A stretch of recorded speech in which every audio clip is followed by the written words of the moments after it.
Greetings from the United Nations Institute for Training and Research, UNITAR headquarters from Geneva, Switzerland. My name is Judith Kozenkov. I am responsible for partnership development at the Prosperity Division of UNITAR, and I will be your host for today's conference on closing the digital divide, strengthening digital literacy and infrastructure, with a special focus on the Sahel region in Iraq and Afghanistan. We are delighted to have such a wonderful line of speakers from different backgrounds and expertise that includes digital infrastructure developers, service providers, regulators, and also facilitators of digital skills programs from all over the world. Our goal today is to discuss the necessity of digital literacy together with digital infrastructure for a more inclusive and sustainable future. Welcome to all of you. I would like to share with you a few technical information before we start the day. The conference is recorded and the recording will be available on UNITAR's website. We are also live streaming on YouTube. Simultaneous interpretation to French and English will be available for the whole day. Please use the interpretation function of YouTube on the bottom right corner. Most of our speakers will speak English, but if you prefer to listen in French, please switch the language and click the language to French for you. For questions, please use the chat box also throughout the day, and also specifically, we will encourage you to ask questions from our speakers during the panel sessions later on. Bonjour et bienvenue. C'est un grand plaisir pour moi de vous accueillir chaleureusement à cette conférence organisée par l'Institut des Nations Unies pour la formation et la recherche. Je m'appelle Judith Kozenkov. Je suis responsable du développement de partenariat à la division de la prospérité de l'UNITAR. Je serai votre hôtesse pour la conférence d'aujourd'hui, intitulée « Combler la fracture numérique, renforcer la littératie et les infrastructures numériques dans la région du Sahel, en Irak et en Afghanistan ». Je voudrais partager quelques informations techniques avant de commencer notre journée. Premièrement, la conférence sera enregistrée et ensuite disponible sur le site web de l'UNITAR. Et deuxièmement, nous allons diffuser la conférence en direct sur YouTube. Si vous le souhaitez, l'interprétation simultanée en français et en anglais est désormais disponible. Veuillez utiliser la fonction d'interprétation de Zoom dans le coin inférieur droite. Par ailleurs, vous pouvez utiliser le chat de Zoom pour envoyer des questions ou commentaires à nos conférenciers lors des tables rondes. Je voudrais également remercier l'Organisation internationale de la francophonie pour leur support. I will continue in English, and the interpretation is available from now on. I would like to share with you also on the screen our agenda for the day, and the conference will continue with the opening remarks from UN Assistant Secretary General, Executive Director of UNITAR, Michiel Set. After that, we will hear our keynote address from Ms. Noor Sulina Abdullah from the International Telecommunications Union. And then after, we will have 3 panel discussions, 3 sessions. The first panel will focus on the global perspective on digital transformation. Then after a short break from 12:30 until almost 4 o'clock, in CET time, Geneva time. Then we will have 2 other panels that focuses on the Sahel region and Sub-Saharan Africa. And the third one is on Iraq, Afghanistan, and also a little bit broader on the Middle Eastern and Central Asian region. I would like to share with you, and that is my honor to share with you the opening remarks as a video message from our Executive Director, Michiel Set, UN Assistant Secretary General. Unfortunately, he is not able to join us live today, but he sent his opening remarks to us. Please take a listen.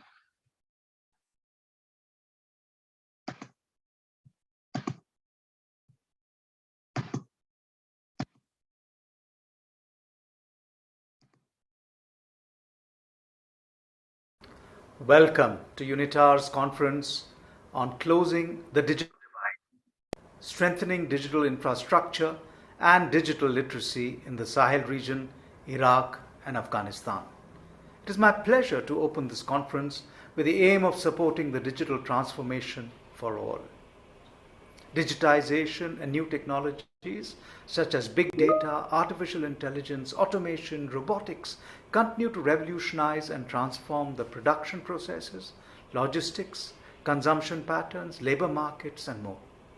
This trend has been emphasized by the UN Secretary General, Antonio Guterres, in his vision statement entitled Restoring Trust and Inspiring Hope. And, I quote, advances in technology and science have left no aspect of life untouched. The fourth industrial revolution has been deeply transformative, connecting and networking the world in hitherto unimaginable ways, generating innovation and being a driver of progress for sustainable development. This digital transformation has been accelerating to an incredible speed globally, driven to some extent by the pandemic. The pandemic has also clearly highlighted the importance of access to digital infrastructure and digital literacy. Digital platforms and services, including mobile networks and the internet, have become crucial in all areas of daily life, especially enabling continuity in business activities and education. However, not everyone is able to easily adopt to the new normal, and unfortunately, many have been losing the opportunity to access training and education. Despite all the potential of digital technologies, they might also bring considerable digital risks, such as increased exclusion, discrimination, and deepening inequalities. Access to digital infrastructure, the internet penetration, and mobile network coverage has been significantly improved in the past years. However, there are still 2.9 billion people offline, with 96% of them living in the developing world. Even those with access often lack skills, preventing them from making the most out of devices and services while staying safe and secure. A twofold goal should therefore be followed: closing the digital divide by strengthening both the digital infrastructure and digital literacy around the world. UNITAR's mission is to develop the individual, institutions, and organizational capacities of countries and other United Nations stakeholders through high-quality learning solutions and related knowledge products and services to enhance decision-making and to support country-level action for overcoming global challenges. At UNITAR, we feel an urgent need to strengthen our efforts on all fronts to support the new digital normal by facilitating the reduction of digital inequalities as well as improving digital literacy. UNITAR contributes to closing the digital divide by delivering training programs to empower youth and women in countries in difficult situations. These digital upskilling and reskilling training programs aim to create opportunities for participants to transform their entrepreneurial ideas into digital products, address new challenges in the post-COVID work environment, or start their digital journey as first-time users. Current programs in Afghanistan, Iraq, and the Sahel region, with about 2,000 participants, cover programming and coding skills, digital literacy, application development, cybersecurity, artificial intelligence, and gender leadership to stand out in the fourth industrial revolution and empower others in their communities. At the end of each cohort, participants attend the hackathon, which enables them to use their knowledge and new skills gained from the course in solving a local prevalent issue. Digital upskilling and reskilling present immense potential for the 2030 Agenda for Sustainable Development, as it offers many opportunities to reimagine how our economies could serve better social and environmental needs. During today's conference, UNITAR aims to share its own extensive experience and has invited key global and regional stakeholders to share their vision. We will hear shortly about the importance of a global digital transformation which is affordable, inclusive, and safe. We will learn about the latest trends, emerging challenges, opportunities, best practices, lessons learned from building digital infrastructure and enhancing digital literacy in the Sahel region, Iraq, and Afghanistan. Building on the lessons learned, we will explore the possibility to replicate and scale up our training programs in cooperation with diverse stakeholders. Digital infrastructure can only be effectively and safely harnessed if all users are equipped with necessary digital skills all over the world. I would like to express my appreciation for the Swedish International Development Agency, SIDA, and their financial contribution to the UNITAR Strategic Framework Fund, and the financial contribution of the Ministry of Foreign Affairs of Japan and the Hiroshima Prefecture. UNITAR is extremely grateful for our partners' long-standing commitment to support various UNITAR initiatives, especially in empowering women from diverse backgrounds and geographic locations. Let me conclude by thanking you, the attendees of today's conference, for your interest and participation. I strongly hope that this conference will stimulate your interest in inclusive digital solutions and trigger more dialogue and action for building a better future. Thank you.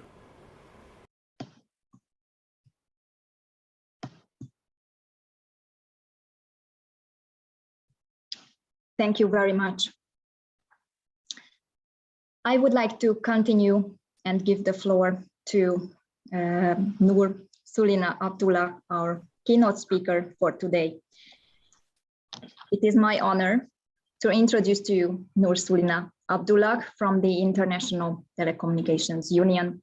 Sulina is the chief of the Digital Knowledge Hub department at ITU.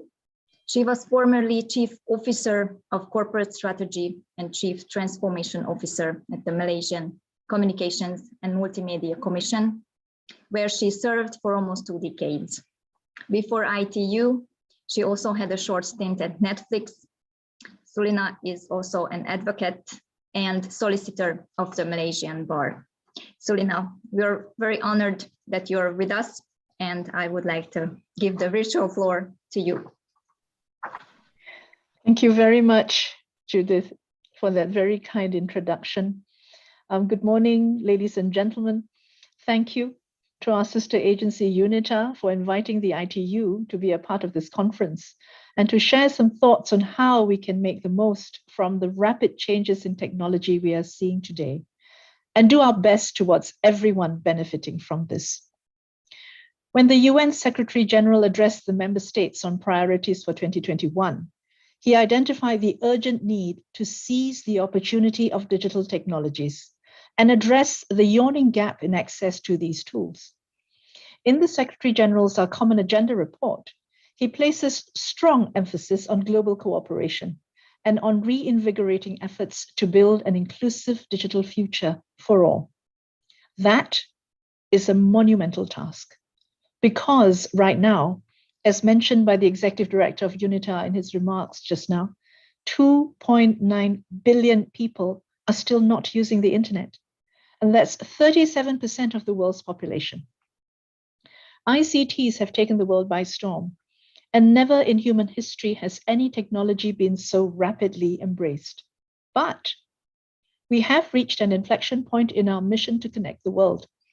And getting the remaining 2.9 billion people online will be something else entirely.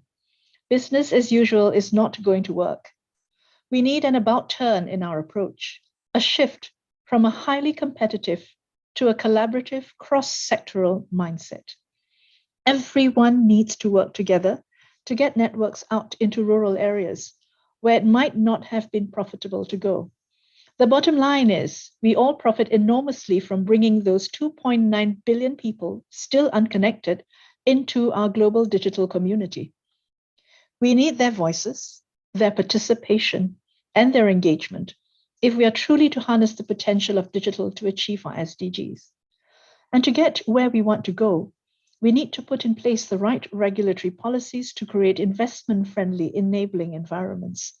But at the same time, we also need to change our strategies and focus on implementing a whole-of-government approach that can deliver meaningful digital services at scale and with greater return on investment. According to ITU's latest facts and figures, an estimated 4.9 billion people were using the internet in 2021, at least occasionally. That means that roughly 63% of the world's population is now online, with almost 800 million people estimated to have come online since 2019. Internet penetration increased more than 20% on average in Africa, in Asia and the Pacific, and in the UN-designated least developed countries. Let's not forget, however, that not all the 4.9 billion internet users are meaningfully connected, and many have to limit their usage because connectivity is too expensive or they share a device. Their connectivity may be too slow or unreliable. Lack of skills compromise the ability of many to get the most out of devices and services. The limited connectivity they enjoy is simply not sufficient to change the basic blueprint of their lives. With most of the 17 global goals thrust sharply off track by the force of the emergency, the pandemic has highlighted and exacerbated the crippling cost of digital exclusion. Achieving universal, meaningful connectivity has become a matter of the utmost urgency if we are to meet the SDGs by the end of the decade.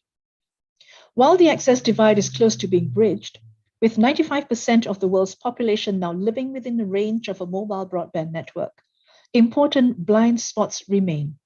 Close to 30% of Africa's rural population still lacks mobile broadband coverage. And even though the vast majority of the world's people could access the internet through mobile broadband, less than 2/3 actually do. The statistics reveal a connectivity Grand Canyon, separating the digitally empowered from the digitally excluded, with 96% of the 2.9 billion still offline, living in the developing world. Closing the digital divide will mean much more than simply getting everybody online. As digital platforms and services become more sophisticated by the day, the digital divide is increasingly defined by people's ability to make meaningful use of connectivity. And meaningful connectivity allows users to have a safe, satisfying, enriching, productive online experience at an affordable cost. The question is, how do we get there? I touched on the need for enabling frameworks, the whole of government approach, but let's focus on the importance of skills. To achieve inclusive digital societies, we need to ensure those skills are in place, those digital skills, as they open up rewarding career paths and pave the way towards greater social and economic empowerment. What's concerning is that often, where people do have access to an affordable internet connection, they lack the digital skills to use it meaningfully. We're all aware that in an increasingly digitalized economy and society, digital skills are becoming essential, and those without digital skills are among those most likely to experience unemployment. Having the tools to use digital technologies has become essential for individuals' fully fledged participation in society. Equipping everyone towards this end will involve public and private sector commitment to strengthen digital literacy and ensure locally developed content in appropriate languages. ITU, together with our partners around the world, are working to build digital capacities, particularly in underserved areas and communities.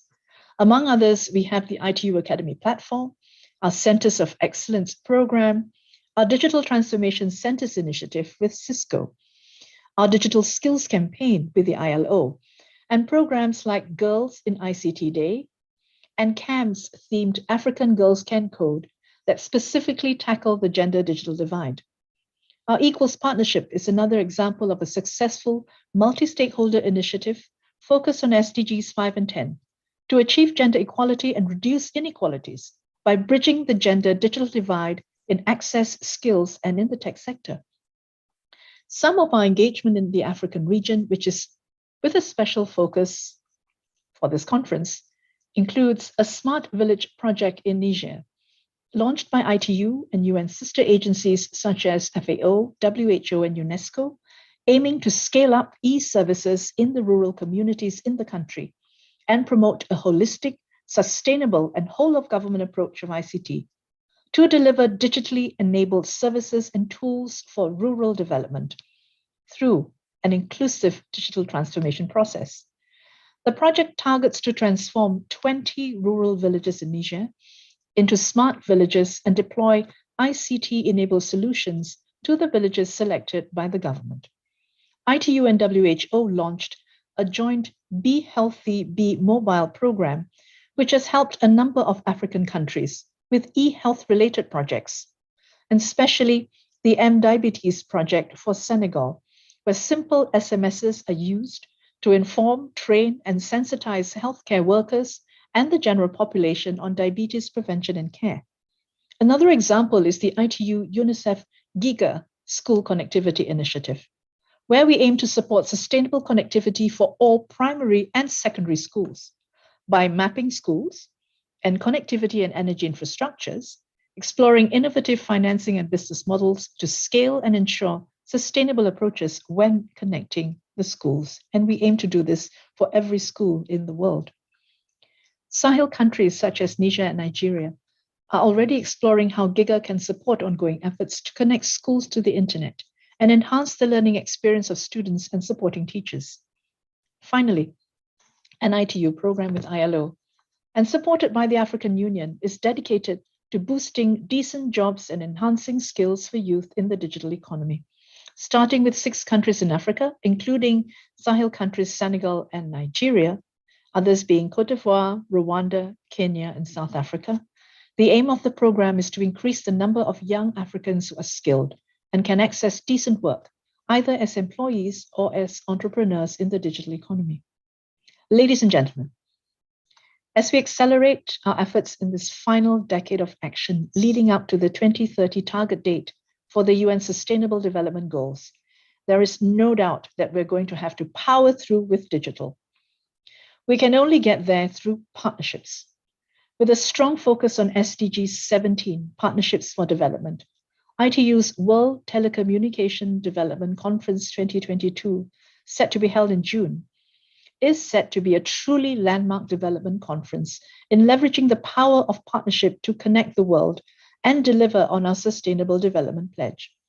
Our game-changing Partner to Connect Digital Coalition is a global leadership-level, multi-stakeholder effort, constructed in close cooperation with the Office of the Secretary General's Envoy on Technology, and in line with the UN Secretary General's roadmap for digital cooperation. And why do we need a new initiative? Because recent history has shown us just how catastrophic it is to be unconnected or digitally excluded. We need to be bold, creative, and to put in place new kinds of hybrid partnerships between traditional and new players so that everyone, everywhere can enjoy equitable, affordable access to life-changing digital platforms and services. Partner to Connect has 4 main focus areas: access, connecting people everywhere; adoption, empowering communities; value creation, building digital ecosystems; and accelerate, incentivizing investments. These areas address the core elements vital to nurturing thriving digital markets and will frame all of our P2C actions. Just last week, we've launched 2 critical new elements of the Partner to Connect vision. The first being the Focus Areas Action Framework, and the second, our all-important Partner to Connect pledging platform. And we will use this platform to mobilize connectivity commitments from global, regional, and national partners. The action framework and pledging platform directly respond to the call for accelerated action around digital development in the Secretary General's roadmap for digital cooperation. It also reflects in a very timely manner the many calls to action around digital issues that we see in the draft Doha Program of Action for the LDCs, endorsed last week. Ladies and gentlemen, I invite you all to join us, and I look forward to forging new partnerships, pioneering new ways of collaborating, and working actively with all of you to harness the power of digital to build back better and shape a digital future for all. Thank you, and back to you, Judith. Thank you very much. This very great start of the day for us with such a meaningful messages and sharing with us all the actions that ITU is initiating and doing and have been doing in the past. I would like to maybe ask a question since the Partnership to Connect initiative is a call of action. And if I may ask, what type of pledges can one make in this P2C initiative, and how can we make a pledge? Thank you, Judith. That is a fundamental question, and I'm very happy to elaborate. There are 4 types of pledges that any party can make. First, a financial pledge, of course, because we need funds. But that's not the only type of pledge. We realize that there are other pledges that we could use in order to create the ecosystem, in order to connect people. So we are looking forward to also receiving policy pledges.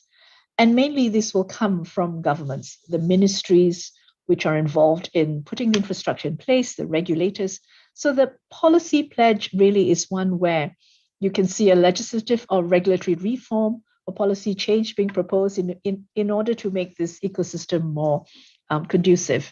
The third is an advocacy pledge, where an entity or a group of entities can support or recommend or promote the objectives laid by the P2C Digital Coalition. So through research, perhaps, or through an MOU where a group of countries would like to cooperate in order to advance the objectives as laid out in Partner to Connect. And this is very easy. It's about connecting the unconnected. And the last type of pledge, the fourth, is a programmatic pledge. And this can be a program. So take, for example, if you have a party who would like to train, say, 100,000 people in the next 5 years, just to put out basic digital skills, that's the kind of programmatic pledge that we would like to see. And I hope this is helpful, Judith. Please just Google Partner to Connect, ITU, and you will find the website. It's very easy to make a pledge. Looking forward to receiving some. Thank you. Thank you very much. Thank you very much also for your time and dedication to be with us today. Thank you. We would continue our agenda with a short video that I would like to share with you about UNITAR Prosperity Division's activities and training programs on digital upskilling and reskilling in the Sahel region, in Iraq and Afghanistan. These delivered and currently running training programs in 8 countries, Sahel, and in Iraq and Afghanistan, inspired us to bring together all of you today to discuss challenges and opportunities of the digital age. So please enjoy.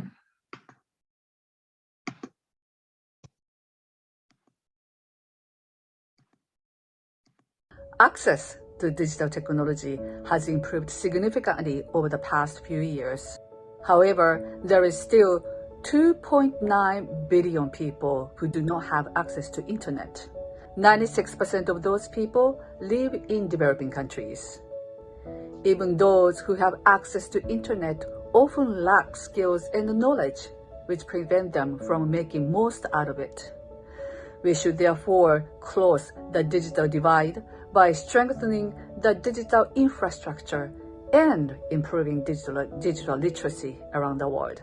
UNITAR strengthens our efforts to support the new digital normal by facilitating to address digital inequalities as well as improving digital literacy.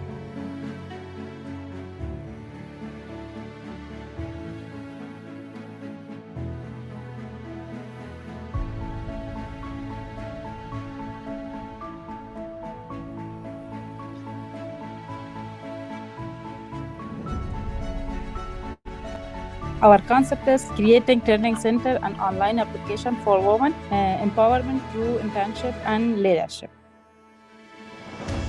So the main aim of this project is to train and educate Afghan women to use social media platforms to sell their products directly to the markets. So hopefully I'm here today to learn and hear what you guys have to present and to give any feedback and provide any insights and help from my experience over to yours as well. So looking very forward to being part of this program. Groupe qui nous a présenté un très bon concept et qui en plus a su y mettre les formes, parce qu'en plus de l'intérêt du concept, du travail qui a été réalisé sur le fond, il y avait également une très bonne présentation. Merci tout le monde pour votre attention et je souhaite une excellente continuation à tout le monde.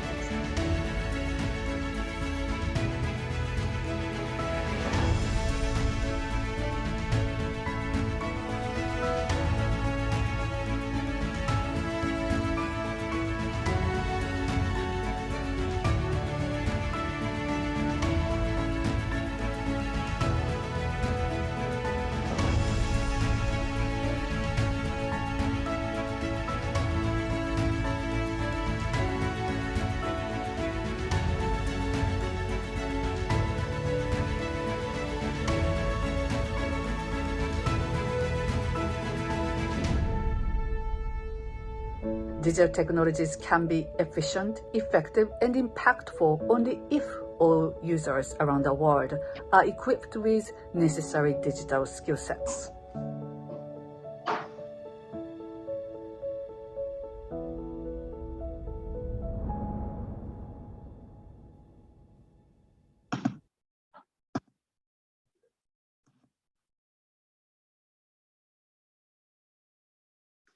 Thank you very much. We would continue our program and move on to our first panel discussion and session for the day. The topic, and I invite our panelists to get prepared for their speeches and discussion. The first session is going to answer or trying to discuss around the question why digital transformation is important for sustainable prosperity from a global overview touching on accessibility, literacy, and inclusion. We have distinguished speakers and an excellent lineup. We would start with Mr. Hassan Nasser from the Digital Cooperation Organization, then Mr. Jawad Abbasi from GSMA, then Ms. Ashi Gupta from Microsoft, and Mr. Torbjörn Fredriksson from UNCTAD. I will first give the floor to each of our speakers to deliver their opening statements, and then we will have a discussion. Later on, I will also ask the audience to ask questions from our speakers. I would like to start and give the floor, our virtual floor, first to Mr. Hassan Nasser. Mr. Nasser currently serves as the Vice President for International Affairs and Membership at the Digital Cooperation Organization, DCO. Previously, Mr. Nasser was Apple's Head of Government Affairs for Africa, and he held government affairs positions at various organizations, including GlaxoSmithKline and Caterpillar. Over the last 2 decades, he has established public-private dialogues and partnerships in Africa, the Middle East, Asia Pacific, the Commonwealth of Independent States, Europe, and Latin America. Mr. Nasser, the floor is yours.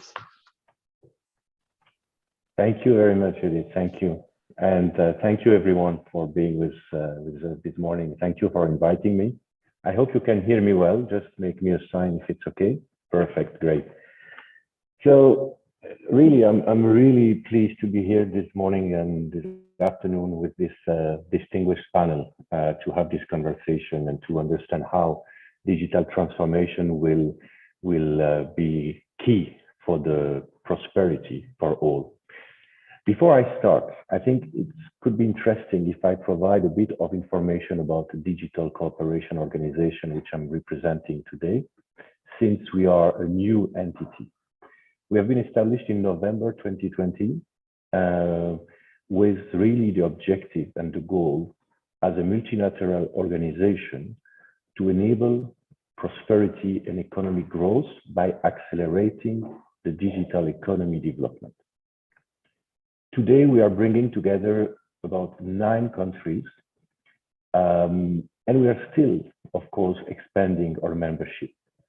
Our members today are Bahrain, Kuwait, Morocco, Nigeria, Oman, Pakistan, Jordan, Rwanda, and Saudi Arabia, where we are based. I'm speaking to you from Riyadh currently.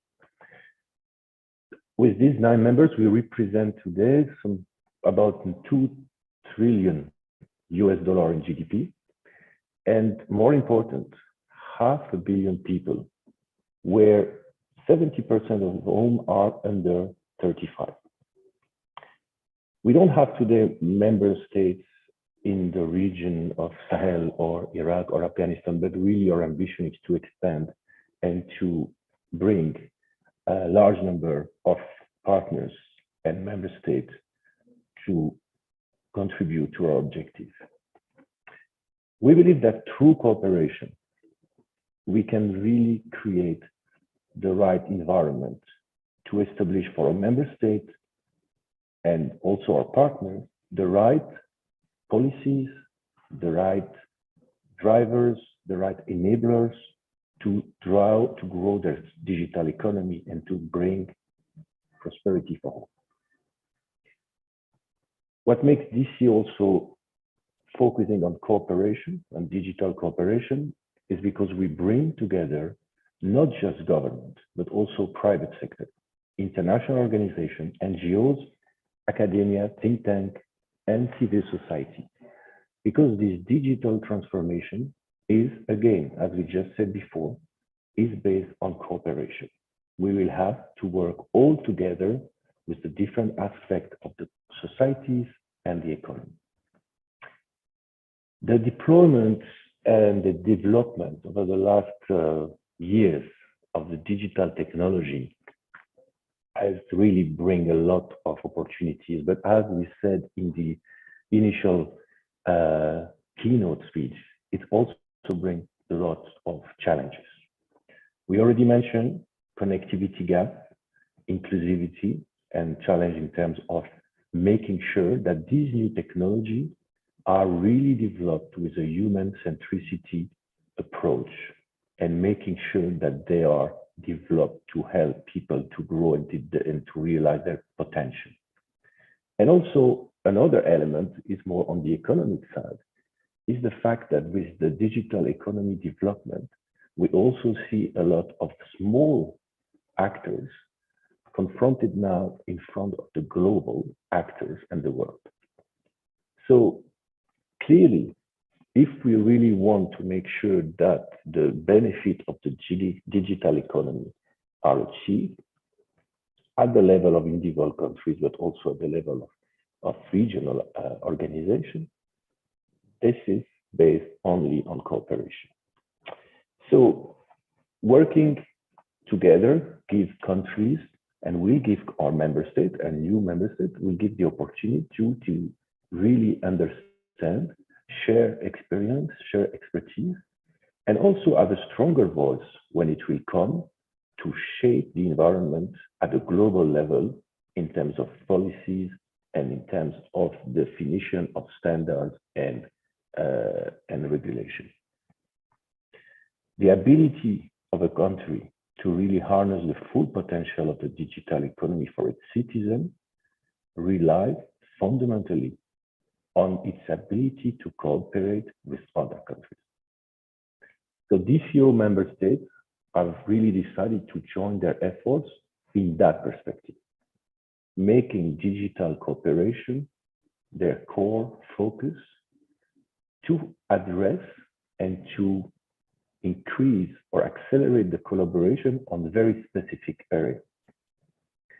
I'm not going to give you, of course, all the details of the strategy we have, but I would like to highlight few areas of collaboration that we consider as critical, again, to develop and to enable prosperity for all. I will start with data. Cross-border data flow are needed to maximize, of course, the flow of data, and it needs to be realistic, to work properly. It needs trust across countries. It needs also interoperability framework, and it needs also the development of a common market. This cross-border data flow is really depending on this cooperation. And the potential of this cross-border data flow is not just about the technical aspect of the element of data. It's also that if we use the data properly, the pooling of the data will increase the quality and the availability of data to drive innovation and to develop new business models and to advance social causes such as health or education. So our member states have identified this element as very important. Next to the data flow, next to the data pooling and flow, we have the human capital mobility. There is today probably in many places, a kind of gap between supply and demand. And this is critical that by ensuring human capital mobility in ICT and digital, we're matching this gap and we make sure that the people with the right skills and the right education will find a place where they can develop the right business project and contribute to the economy, to the digital economy. This element is very key. A third element that we need to mention is the digital taxation. It's an area where our member states are really keen to work to increase fairness and market participation, but also to create a level playing field for startups, small and medium enterprise, and ultimately boosting some revenues for countries to approach towards a digital taxation. This is something where, again, cooperation is key. Cooperation across different countries with different expertise, different background, and common ambition. Two more things that we need to mention in terms of collaboration. Data, human capital mobility, digital taxation. There is also an element which is critical, is the development of a favorable environment for startups and SME, for entrepreneurs to launch, grow, and internationalize their business. This is also an area, and I will show you how we're working on this, which is critical to again enable prosperity for all and address the digital divide. Beyond all this, the digital transformation is coming every day with new technology. You name it, artificial intelligence, blockchain, big data, and so on and so on. Our member states are truly convinced that the emergence of new technology requires, again, the development of trust and to provide a framework which will ensure the human centricity of the development and the adoption of this new technology. R&D and innovation will be increased by facilitating a larger cross-border innovation ecosystem where the identification of the objectives will be based again on this human centricity. So having identified these different, very important collaboration areas, I would like now to share how DCO has been able to advance in over probably less than 2 years and to deliver, to roll out some very specific initiatives, which we believe will be key, again, to address the digital divide and will be key to support the development of prosperity through the digital economy. Over the last few months, and actually more precisely last month, we launched an apprenticeship program with Al Hussein Technical University, HTU, in Jordan. This is focusing on STEM education. HTU had a great initial success with this apprenticeship program, and it created this to enhance the employability of graduates.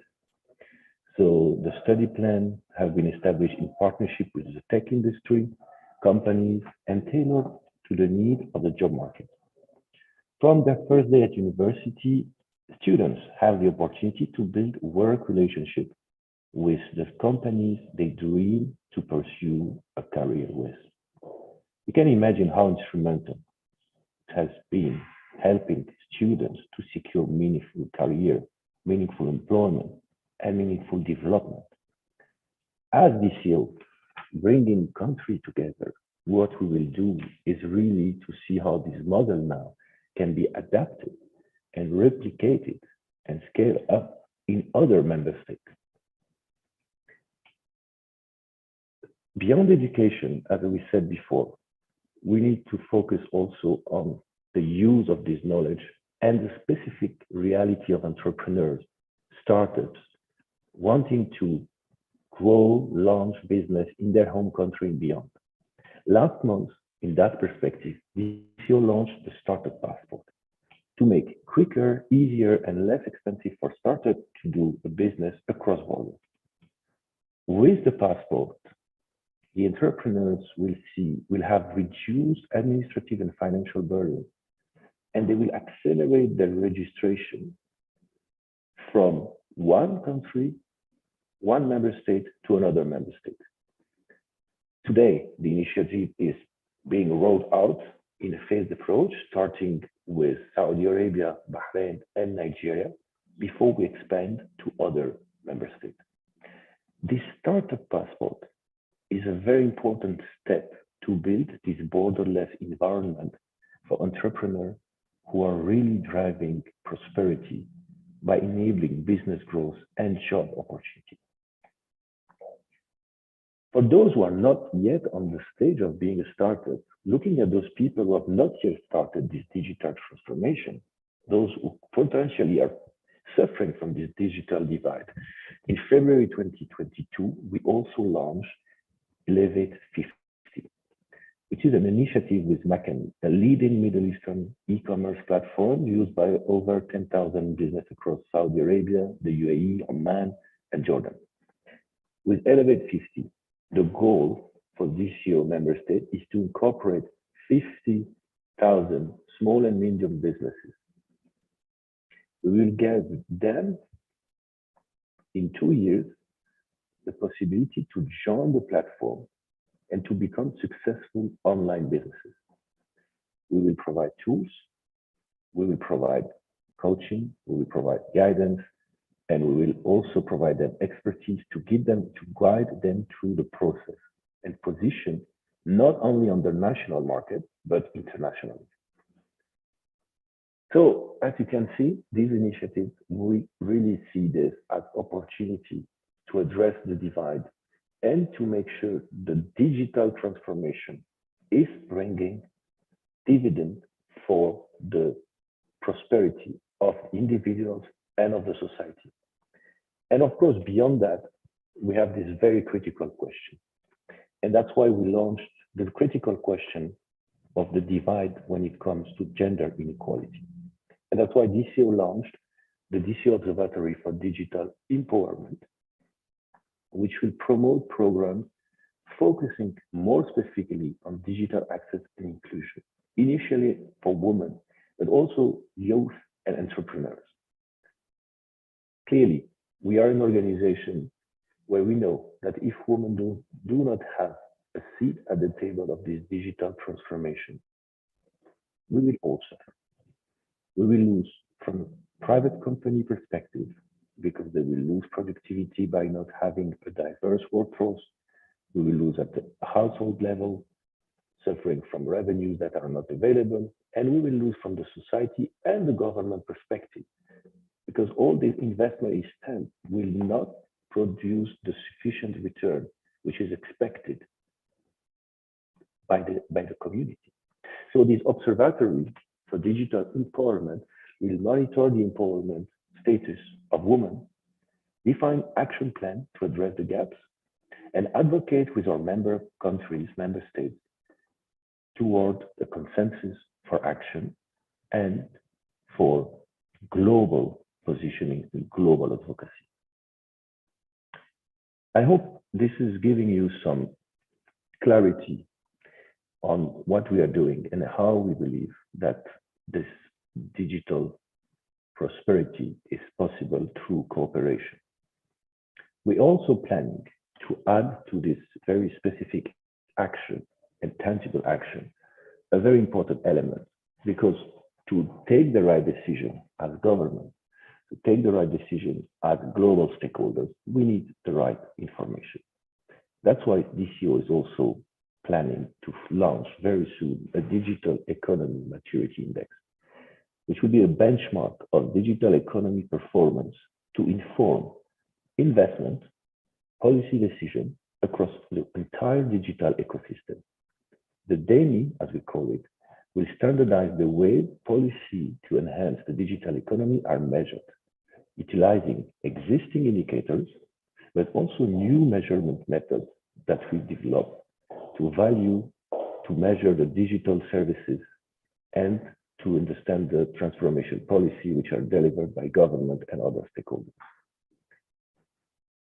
It also works to ensure that countries are able to leverage the potential of the digital economy to enhance their economic growth and ultimately deliver the social prosperity and ensure we all achieve together the UN Sustainable Development Goals.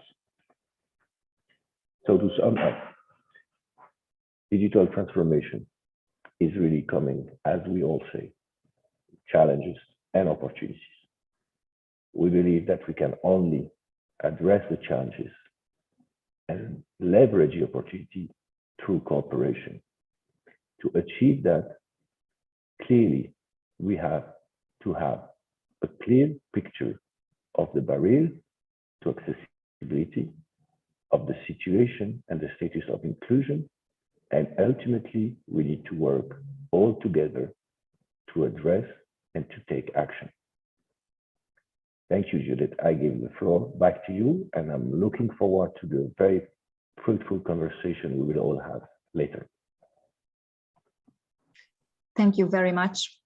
I think you raised many of the topics that we could pick up on later on in the discussion. And I will also, before we move on to our next speaker, I would like to ask our speakers to please speak up, because it is hard for the interpreters if the sound is not so good.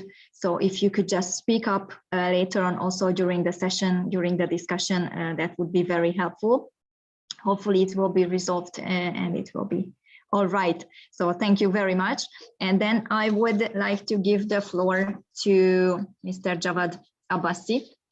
Mr. Abbasi leads the GSMA MENA team that is responsible for GSMA work and activities in the Middle Eastern North African region, which spans 25 countries. Mr. Abbasi's career experience in ICT and media spans 28 years. Before joining the GSMA as head of MENA in 2015, he managed the Arab Advisors Group, which he founded in 2001. Prior to that, his career experience included working as a senior telecommunications and technology consultant with the Yankee Group and the senior analyst of Economist Intelligence Unit in Boston. I would like to give the floor to you, Mr. Abbasi.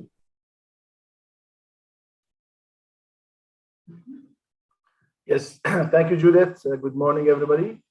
Can you hear me okay?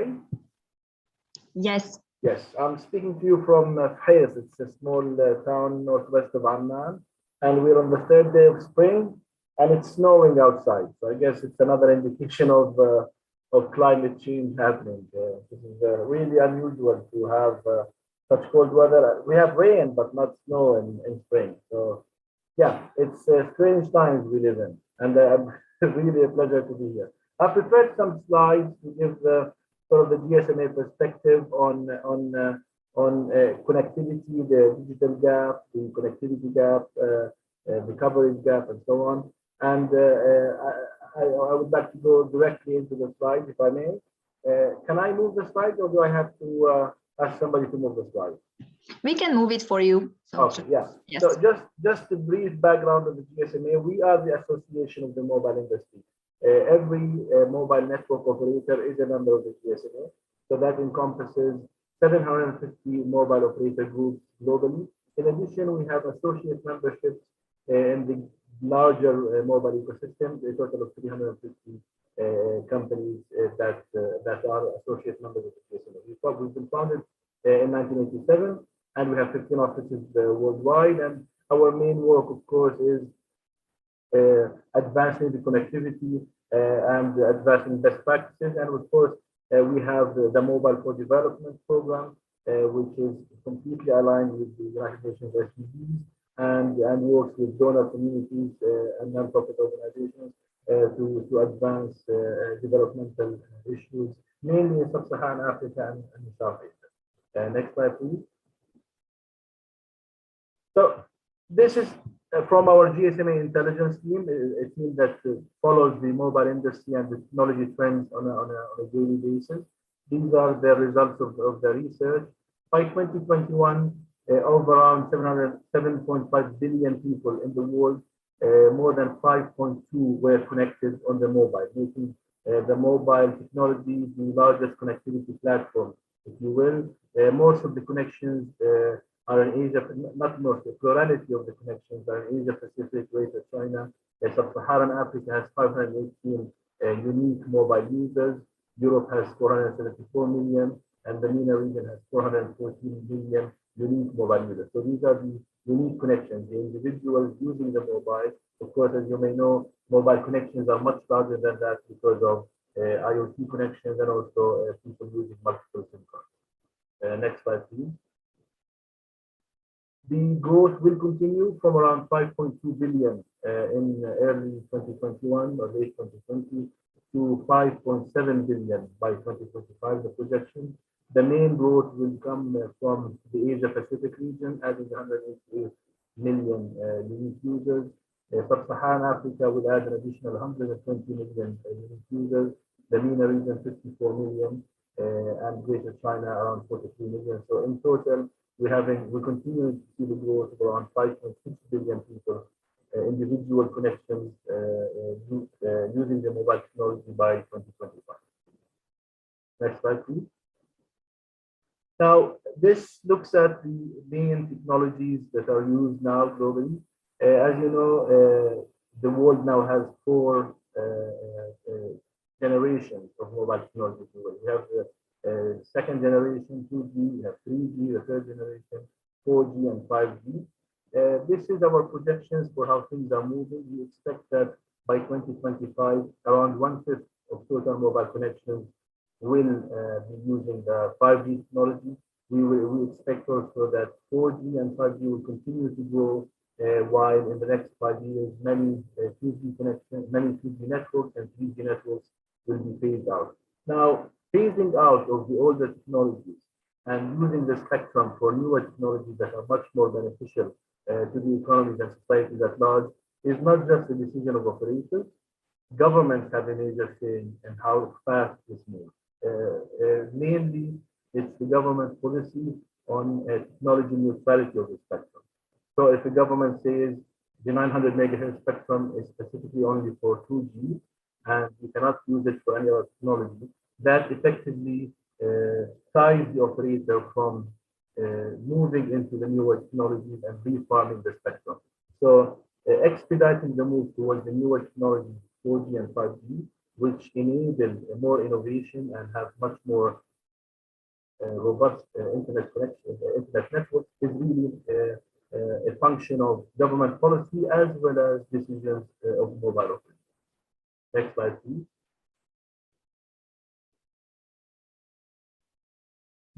This is a very important slide related to our current topic of today. In 2014, a quarter of humanity was suffering from the coverage gap, basically living in areas not covered by the mobile technology.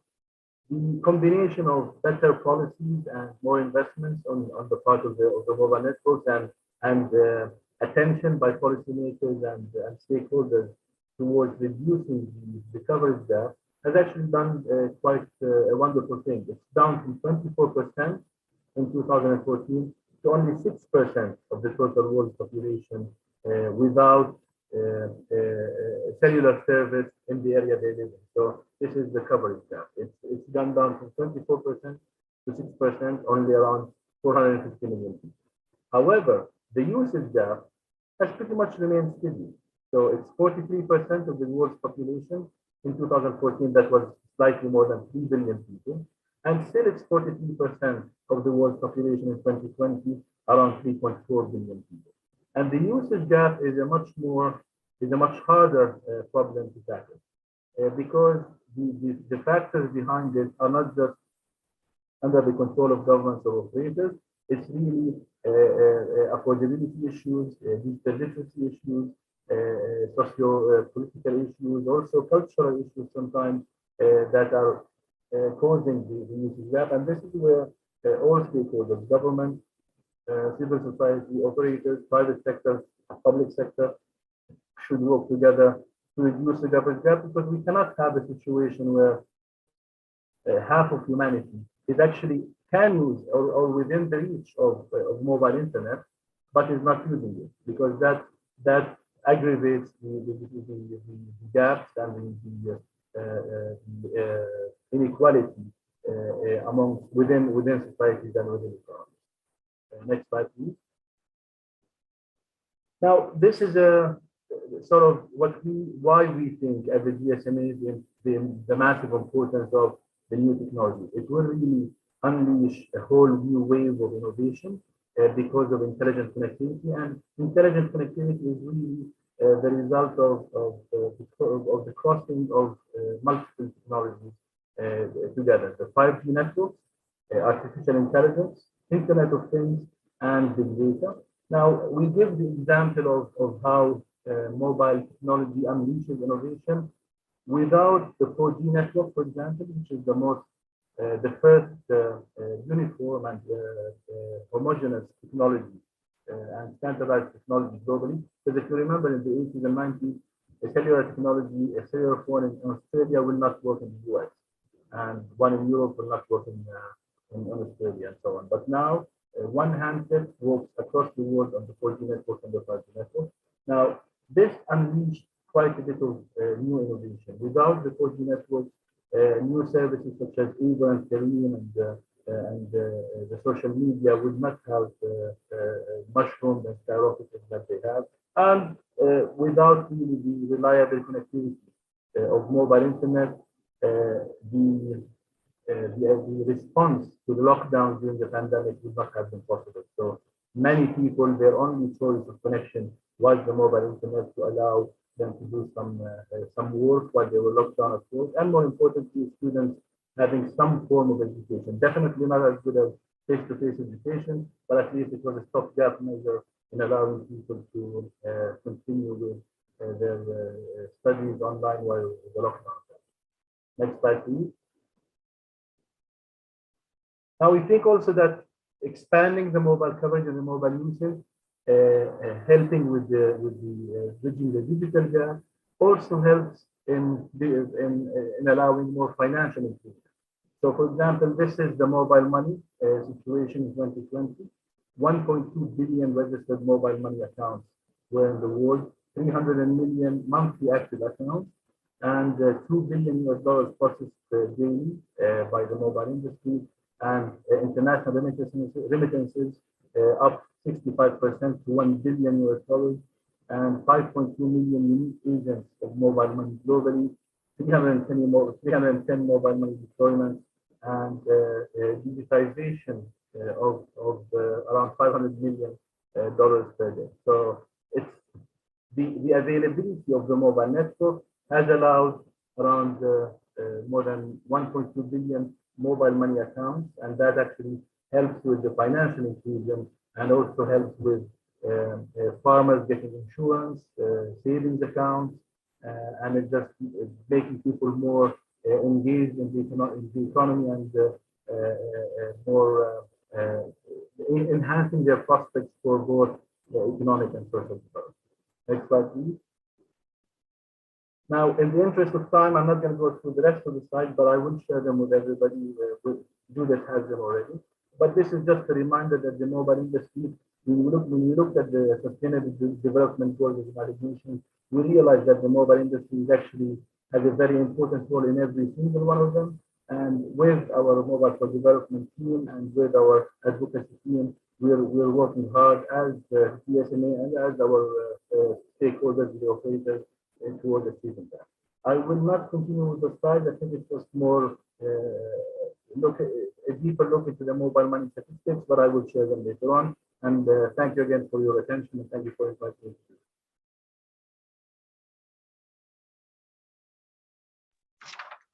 Thank you very much.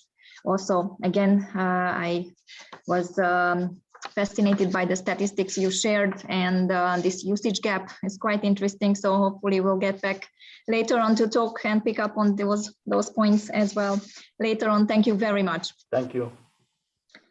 I would like to give the floor to our next presenter, Ms. Ashi Gupta from Microsoft. Ms. Ashi Gupta is the Regional Program Manager covering the Middle East and Africa regions at Microsoft Philanthropies. She has extensive experience in the development sector, having worked both at the grassroots and micro levels in India, the Middle East, and Africa. She briefly worked with the Kashmir state government to diagnose the main deterrents to access the quality education for children. In her role as a CSR professional, she focuses on the skilling and employability of underserved communities in partnership with various stakeholders. Ashi, the floor is yours. Thank you so much, Judith, and it's a pleasure to be here. Do I sound, is the sound fine? Is it loud enough? Yes, okay. It is. And we will share your presentation. Yes. Thank you so much. So I will straight away go into the approach that we follow towards skilling at Microsoft. So if you could go to the next slide, please.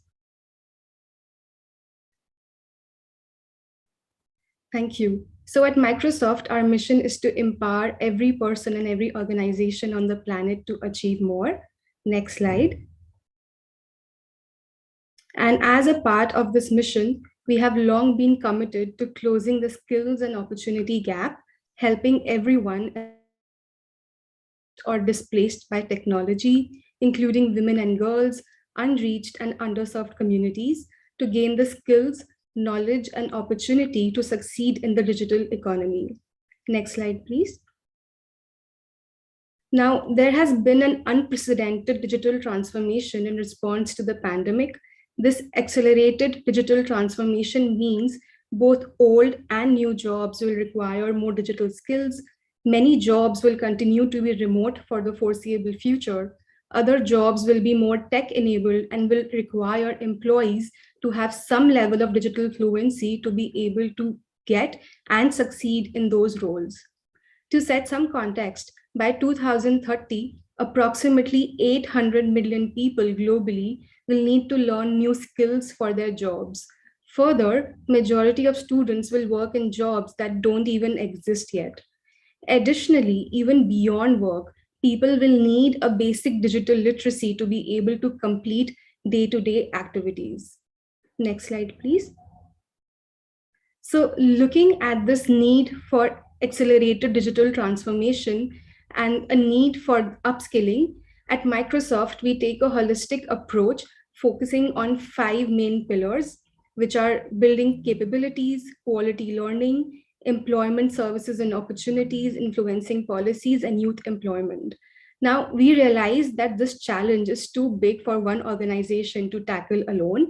And that is why, to create a sustainable and scalable approach, we collaborate with varied stakeholders like government, developmental agencies, private sector, and nonprofits to build capacity of government skills and employability services and optimize processes to enable skilling for youth. To cater to different audiences and geographical area, basis the skill gap analysis, we provide pathways and content. Now, most of this content is tied to certifications, which vary from community certifications to Microsoft accredited technical certifications. We have found that due to lack of culture of online learning, a blended approach or an assisted learning is the most suitable, which is supported through low bandwidth e-learning solutions. In addition to technical skills, there's also a focus on enabling livelihood opportunities through curated pathways on employability skills, soft skills, and tools to facilitate self-employment and job matching.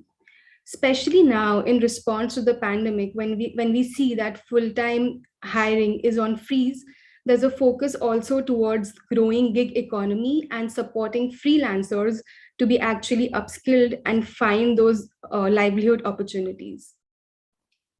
Now, policies is also something that we really that is really important, and we work with different partners and stakeholders to build a stakeholder collective voice and engage in policy dialogues. Youth are the very core of these programs and thus advocates and enablers for peer-to-peer learning. In FY21, we trained more than 700,000 youth across Middle East and Africa through various skilling programs. So I'd like to pause here, and I look forward to the fruitful discussion that is to follow. Thank you so much, Judith. Back to you.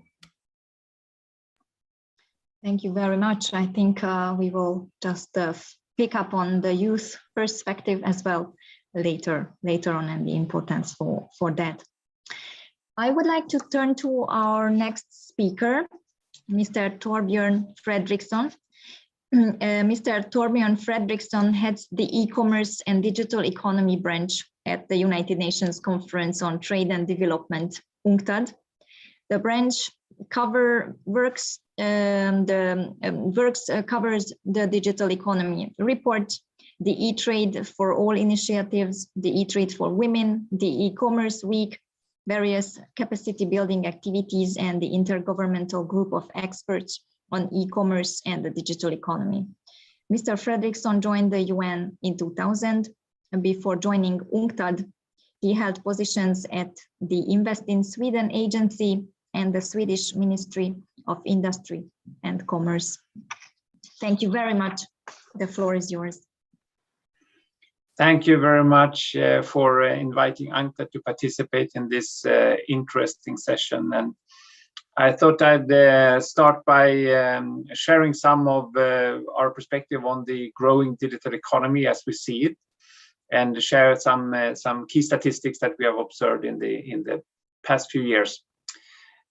Last year, UNCTAD's member states, they really emphasized the importance of strengthening the work related to digitalization in order to support developing countries to build their capacity to participate more effectively in e-commerce and the digital economy. Maybe I should start by acknowledging that there is actually today no agreed definition of what we mean by the digital economy. In fact, we found that depending on the scope that is used for measuring the digital economy, could range between 5 and 15% of global GDP, and in some countries considerably more. Estimates for China, for instance, suggest that it could be up to 30% of the total GDP. But I think, although we have not perfect measurement at hand right now, it's quite clear that the digital economy has expanded significantly during the COVID-19 pandemic. A few numbers: retail e-commerce rose from 16% of total retail sales in 2019 to 19% in 2020. That's a huge leap in only 1 year. Of course, because a lot of people had to turn to e-commerce due to various travel and social distancing restrictions. Latin America's online marketplace Mercado Libre sold twice as many items per day in the second quarter of 2020 compared with the same period in 2019. And in Africa, the biggest e-commerce platform Jumia reported a 50% increase in transactions during just the first 6 months of 2020. We also saw that global internet bandwidth use rose by 35% in 2020, which was the largest one-year increase since 2013, reflecting increased use of digital tools in all kinds of forms. The share of ICT goods in global merchandise trade saw its greatest annual increase since records began, rising from 13% in 2019 to nearly 16% the year after. And also in services, we look at those services that can be digitally delivered. In 2020, they accounted for 64% of total services exports, up from 52% in 2019, so quite big leaps. Unfortunately, not all countries were able to make full use of digital solutions during the pandemic. As already very well explained by Solunia, the digital divides are still very large. And if we go specifically into the area of e-commerce, we can see that the share of people shopping online varies from more than 80% in some developed countries to well below 10% in most least developed countries. And I would say in most developing countries, it's well below 15%. As a result, the world faces a huge challenge to avoid that further digitalization does not result in widening inequalities. And here at UNCTAD, we are trying to support developing countries that are seeking to strengthen their readiness to engage in and benefit from the digital economy. One tool that we're using in this context is the e-trade readiness assessment. We have until now conducted about 30 such country assessments, including for Afghanistan, Burkina Faso, Iraq, Jordan, Mali, Niger, Senegal, and Tunisia. And we expect to start soon also in Algeria and Mauritania. Like DCO, we are also making efforts to promote better collaboration and coordination among all development partners that are in some way able to provide assistance to member states in relevant areas. Because this is one of the challenges when we want to leverage the digital economy, and this has also been highlighted by previous speakers, that there are so many policy areas that we need to address, from infrastructure to skills, to legal and regulatory frameworks, to financing for entrepreneurs, for adapting trade facilitation and trade logistics to a world of e-commerce, and not least important, to make sure that countries have good strategies in place for having effective coordination between ministries and between the government and other stakeholders, not least the private sector. And today we have an initiative called E-Trade for All to facilitate this kind of collaboration among the various development partners.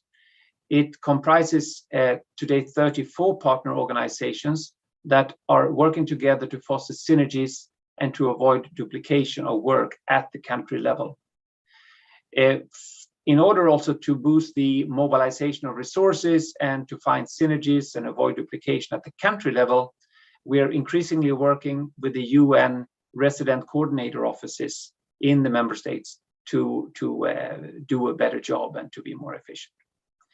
I will conclude here at this stage by mentioning that one way to continue this dialogue on how to leverage data and digitalization for development is to join our e-commerce week that will be held next edition at the end of April, which is just 1 month from now, in hybrid mode, which means that it's possible for all stakeholders to attend up to 100 different sessions during 1 week that will all be focusing in one way or another on how to leverage data and digitalization for development.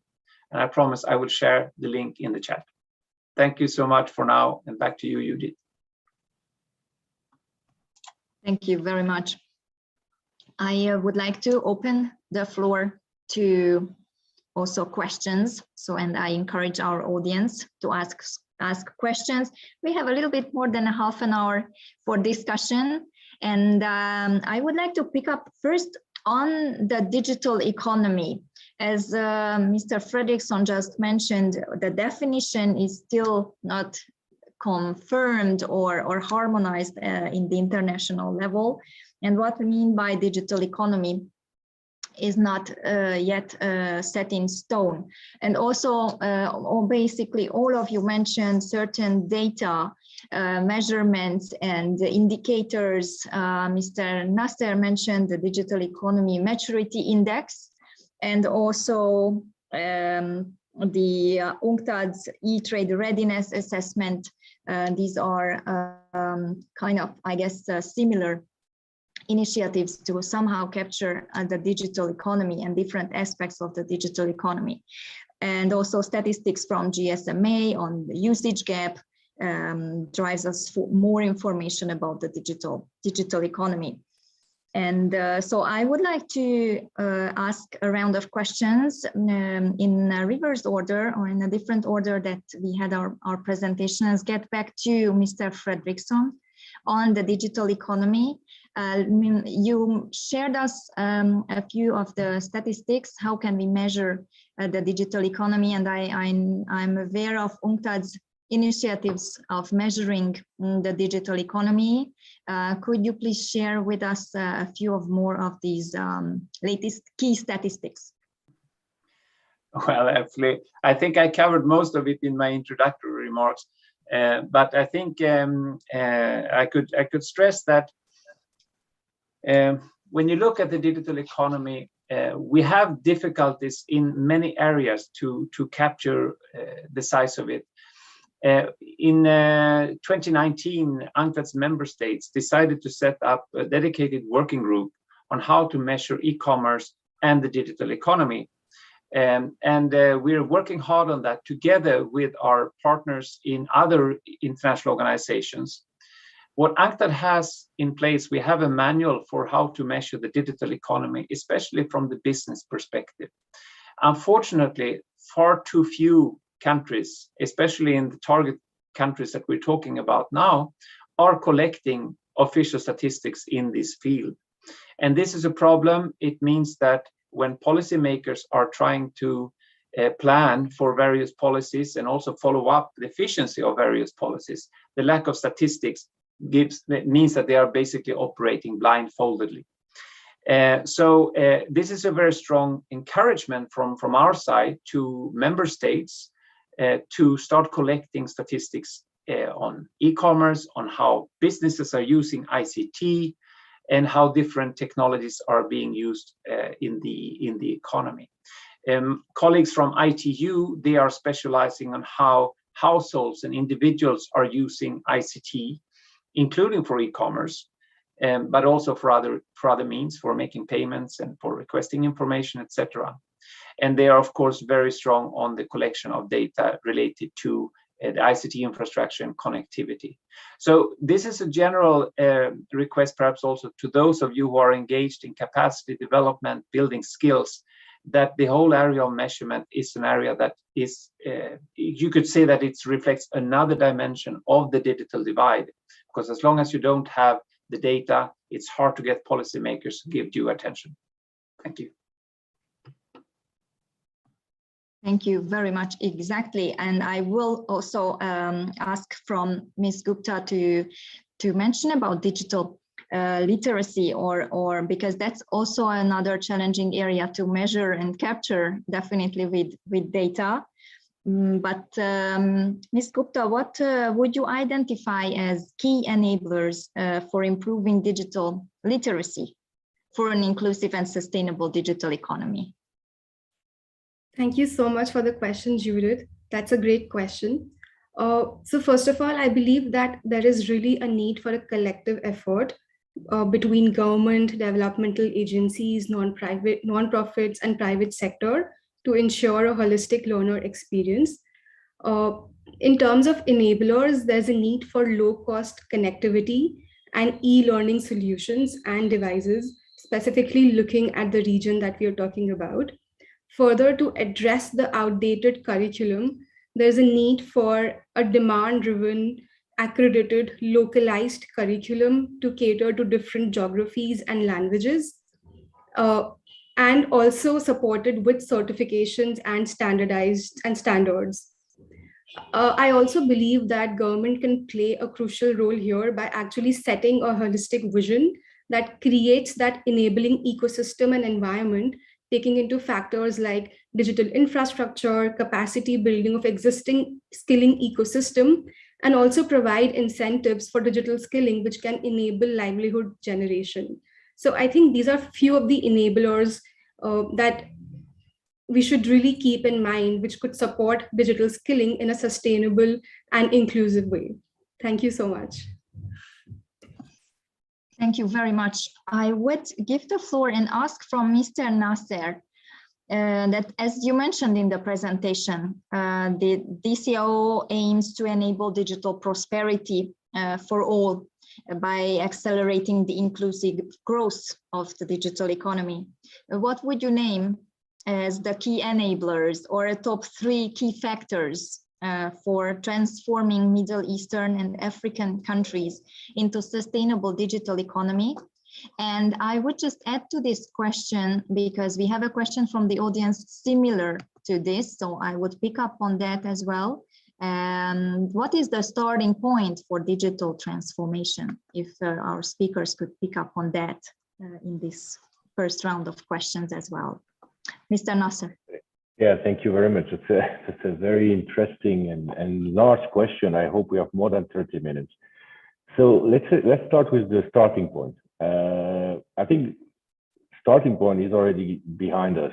Okay, we are in the digital economy. We are in the digital transition, and probably one of the challenge defining digital economy is that today most of the economy is impacted by this digital transition, and that's why the definition sometimes have different scope. But what we mean in terms of starting point for the collaboration and the cooperation is really, I think, first a clear strategy, okay, with a clear direction.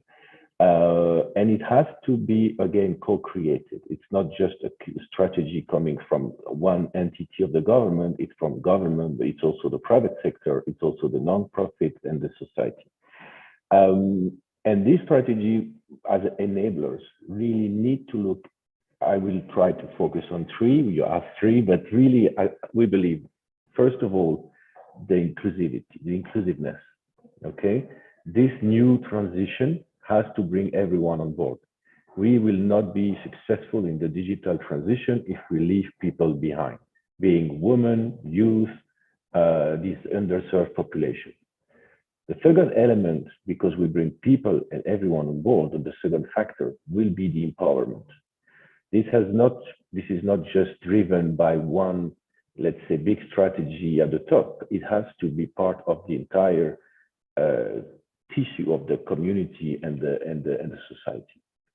And the third enabler, and it was mentioned by the other speakers as well, including UNTAD, we need data, okay? Because we need to understand, definition is not the big challenge, it's the measurement of the definition. Once we agree on one definition, we need to know what we are talking about to take informed decision and to share best practices based on the right information.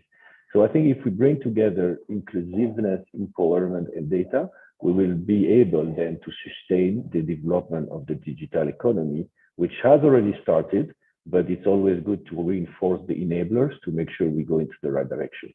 I hope it answered the question of the participant as well.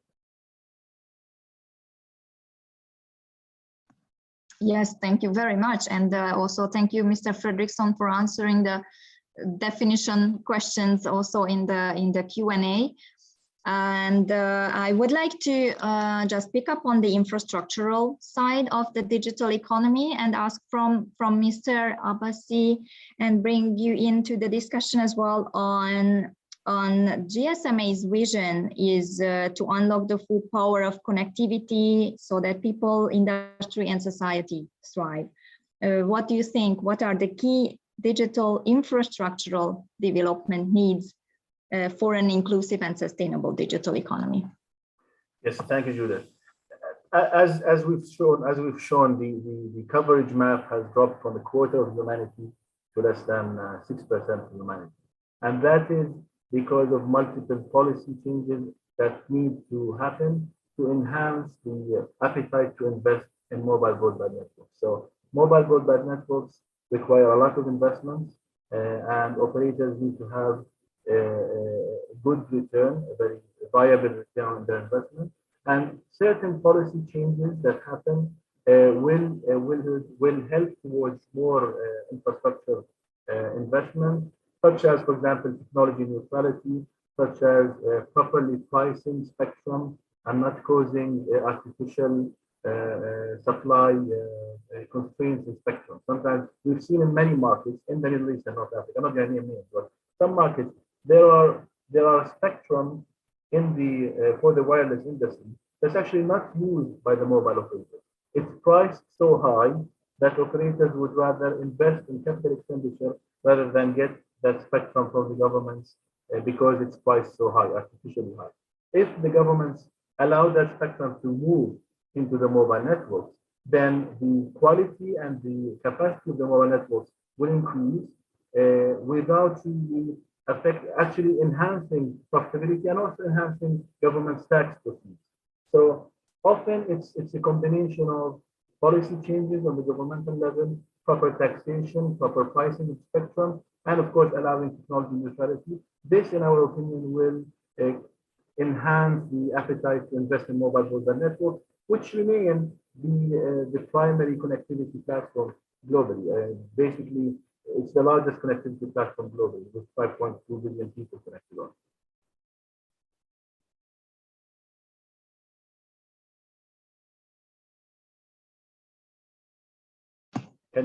Did you hear my answer? Yes, yes, yes. I think. Thank you very much. Yes, yes. I would like to also pick up on some of the points that you shared also during the presentation and right now, and also please feel free to comment and pick up on each other's presentations and statements, opinions and thoughts. And I would like to, in the kind of the second half of the discussion, to turn more also towards more specific projects and actions and messages, because we heard already a few very interesting statements, including that even today, even for our everyday life, we would need these basic digital skills. So definitely literacy and then the usage gap shows that how it is needed, or how much it is needed to improve on digital literacy and improve on digital skills and pick up on digital skills trainings and accelerate that angle. That's what we are doing at UNITAR. But I would like to give back around to you and to ask some of the specific projects that you are running towards either on the digital literacy side or on the digital infrastructure building and developing side. I would like to go with Mr. Fredriksson and ask about this e-trade for women policy dialogue around the world that UNCTAD holds with the purpose to harnessing the positive impact of the digital technologies and the transformative power of women leadership combined. Could you share with us the latest insights from this recent workshop in Africa? Thank you, Judith. With pleasure. Yes, this e-trade for women is quite a recent initiative that we launched in 2019, and it aims to empower women digital entrepreneurs in developing countries in various ways. And we have already heard references to the gender digital divide which is typically focusing on the extent to which women are using technologies, buying online or making searches on the internet, etc. But this initiative that we have is focusing specifically on women as producers in the digital economy. I think it's increasingly important that we give the focus to how to create and capture value in the digital economy. And unfortunately, if we look at the current landscape of entrepreneurs in the digital economy, it's very male dominated. And there's really no reason why it should be like that. We have right now 6 what we call e-trade for women advocates, which are extremely successful entrepreneurs and business owners. 3 of them are in Africa and the Middle East. We have Mona Ataya, who is the founder and CEO of an e-commerce platform called Mom's World, a very fast-growing e-commerce platform in the Middle East dedicated to mothers, babies, and children. We have Clarisse Iribagiza, the CEO and founder of Hehe Labs in Rwanda, with 2 million clients all around Africa.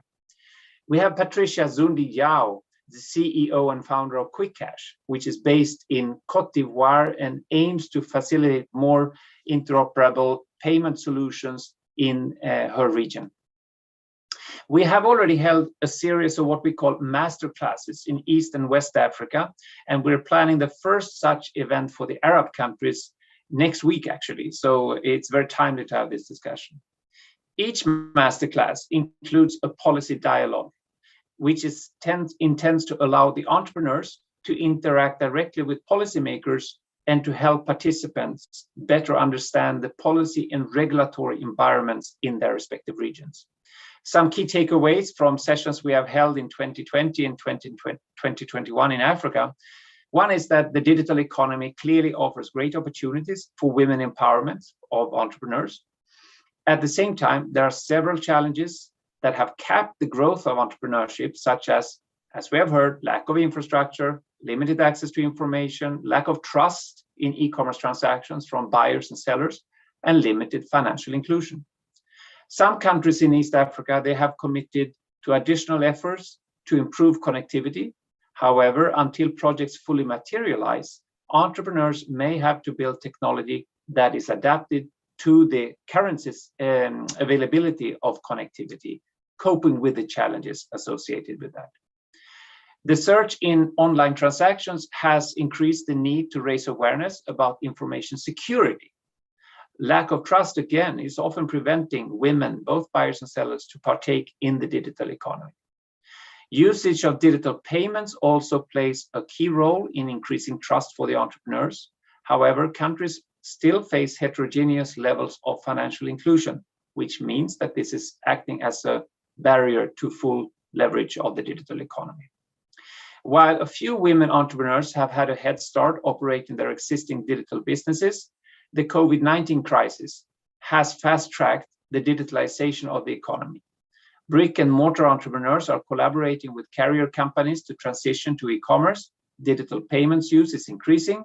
Women digital entrepreneurs have an opportunity to build trust with their new customers, and policymakers are propelled to go faster in the implementation of data and consumer protection laws, to mention a few examples. We're also seeing in Africa that discussions have started to explore existing economic opportunities brought about by the African Continental Free Trade Area, such as facilitated cross-border trade and harmonized legislations, as well as some concrete measures adopted at the national level to support innovative businesses. I'll be happy to provide more details as needed, and I think it would be also worth exploring possible opportunities for collaborating with UNITAR in this area. Thank you. Thank you very much. Exactly. We can continue this discussion, and thank you for sharing all these obstacles and challenges for women and that you observe, and potential ways forward. I would like to ask Mr. Nasser also on this question of from your perspective, what do you consider as the main challenges for tech inclusion, also for women? Thank you very much. I think it's a lot it's a big discussion and a lot of debates have already taken place around this subject. To how do we encourage women to continue a career in STEM? You know, we are very lucky. We have a Secretary General at DCO who spent decades mentoring young women in STEM professionals around the world. So clearly, we are very aware that we have a big challenge ahead of us. It seems today the issue is no longer to have girls and women educated in STEM. In many countries, they represent a large portion of the students and the graduated students.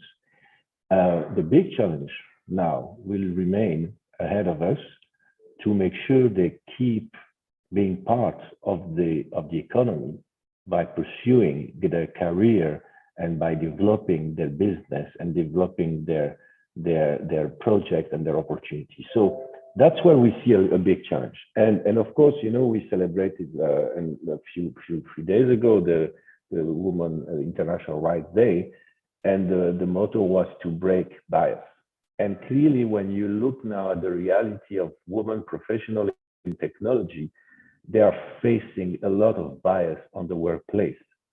It can be in terms of the working environment, it could be in terms of perception, to feel undervalued, it could be also bullying, it could be also pay inequity and insufficient flexibility for the family life, or even medical leave policies.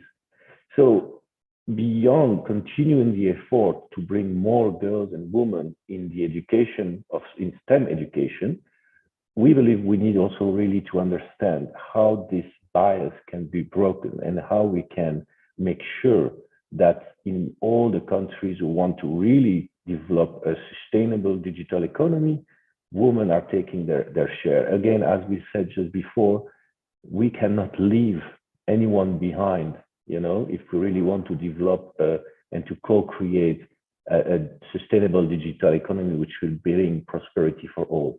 If we do so, everyone will suffer.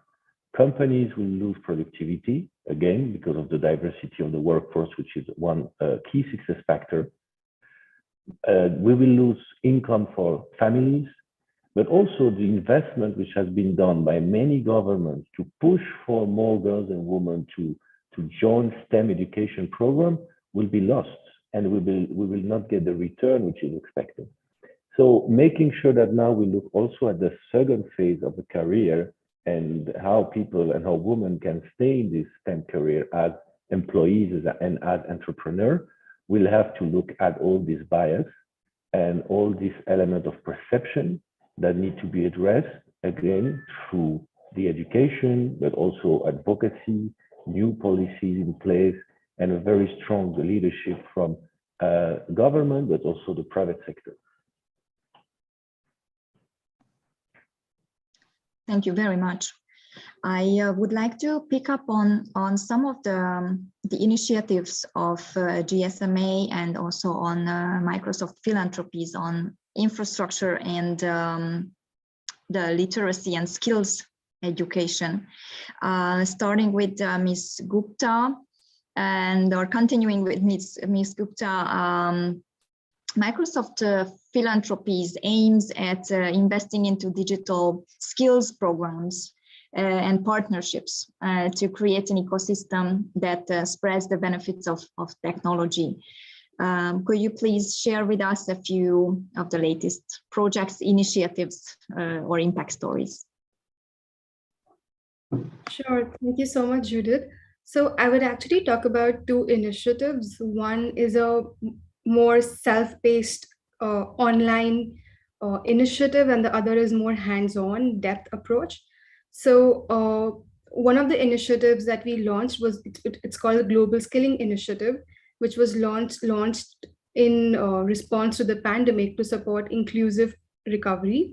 So it's a direct-to-consumer program with online self-paced free content provided for 10 in-demand roles, both technical and non-technical.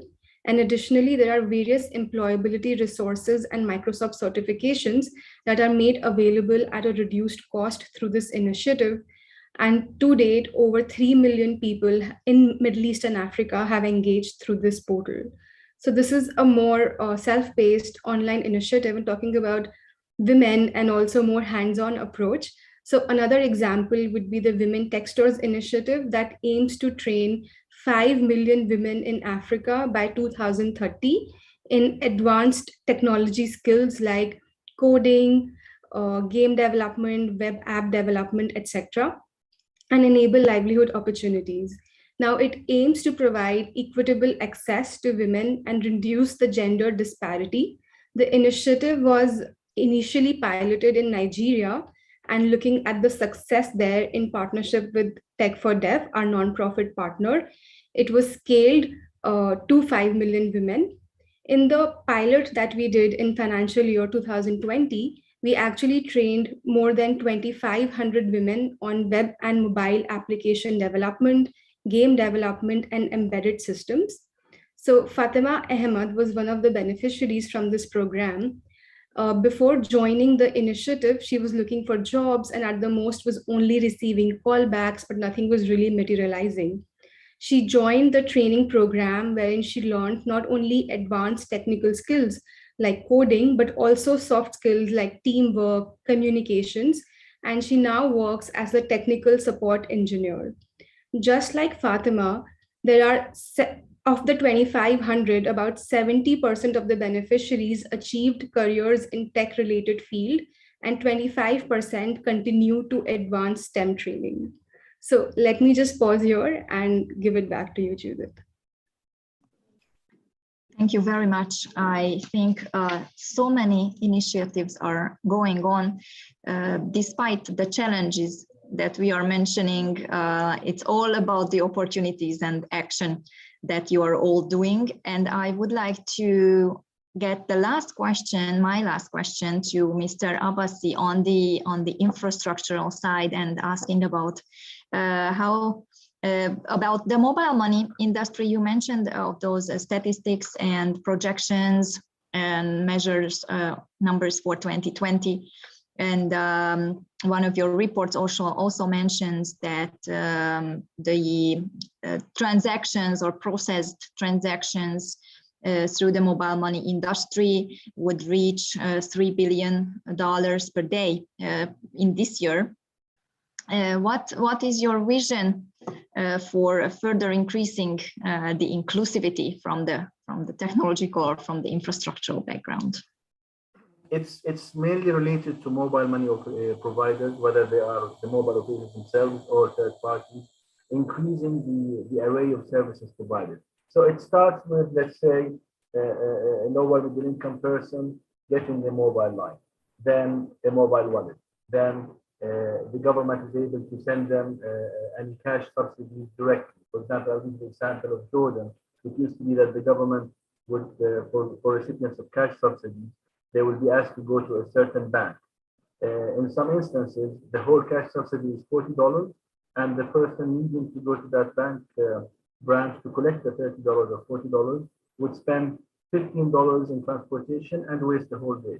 Now, these can be dispersed using mobile wallets. Now, this enhances the well-being, the economic well-being of the recipient. Then we've seen mobile wallet providers, mobile money providers build extra services, offering farmers insurance against the weather, offering families savings accounts, also bill payments. So you're no longer wasting a lot of your time to go to the utility company to pay the bill. Rather, you're digitizing it and paying the bill payment. So all of this innovation helps, and then it becomes the flywheel, if you will, of the industry starts kicking in. So when 3 or 4 households in a neighborhood use mobile money, their neighbors will learn from them and they will see the benefits of it, and then those neighbors will adopt it as well. And that's why we're seeing exponential growth in the use of and the transactions, and more importantly, the reduced share of cash in and cash out. Mobile money started as cash in from one side and cash out from another. Now it's digitizing money, and it's the circulation is primarily within the mobile money ecosystem, and also an expanding use of mobile money and the bank and the financial industry, the banks. So we're seeing a lot of transactions, money moving from bank accounts into mobile wallets and vice versa. So overall, it's a very positive trend. And once people are digitally included, once they're using the mobile service, once there's financial inclusion, they have the ability to be involved in the financial system, then a lot of things can progress and happen. If you allow me also, I'm going to give an example from Iraq on infrastructure itself, not mobile wallets. If you recall, Iraq was a third of the country was under the control of ISIS for a while, and that has really negatively affected the mobile infrastructure there. What the combination of good policies resulted in the launch of 4G. What happened was the Iraqi government decided that they're going to extend the license terms of the 3 mobile operators by a number of years to compensate them for the time when a third of the country was under the control of ISIS. And they allowed for technology neutrality, which allowed operators to reform spectrum and launch 4G. So earlier in 2022, Iraq launched 4G, and everything is much better than 2 or 3 years ago. So these are the policy levers that can happen relatively easily to unleash connectivity and its potential in any given market. Thank you very much. I would like we have a few more minutes, and before we get to our concluding round of statement, I would like to share with you 2 questions, and please feel free to pick up on them as well. So one is about safety and fraud in the e-commerce and digital trade system. How can it be curbed to ensure users are safe when they are using e-commerce and digital trade or participating in that? And the other question is about very specific about an agency, if there is any agency in Ghana for online self-learning training certification. So if you have information on that, please share. Also, there were requests to share the mentioned reports specifically from UNCTAD. So I promised we will share with our audience all the reports and data or databases statistics that we were discussing today. And with that, so with these 2 questions, I will give you a round of concluding remarks at the same time. So please feel free to pick up on these 2 questions and make a round of a close or a short closing statement from each of you. And we would go in reverse order in the sense that I would like to start with Mr. Fredriksson. Okay, thank you, Judith. Thanks for organizing this useful discussion. I think it's a good initiative, and I'm happy to see that digitalization and digital transformation is high up on the agenda at UNITAR. And as I said, I would be very happy to explore how we can potentially work together. Maybe UNITAR should be our 35th participant in the E-Trade for All initiative.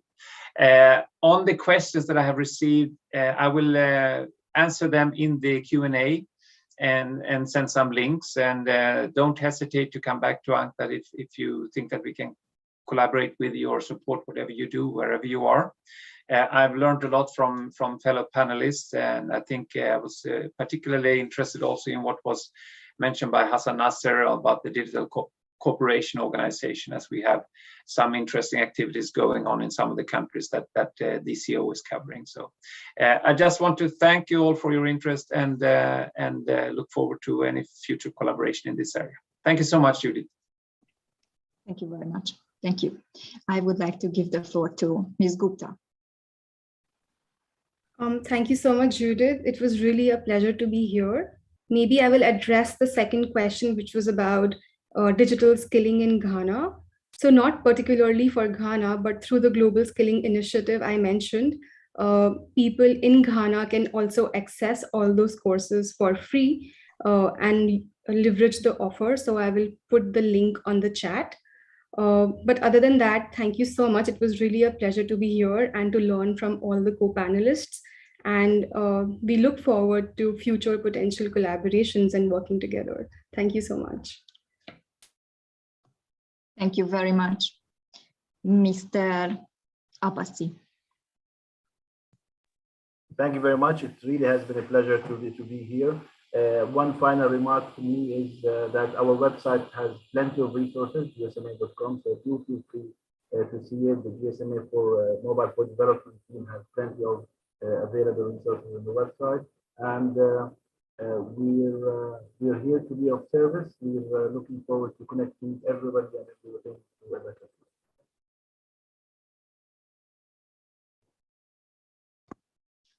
Thank you very much. And Mr. Nasser. Thank you, Judith. So I can just echo the very positive remark from my fellow panelists. I think this opportunity of coming all together and sharing views with participants is really what we needed to drive this cooperation. Again, we all have started and we all have shared amazing initiatives today. We will continue to this dialogue, I hope, offline with participants, with governments, with agencies. I will just probably, as a conclusion, take the final question regarding safety. And I think it's the perfect example to build safety, to build security, to create a safe environment. Again, this is only possible by ensuring collaboration and cooperation among all the key stakeholders to build the right framework, implement the right policies, and take the right actions. So I'm not going to be specific in the answer here, but again, that's just an element which tells us that we are only starting here, and I'm looking forward to continuing the work with all of you. Thank you very much to UNITAR for having this amazing panel. Thank you. Thank you very much. I truly would like to thank all of you for the participation in this discussion. I think we reached our purpose, bringing together different stakeholders from all different backgrounds on the infrastructure side, on the skills programming side, and cooperation, partnership, all these concluding remarks that are coming through. And we are also, as UNITAR, happy to continue the discussion and collaborate with you on further actions. And I would like to conclude. I think that's a perfect conclusion, just to say what our keynote speaker told, that power can come through digitalization, but it must be we must ensure via partnerships and collaboration that it's not going to create a connectivity Grand Canyon, but it's going to be beneficial and the benefits reaches all. Thank you very much for all of you. And the conference will continue after a short break or a small break of half an hour. So we will resume at 12:30 CET, Geneva time. And then we will continue with 2 more panel discussions. The second of the day after the break will raise issues specifically looking at the Sahel region and Sub-Saharan Africa. And the third one of the day will look at Iraq and Afghanistan specifically. Please stay with us, and already I'm thanking the audience for their questions and participation. We will address all the remaining questions if there was any left, but trying to answer all your questions during the day further on. So please stay with us, and then we will come back after 30 minutes break from 12:30 with the remaining 2 sessions. Thank you very much. Thank you very much.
Good afternoon.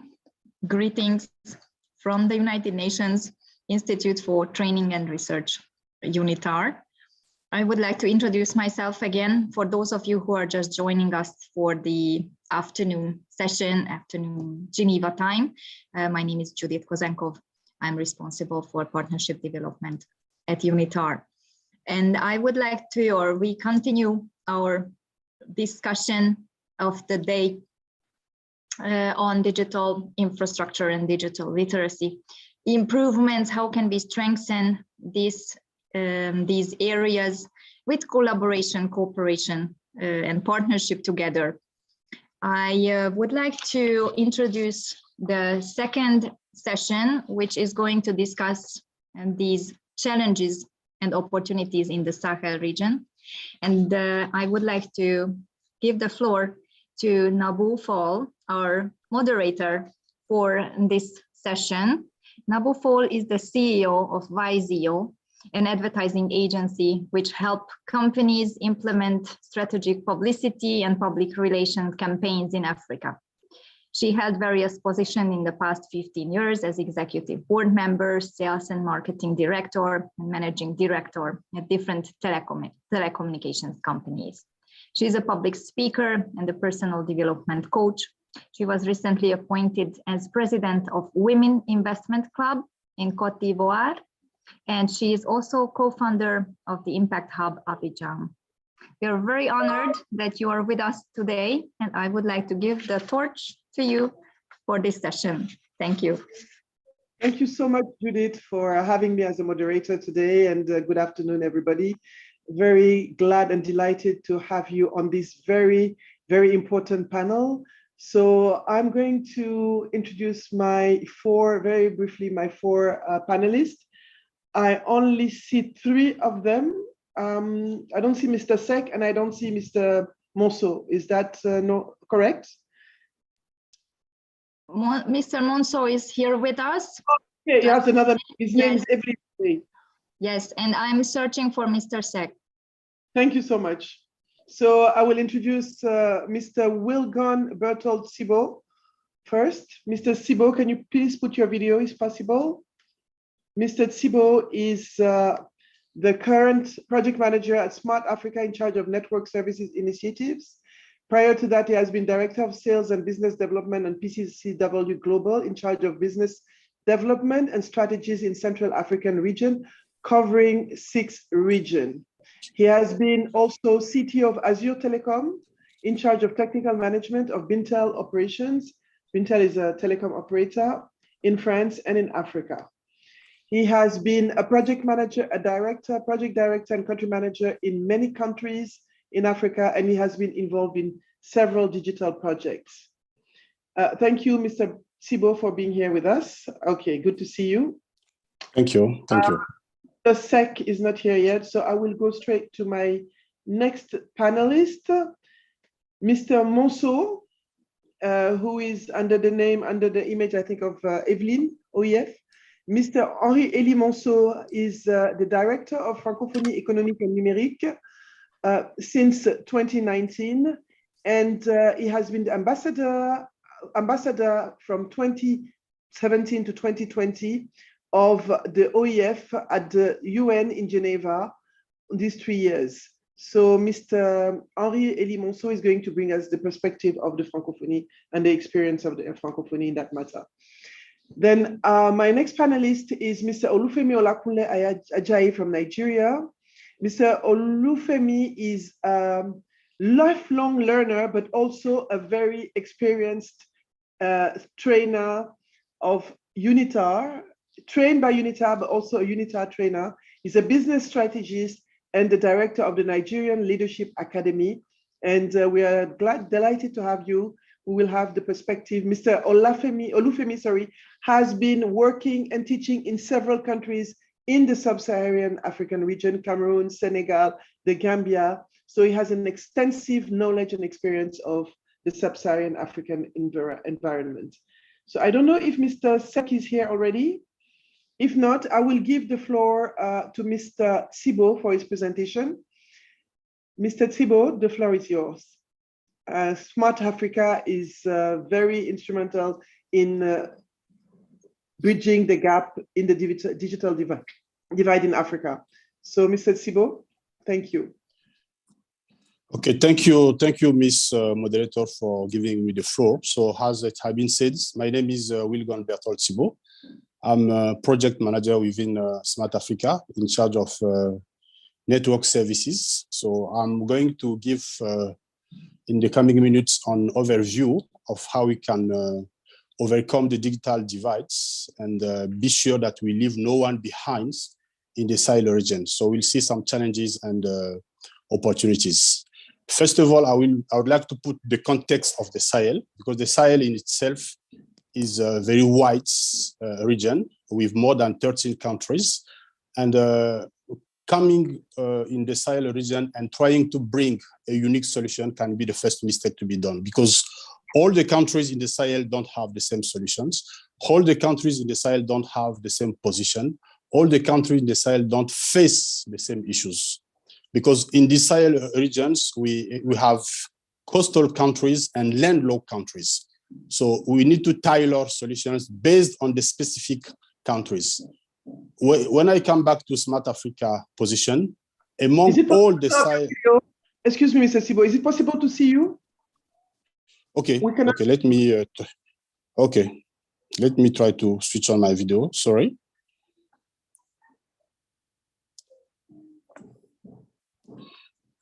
Can you see me now?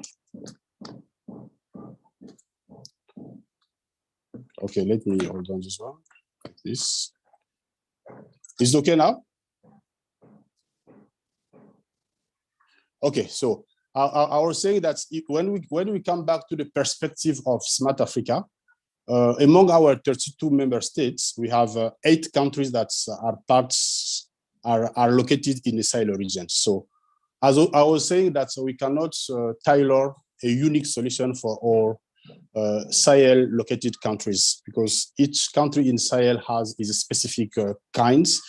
Each country in Sahel has a specific location and faces specific issues.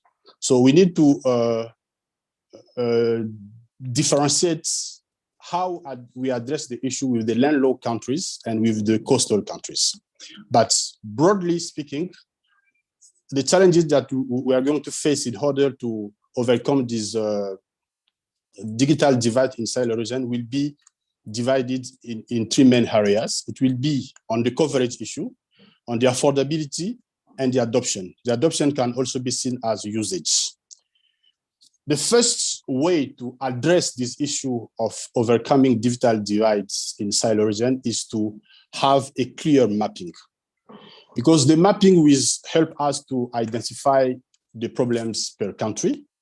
The mapping will help us to see what is missing in the country, those missing links that can be identified per country.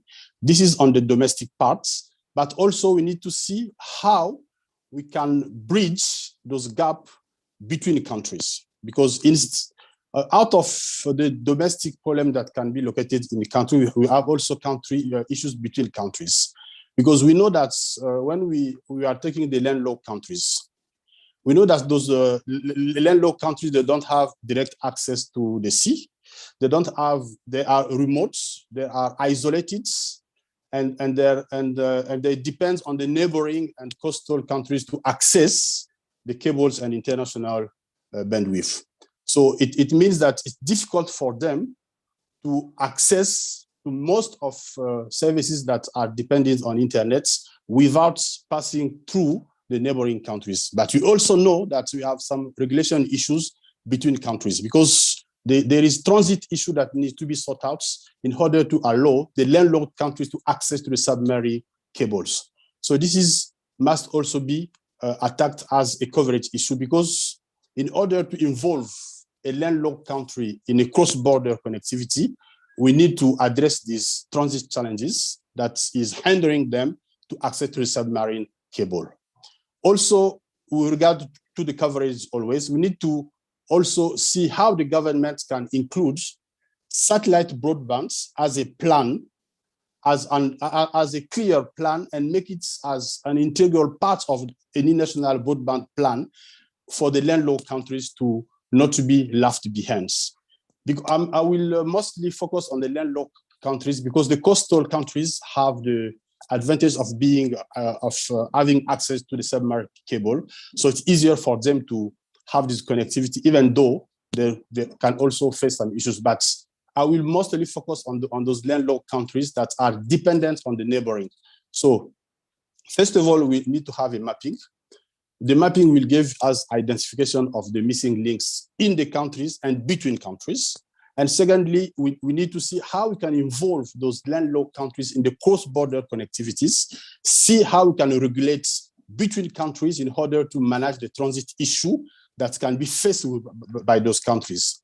And then after working on the coverage issue, we need now to see the affordability. Because even though the service can be available, but it must be affordable. And we know that in Africa, and mostly in those Sahel countries, some of the countries are rural. And in those rural areas, we know that the ARPU is not high. And it's not easy for the telecom operators to invest in those locations because the return of investment is not easy. So we need to see how make those services affordable. Making those services affordable will need to involve also the governments to see the taxation issues, to see the spectrum issues, because it's easy for the government to give low frequency spectrum that can make easier to allow coverage in wider area.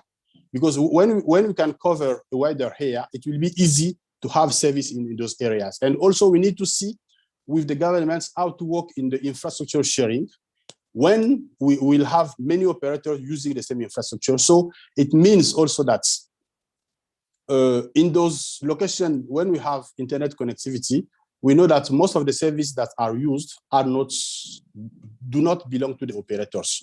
So we need to see how we can collaborate with the non-operator actors. I mean those digital actors that are not operators. I mean those GAFAM actors, how we can work with them to redesign the taxation issue in order to support the financing of those digital infrastructure in those locations. This is on the affordability issue. And if we cover the location, we make the services affordable, but they must be adopted by the local users. So in order to make the adoption or the users being a reality, we need to work also on the capacity building first. The capacity building remains a problem because we can have service affordable, we can have service available, but if people don't know how to use them, it will be a problem. So we need to work also on the capacity building of the local users. We need also to come with the content that can be tailored based on the location, because most of the time we have services, most of the time we have service available, but the content that we are proposing to the user are not adapted with the reality of the community. So coming with services is good, but tailoring services and products that are adapted with the reality of the community is better. And in order to have this community to use that services, we need also to train those people. This is where we are talking about the capacity building. But in order to have all those digital infrastructure being deployed in those locations, we need also to see how to finance them. Because the financing is also a main problem of the digital, to bridge the digital gap. We know that we need, it has been said on the Moonshot report, also with the UN Broadband Commission, that we need more than $100 billion to bridge the digital gap in order to have internet accessibility by 2030. Among those $100 billion, we know that we have one part of the capex that need to be used for the investments. We have also the opex that need to be used for the maintenance of the infrastructure. We have one part that will be used for the capacity building, the training to be provided to the users, and we have one part of the regulation and the regulations. As I said before, we need also to harmonize regulation between countries in order to give access to the landlocked countries, to work with the neighboring countries in order to have access to the submarine cable where it's needed. So we need to work on the financing model, because we know that we have all those, what you can call traditional financing model, where we have the CapEx model, where we have the project financing model, where we have the PPP model, where we have also the Universal Service Access Fund model. All those models can work, have been used. They have shown also their usage, but they have also shown their limits when we are talking about a location where people are low income. Because we need to also to address the issue of people living in low income areas, because those commercial companies that are using internet, they mostly go where they know they will have return of investments. But we need to have those blended financing model where we can also give access to connect what we call the unconnected, because those are, and why they are unconnected is maybe because they don't have coverage, but we have already seen how we can address the coverage issue. We have also seen how we can address the affordability issue, but now we need to see how we can bring the solution in grounds. So we need to see the financing model. So what we can see, because we can identify three kinds of the financing, three kinds of the contribution model. What you can see as investments, funding, and financing. But we need to see how to blend even those three contribution model, investing, funding, and financing, in order to bring those digital infrastructure being available, being usable, and also being accessible for the local citizens. I can, to finish my speech, I can say that we can, the best way is not to stick in the traditional model, as I said. The best way is to go on what we can call like innovative model, innovative contribution models, where we can have some blending financing model, where we have operators, we have equity investors, we have the governments, we have the digital actors working together in order to address the issue in the location where we know that the ARPU is not high, where we know that the return of investment will not be so automatic, and then bringing those people to be connected and try to bridge that connectivity gap in order to bring the unconnected to be connected. So this is basically how we can address the issue of the digital divide within the Sahel region. Thank you very much. Thank you so much, Mr. Sibo, for that very, very comprehensive and very brilliant presentation. Thank you. It was very rich and insightful. Really, thank you. Thank you very much. Thank you very much. I will refer to Mr. Henri-Élie Monceau, who will give us, make his presentation. Hello, Mr. Monceau.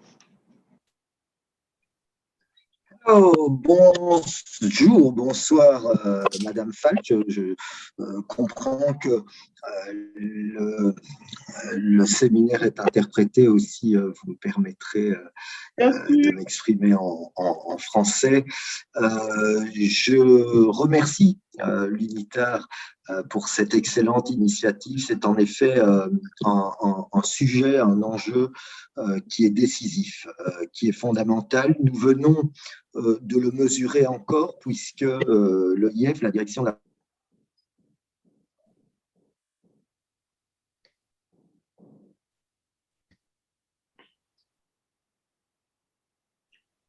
I think we'll. Okay, he's coming back. La francophonie, Monsieur Monceau, vous pouvez reprendre. Je crois qu'on vous avait perdu. Vous pouvez remettre votre micro éteint. Merci beaucoup. On ne vous entend pas. Allô, voilà. J'espère que. Est-ce que vous m'entendez? Oui, vous êtes de retour. Voilà, j'espère que la connexion va tenir. Je vous parle de Hanoï en ce moment. Alors, donc disais-je, je remerciais l'UNITAR pour cette initiative parce que l'enjeu est important. Il l'est d'autant plus que nous venons de mesurer encore à quel point cette fracture numérique s'imposait et se trouvait aujourd'hui aggravée par la situation qui fait suite, en espérant qu'on puisse parler de suite, à la crise de la Covid. Nous avons en effet fait procéder ces derniers mois une étude qui a tenté de mesurer l'impact de la Covid sur la fracture numérique et les nouvelles ne sont pas absolument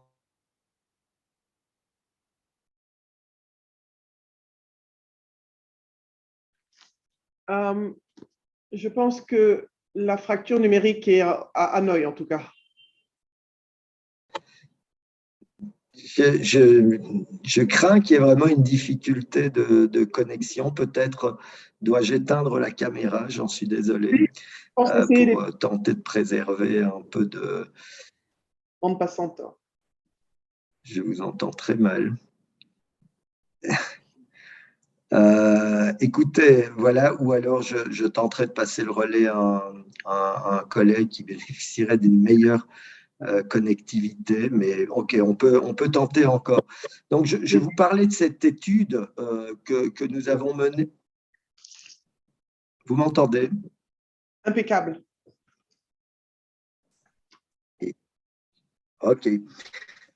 Donc, cette étude qui à la fois montre un différentiel dans la résilience entre les pays du Sud et les pays du Nord face à la crise de la Covid-19 et le rôle que joue la fracture numérique. Et puis, je voudrais aussi évoquer peut-être les moyens et les politiques qui permettraient de réduire cette fracture numérique.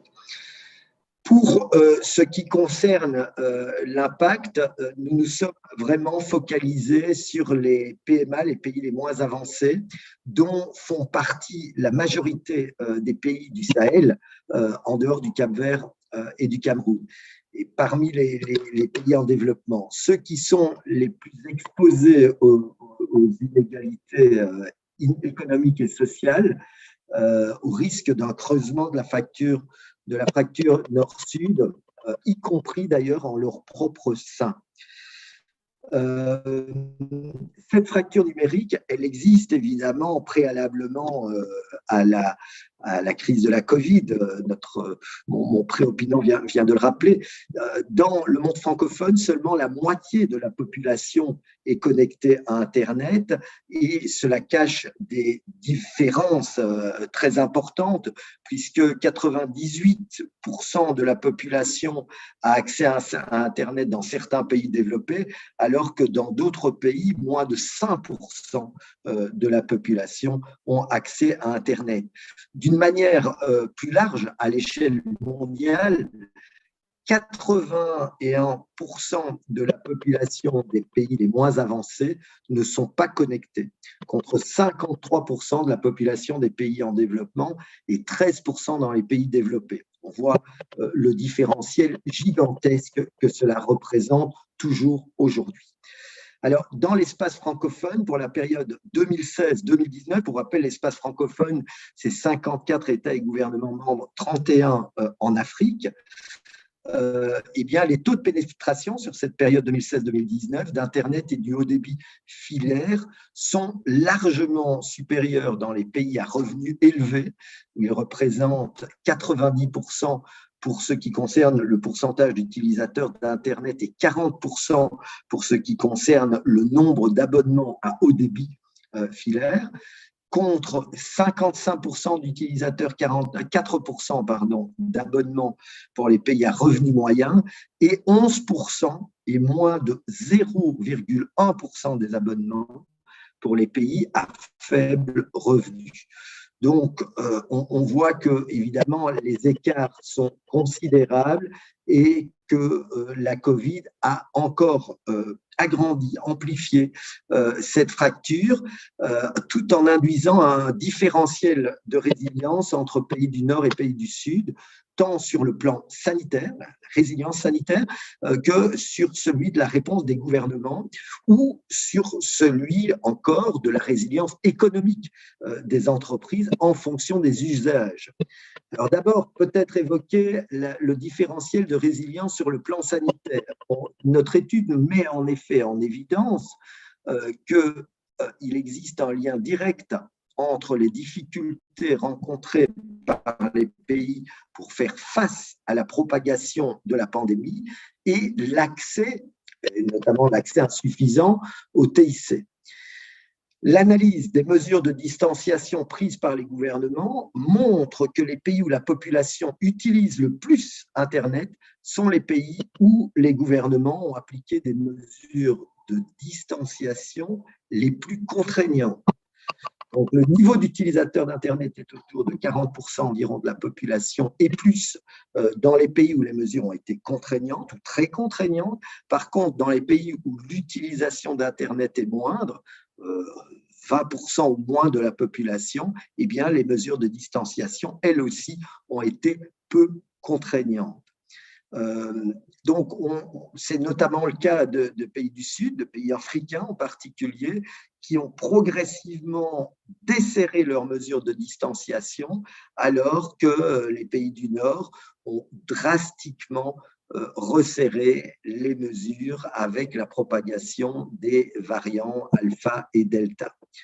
Et donc, le relâchement des mesures des politiques de distanciation en Afrique, dans les PMA notamment, du fait que la population adhère moins aux mesures de confinement et que les capacités de soutien économique des ménages et du secteur privé sont faibles, ont aussi entraîné un certain nombre de restrictions, ont eu un impact direct sur un moindre usage d'Internet.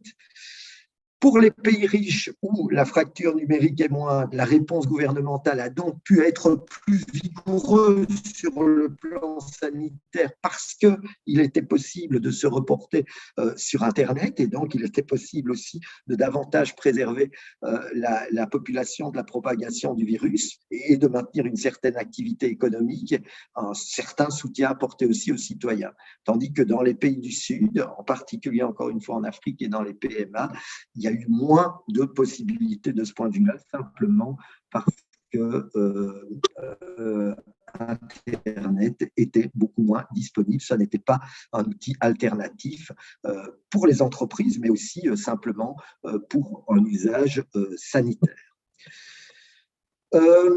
Alors, sur le plan maintenant de la résilience économique, on constate que dans le comportement des entreprises face à la Covid-19, les entreprises qui ont été en mesure d'utiliser l'outil numérique ont mieux résisté à la crise et aux effets des confinements. C'est très important comme constat, ça veut dire qu'il ne suffit pas d'avoir la connectivité.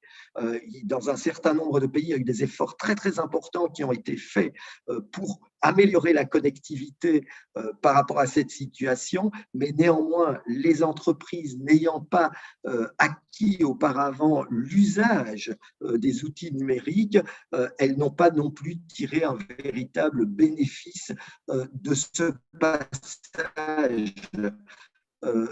de cette utilisation de la connectivité sur base notamment de chiffres de la Banque mondiale dans cette étude que nous avons donc réalisée avec la FERDI. Les entreprises qui savaient utiliser Internet avant la survenue de la crise et qui ont pu développer des stratégies, notamment des stratégies en termes de vente en ligne et de télétravail, ont également mieux traverser la crise. Et c'est un résultat qui est d'autant plus vrai pour les petites et les moyennes entreprises situées dans les pays en développement qui ont pu utiliser des stratégies d'adaptation et qui ont eu un accès plus facile, notamment aux prêts bancaires, grâce à leur savoir-faire en matière de numérique. Donc, ceux qui maîtrisaient, qui possédaient le numérique, ont connu un bond. Il y a eu une sorte de cercle vertueux pour eux, où leur appropriation s'est encore accélérée, à la différence de ceux qui sont venus beaucoup plus tardivement aux pratiques numériques. Donc, selon les chiffres, les capacités de production des entreprises des pays riches sont restées à 80% de leur maximum antérieur à la crise, contre seulement 60% dans les pays en développement. Donc, les entreprises, toutes les entreprises au monde ont souffert évidemment de cette situation, et je crois qu'on va le mesurer encore pendant un bon bout de temps, mais malgré tout, les entreprises des pays en développement ont souffert proportionnellement bien davantage, et là aussi les chiffres le montrent malheureusement, c'est particulièrement le cas des entreprises dirigées par les femmes. Donc, le principal message que nous pouvons retirer de cette situation, c'est l'indispensabilité des compétences dans l'usage des outils numériques et de l'Internet. Donc, par rapport aux politiques qu'il convient de mener pour réduire la fracture numérique et pour renforcer la souveraineté et l'inclusion pour une plus grande résilience au choc, il y a à la fois des mesures à prendre dans le domaine des infrastructures matérielles, de la connectivité, mais aussi des infrastructures immatérielles. Je ne vais pas insister sur le premier point, mon prédécesseur vient de le faire de très belle manière. Je vais peut-être, si vous le voulez bien, pour ma part, vraiment développer cet aspect, et je terminerai par là, cet aspect du besoin aussi en infrastructures immatérielles, de ce que les chercheurs appellent les actifs non physiques, notamment tous les aspects liés à la régulation, à la réglementation qui peuvent régir les infrastructures matérielles. C'est en encadrant ces infrastructures matérielles, en faisant des choix qui privilégient l'accès aux populations et l'appropriation progressive des outils numériques, que l'on peut réduire la fracture numérique. Mais c'est aussi la production, le stockage, la diffusion et l'utilisation de la donnée, ainsi que son mode de financement. Et il faut aussi insister sur les systèmes et organismes qui structurent finalement l'écosystème numérique, qui est fondamental. Les associations d'usagers, les associations d'opérateurs, le secteur privé, les organismes de recherche, le secteur éducatif dans sa globalité ont vraiment un rôle extrêmement important. Donc, il faut parvenir à une diversification du financement, notamment dans les zones à faible revenu, et là, les partenariats publics-privés souvent peuvent constituer une solution. Il faut s'adosser à des dynamiques préexistantes de financement dans les communautés économiques régionales, notamment, qui souvent ont des structures, peuvent compter sur des structures de financement régionales, parfois à travers la fiscalité. Et puis, enfin aussi, toujours sur le plan des recommandations, cette étude met en évidence l'importance de la fiscalité vers les opérateurs téléphoniques, taxation qui peut être envisagée sur la base de l'usage du réseau, notamment, parce que la taxation sur les appareils, comme c'est généralement le cas, a tendance à pénaliser les plus pauvres aujourd'hui. Donc, une option consiste, bien entendu, à mettre à contribution les fournisseurs de diffusion de contenu. Sur les aspects de régulation, un travail important doit être mené dans la régulation du secteur des télécommunications, dans l'indépendance des autorités nationales, mais régionales aussi, de régulation. Et l'enjeu de la gouvernance des données est absolument fondamental. Pour conclure, je dirais que l'efficacité à court terme doit s'appuyer sur un usage de technologies numériques peu complexes qui peuvent être rapidement généralisées à une large population, mais c'est aussi fondamental de bien penser les enjeux en termes d'absorption technologique à travers la formation, à travers la mise en contact, à travers la littératie numérique, de telle sorte que beaucoup d'utilisateurs qui aujourd'hui possèdent en fait un accès à Internet ou en tout cas à la téléphonie mobile puissent tirer le meilleur usage possible de leurs matériaux. Je voudrais juste évoquer un programme que nous venons de lancer à cet égard il y a quelques mois, un programme qui s'appelle Déclic, qui est un programme de formation au numérique et à ces métiers. Merci de montrer la planche qui permet de donner une idée du démonstrateur que nous avons mis en place, donc qui est basé sur 20 filières de formation dans 10 pays. Et ces 20 filières opérées par 12 opérateurs, par 12 acteurs locaux du numérique vont nous permettre de former entre 1300 et 1500 jeunes professionnels en une année. Ce sont des formations certifiantes, professionnalisantes, et l'objectif, c'est vraiment que la proposition de valeur qui va émerger en Afrique francophone soit une proposition de valeur portée par les Africains. Il est important que l'extension de la connectivité ne se traduise pas simplement par une extension du marché qui serait juste ouvert à des acteurs dominants, je ne dois pas les citer, qui aujourd'hui sont présents déjà et qui captent l'essentiel de la valeur. Ce qui est vrai pour un certain nombre de filières de base, de matières premières, le coton, la noix de cajou ou le café par exemple, c'est-à-dire de pouvoir aller vers une transformation qui soit la plus importante possible et pas juste vendre de la matière première, est vrai aussi pour le numérique. Il faut que les pays les moins avancés, les pays en développement, soient capables de définir leur propre proposition de valeur numérique, et ça passe par la formation. Voilà, je ne serai pas plus long, je vous remercie beaucoup Madame la modératrice et je reste bien sûr à votre disposition pour toute question. Merci beaucoup Monsieur Monceau, je vais pas vous faire l'affront de vous parler en anglais, donc merci infiniment pour cet exposé aussi très compréhensif et très brillant sur les initiatives et les pistes de réflexion menées, ainsi que la belle initiative qui est Déclic, menée par la francophonie. Merci infiniment. I'm going to switch now. Sorry, I'm the worst nightmare of the translators, I know.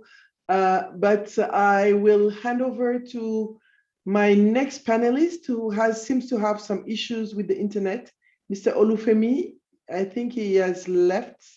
Is not around, so I will move on to maybe asking a question to Mr. Thibault while waiting for the next moderator. Maybe I will come back to what Mr. Thibault shared with us. Mr. Thibault, you are here? Yes, I'm on. Okay, I will come back to the 3 points, very brilliant points that you have shared with us: the coverage, the affordability, and the availability in order to bridge that digital gap. I will have a question for you. My first question to you will be, what kind of partnership do you develop with local actors in the sub-Saharan region in order to implement your vision, the vision of Smart Africa? Okay, thank you very much. I think I can switch off my video because of internet issues. Okay, thank you very much. First of all, we must put in the context that Smart Africa is a Pan-African organization that has been implemented by the head of states. Within Smart Africa, we have in the same table the public sector, I mean the countries. We have also the private sectors. So we have been able to put around the same table countries and private sectors that are working in the digitalization. Those private sector can be from Africa or out of Africa, but those have any interests within the continents trying to work in order to bridge the digital gap in Africa. Because the first mission of Smart Africa is to transform the Africa into a single digital market by 2030. But we cannot have this being done alone. And we cannot have this being done just working with the countries, but we also need to see, because most of those investments have been done by the private sectors. That's why we brought around the same table the countries and the private sectors. What is our main way of working? Within Smart Africa, we have what we call project implementation plan. When we have an initiative, the initiative can come from a country, the initiative can come from a private sector, the initiative can also come from Smart Africa. We develop first what we call a concept note. The concept note will give us a guidance, a visibility on what we need to achieve and what we want to achieve. After the concept note, we move to the study. The study or a blueprint will give us more details on the way to implement the project. When we have all those two items with good guidance and visibility and guidelines, then we move to the pilots. We cannot implement our project without passing through a pilot. A pilot can be a local pilot or with some few countries that can be interested in the projects. When we do the pilots, from the pilot, we have some lessons that we can learn. We can see where we can improve, when we can upgrade, and then we can go to the next step, which is the scale up of the projects, where we can implement the project within the countries that have been showed interest in the projects. So we cannot go in a country without associating the local partners, because in the countries we have within Smart Africa what we call organs. In our organs, we have the Council of Regulation of African Regulators. So we work with all the regulators of all the countries that are members of Smart Africa. We have also what we call the CMA ICT, so the Council of the Minister of the ICT. So we work also with the all ICT ministers of the member states. So meaning that when we bring a project in a country, we associate also the local partners through the ICT minister, through the Council of African Regulators, and they then can bring the initiative within the countries, identifying the good partner that can be fitted within the projects, and then we can implement the projects. So this is the way we bring our project within the country, by using the local partners that are located in the country. Thank you so much, Mr. Tsibo, for, again, another very interesting explanation. I'm going to come back to Mr. Je vais revenir à Monsieur Monceau. Je ne sais pas si vous êtes toujours là. Je suis toujours là. D'accord. Merci. Alors, je vais juste vous poser une question afin de savoir un petit peu au niveau du Sahel. J'ai vu, c'est très bien, j'ai beaucoup apprécié la présentation de l'initiative Déclic. Mais j'aimerais savoir un petit peu comment est-ce que vous travaillez avec, par exemple, les femmes. Vous avez bien précisé qu'il y a un vrai fossé de digitalisation, une vraie fracture numérique dans le genre. Et comment est-ce que la francophonie intervient? Je sais qu'il y a pas mal de programmes de la francophonie d'accompagnement de femmes entrepreneurs, mais comment est-ce que ça se matérialise concrètement, s'il vous plaît? Alors, il y a plusieurs façons d'agir. Dans le cas de ce programme, j'en évoquerai deux. La première, comme je l'ai dit, nous faisons appel à des opérateurs locaux. Nous pensons qu'il est très important que les opérateurs qui dispensent ces formations soient ceux qui connaissent directement le terrain.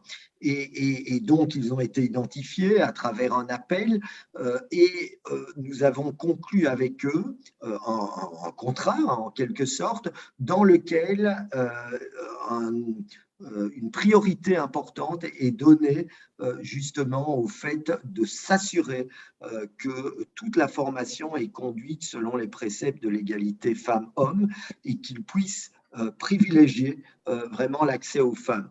Alors, il y a différentes manières dont ça peut se traduire en fonction du terrain. Parfois, c'est vraiment pouvoir trouver des moyens financiers supplémentaires pour garantir que des femmes qui ont pas le choix par rapport à d'autres occupations qu'elles mènent puissent intégrer ces formations. Ce sont parfois des choses aussi triviales que s'assurer que les conditions sanitaires de la formation permettent aux femmes d'y assister. Voilà, il peut y avoir des tas de cas de figure, comme vous le savez bien, mais donc nous y sommes très attentifs dès la définition de la mission. Et l'autre élément de réponse que je vais vous donner, c'est la construction d'une stratégie d'impact. Nous voulons que nos programmes, vous avez évoqué les programmes d'entrepreneuriat, mais tant ces programmes d'entrepreneuriat que les programmes de formation au numérique soient des programmes qui reposent tout au long de leur développement, enfin dès leur conception, mais aussi dans leur mise en œuvre, sur cette volonté d'atteindre un impact réel en matière, d'accès à l'emploi. Nous visons des jeunes dont nous voulons qu'au terme de la formation, ils puissent trouver du travail, et du travail sur place. L'idée, c'est évidemment pas d'alimenter ces multinationales dont je parlais tout à l'heure, c'est de faire en sorte que la proposition soit développée sur le terrain. Le deuxième aspect, c'est cette question d'égalité femmes-hommes et d'autonomisation économique des femmes. Et un troisième aspect est lié aux objectifs du développement durable. Et le quatrième est celui de la langue, c'est-à-dire que ces personnes puissent aussi travailler en français ou en langue locale d'ailleurs, ce qui est extrêmement important aussi, nous semble-t-il, justement par rapport à cette définition de proposition de valeur, parce qu'il faut pouvoir toucher des populations et pas juste être dans un standard international. Donc, nous avons toute une ingénierie autour de ces éléments et les dispositifs d'évaluation de nos programmes, évidemment, sont calqués sur cette stratégie d'impact. Merci beaucoup pour cette précision. Merci à vous. I am now going to hand over the mic to Mr. Olufemi Ajayi, who is our third panelist and who is going to share with us his perspectives on the topic. Given his extensive experience on the sub-region and as a learner, as he said, but also as a trainer and teacher. Mr. Ajayi, the floor is yours.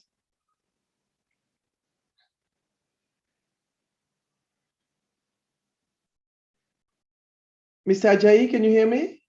You're on mute. Your mic is on mute.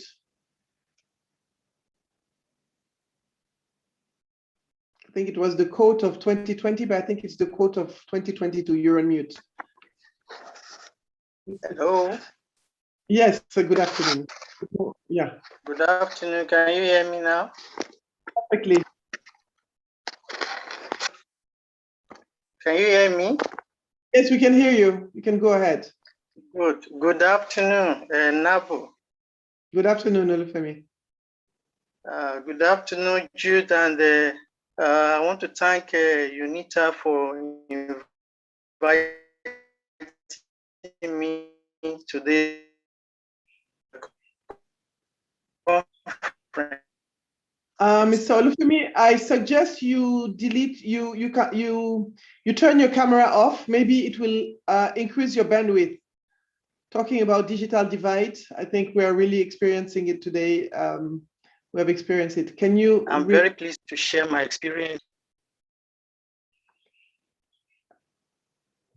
This is not happening. Mr. Hello? Olufemi, can you turn your video off so that we can, your bandwidth will be larger? Thank you. Maybe we will hear you better. Okay, it's off now. Yes, now we can. Can you first go on with your presentation? Thank you very much. Distinguished you. Ladies and gentlemen, let me also just remind us to keep in mind that in sub-Saharan Africa, almost nobody who reads, writes, or does arithmetic gets much respect. We are a land of politics. We pay politicians, and most of our children talk constantly, following the public models of television and school teachers. It is very difficult to teach the basic now in sub-Saharan Africa because what we call the basic is no longer the basic. We have given all the time out to the schools to keep our children, and when they come back in the night, we continue life with them. What are this effect of taking all the children time from them, the time they need to grow, and forcing them to spend on abstractions? Distinguished ladies and gentlemen, the children we teach in sub-Saharan Africa have almost no curiosity And what they do have is transitory. They cannot concentrate for a very long time, even on things they choose to do. The children we teach have a poor sense of future. The children we teach are cruel to each other.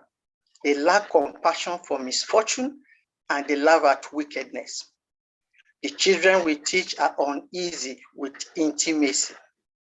The children we teach are materialistic, following the lead of school teachers who materialistically grade everything they do. The children we teach are dependent, passive, timid in the presence of new challenges. Right now, we are taking all the time from our children that they need to develop self-knowledge. That has to stop. We have to invent school experiences that give a lot of that time back. We need to trust children from a very early age with independent study, perhaps arranged in school, but which take place away from institutional setting. We need to invent curriculum where each child has a chance to develop private uniqueness and self-reliance. What does a better school system need? The answer is digitalization. What do I mean by that? Digital learning as a social activity, as an engine of creativity and innovation and productivity in society is going to be exploding in the foreseeable future. And transformational learning is about learning in a way that might be a little unfamiliar to people who are used to thinking about learning as almost exclusively in school setting. And this is where the problem begins in sub-Saharan Africa. Distinguished ladies and gentlemen, there are 5 major ways in which learning is going to be transformed in the future. The first is that content is everywhere you go. The transformation that is taking place now is that the sources of learning are everywhere. That is, knowledge is readily available through digital means from many possible sources. The level at which you can engage in learning is now more dependent on what you are interested in learning. Secondly, the teachers are everywhere. There is a role for former teachers in regular school settings, but in the future, given the development of digital culture, the emphasis is going to be much more on where is the expertise that is required to enable the support, to enable and support the learning. The third factor is learning in the future is going to become much more individualized and personalized. In the future, because of the wide distribution of sources of learning and types of educators, learning will become much more personalized. It will be personalized in the sense of having many more opportunities to learn what you are interested in learning. The fourth way that learning is being transformed is that networks are the new classroom. If you think about classroom as a container within which learning occurs, it is physically constrained, and in most cases, it is occupied for a certain period during the day. And it is usually organized around a single adult who is the source of knowledge. In the future, the structure of learning environment is going to begin to migrate out into society. It will be much more formed around people with common interests and differences in expertise. Much more like a network. Learning will occur 24/7 whenever you want to engage. Your fellow networker don't even have to be awake for you to interact with them. Drop a message and they will get back to you when they wake up. So learning is unconstrained by time and space. It is much more participatory and much more voluntary. The fifth way that learning is changing is that learning will begin to occur everywhere.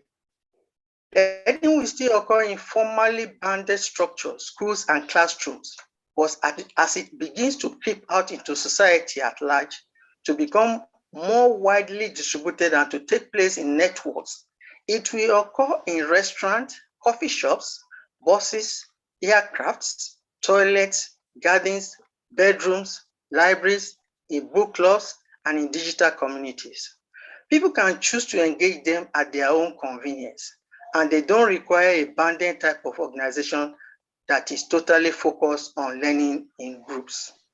Distinguished ladies and gentlemen, the question is not whether these things are going to happen, but how fast they are going to happen, and how quickly and efficiently our ideas about how to organize digital learning are able to adapt to these changes in the way learning happens in society. And that is one of the exciting challenges that we are going to try to get our hands around in transformational learning.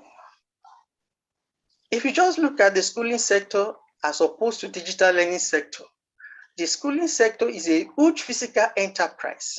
It is built on the idea that learning occurs in a large and physical structures. So if you are thinking about becoming a leader in schooling side of the learning sector, one of the big issues you are going to have to confront is, first, how to make this physical plant more effective as a learning tool. These environments really do affect the way people learn. That is, if you think about what the mix of digital learning and face-to-face learning is, you have to confront the idea of where is access. You must think about the ways in which the design of the physical and digital environment invites people into learning. The physical design enhances learning, but it does not necessarily impede learning. Learning can happen in any space. It is not relegated to any one domain. In most schools in sub-Saharan Africa, the physical environment is not about learning, it is about schooling. School management should try to create educational experiences and educational spaces in which all those connections could be visible and be part of the learning process. It is frustrating that so many schools in sub-Saharan Africa have been built according to an industrial factor model, just for mass production of pupils.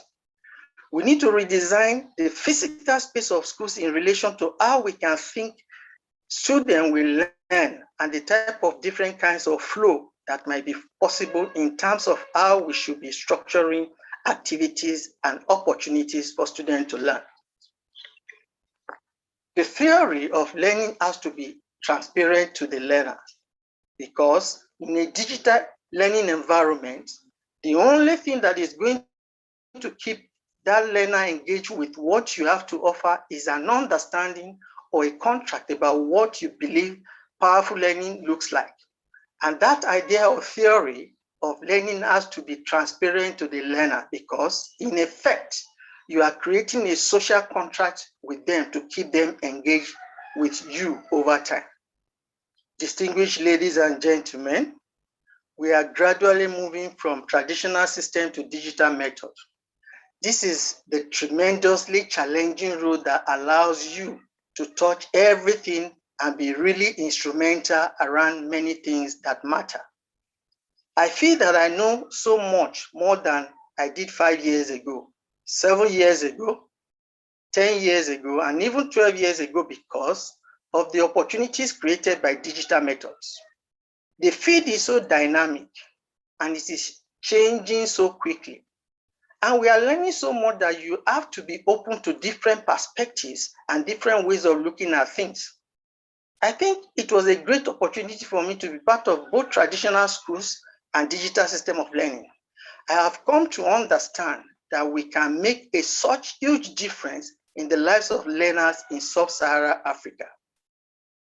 As a school owner, as government, if you are into public or private education, you have got to meet those requirements of digital learning to thrive. For anyone that is interested in learning in digital education, I have all sorts of advice I would give, but one that I feel is particularly important is to not, in my view, fall into the trap that you are creating something entirely new. ultimately, using digital resources to support learning is not new. Distinguished ladies and gentlemen, in conclusion, become a digital learner yourself and make commitment to learn something that you are not very comfortable with and get enough or process of mastering it. You need to keep your model open so that it interacts with the reality of a contemporary classroom. And you need to be open to change your model at any time so that it becomes more effective. Because at the center of any educational change endeavor, we need to put learning first, not schooling. I thank you for your attention.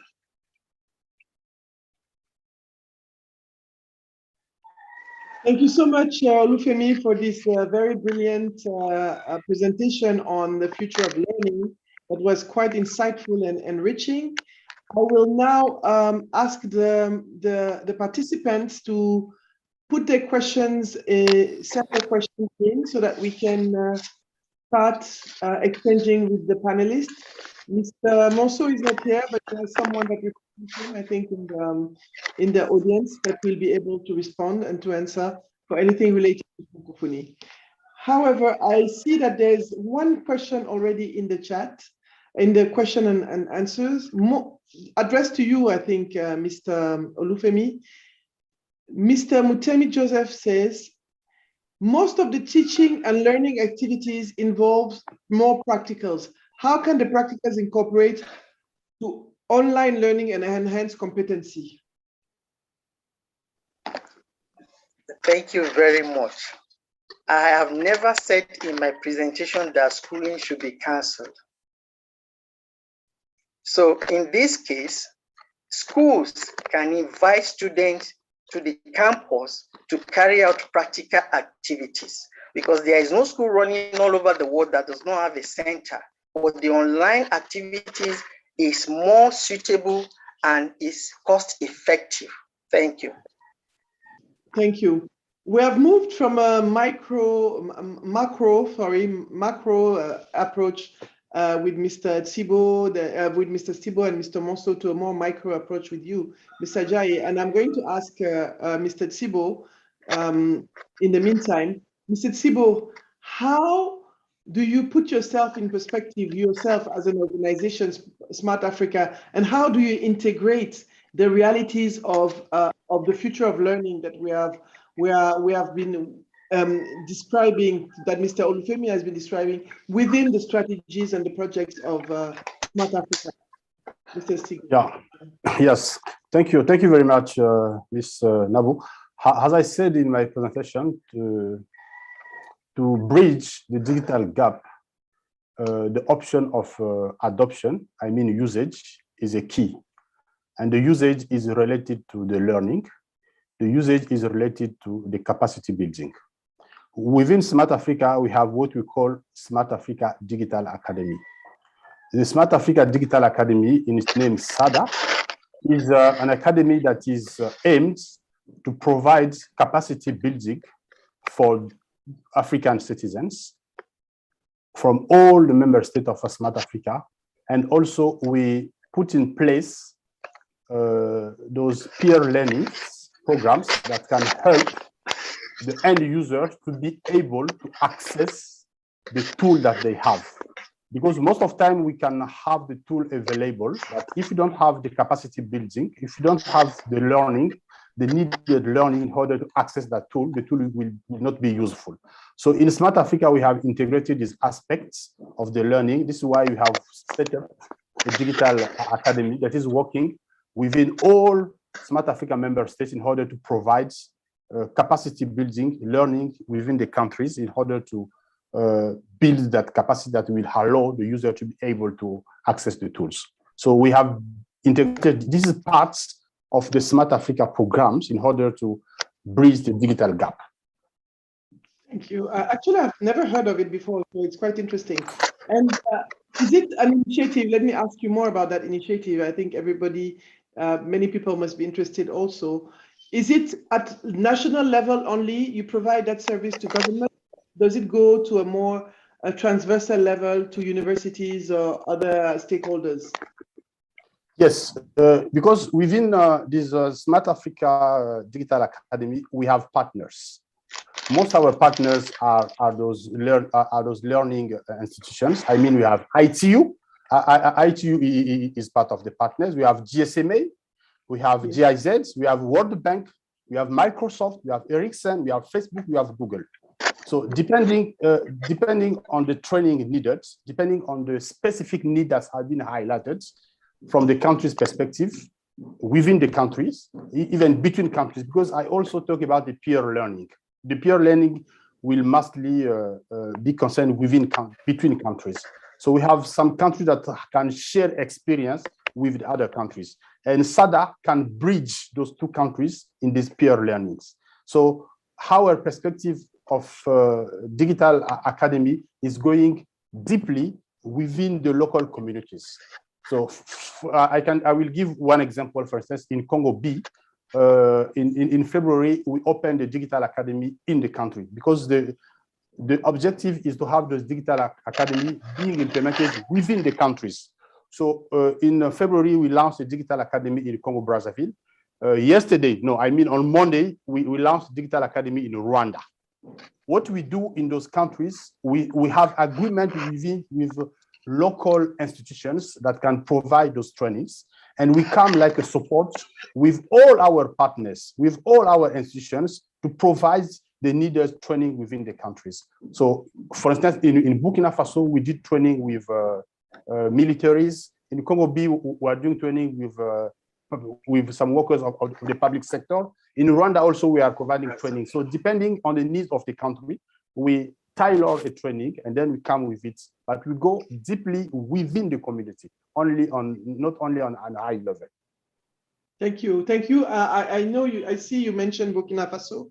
Any other initiative in the Sahel region in foresight? Yes. Yes. We have also one initiative that we call, I think this will also put you in more comfortable way. It's Smart Women and Girl. This Smart Women and Girl is mostly to bridge the digital gender between women and men. We saw that there is a big difference.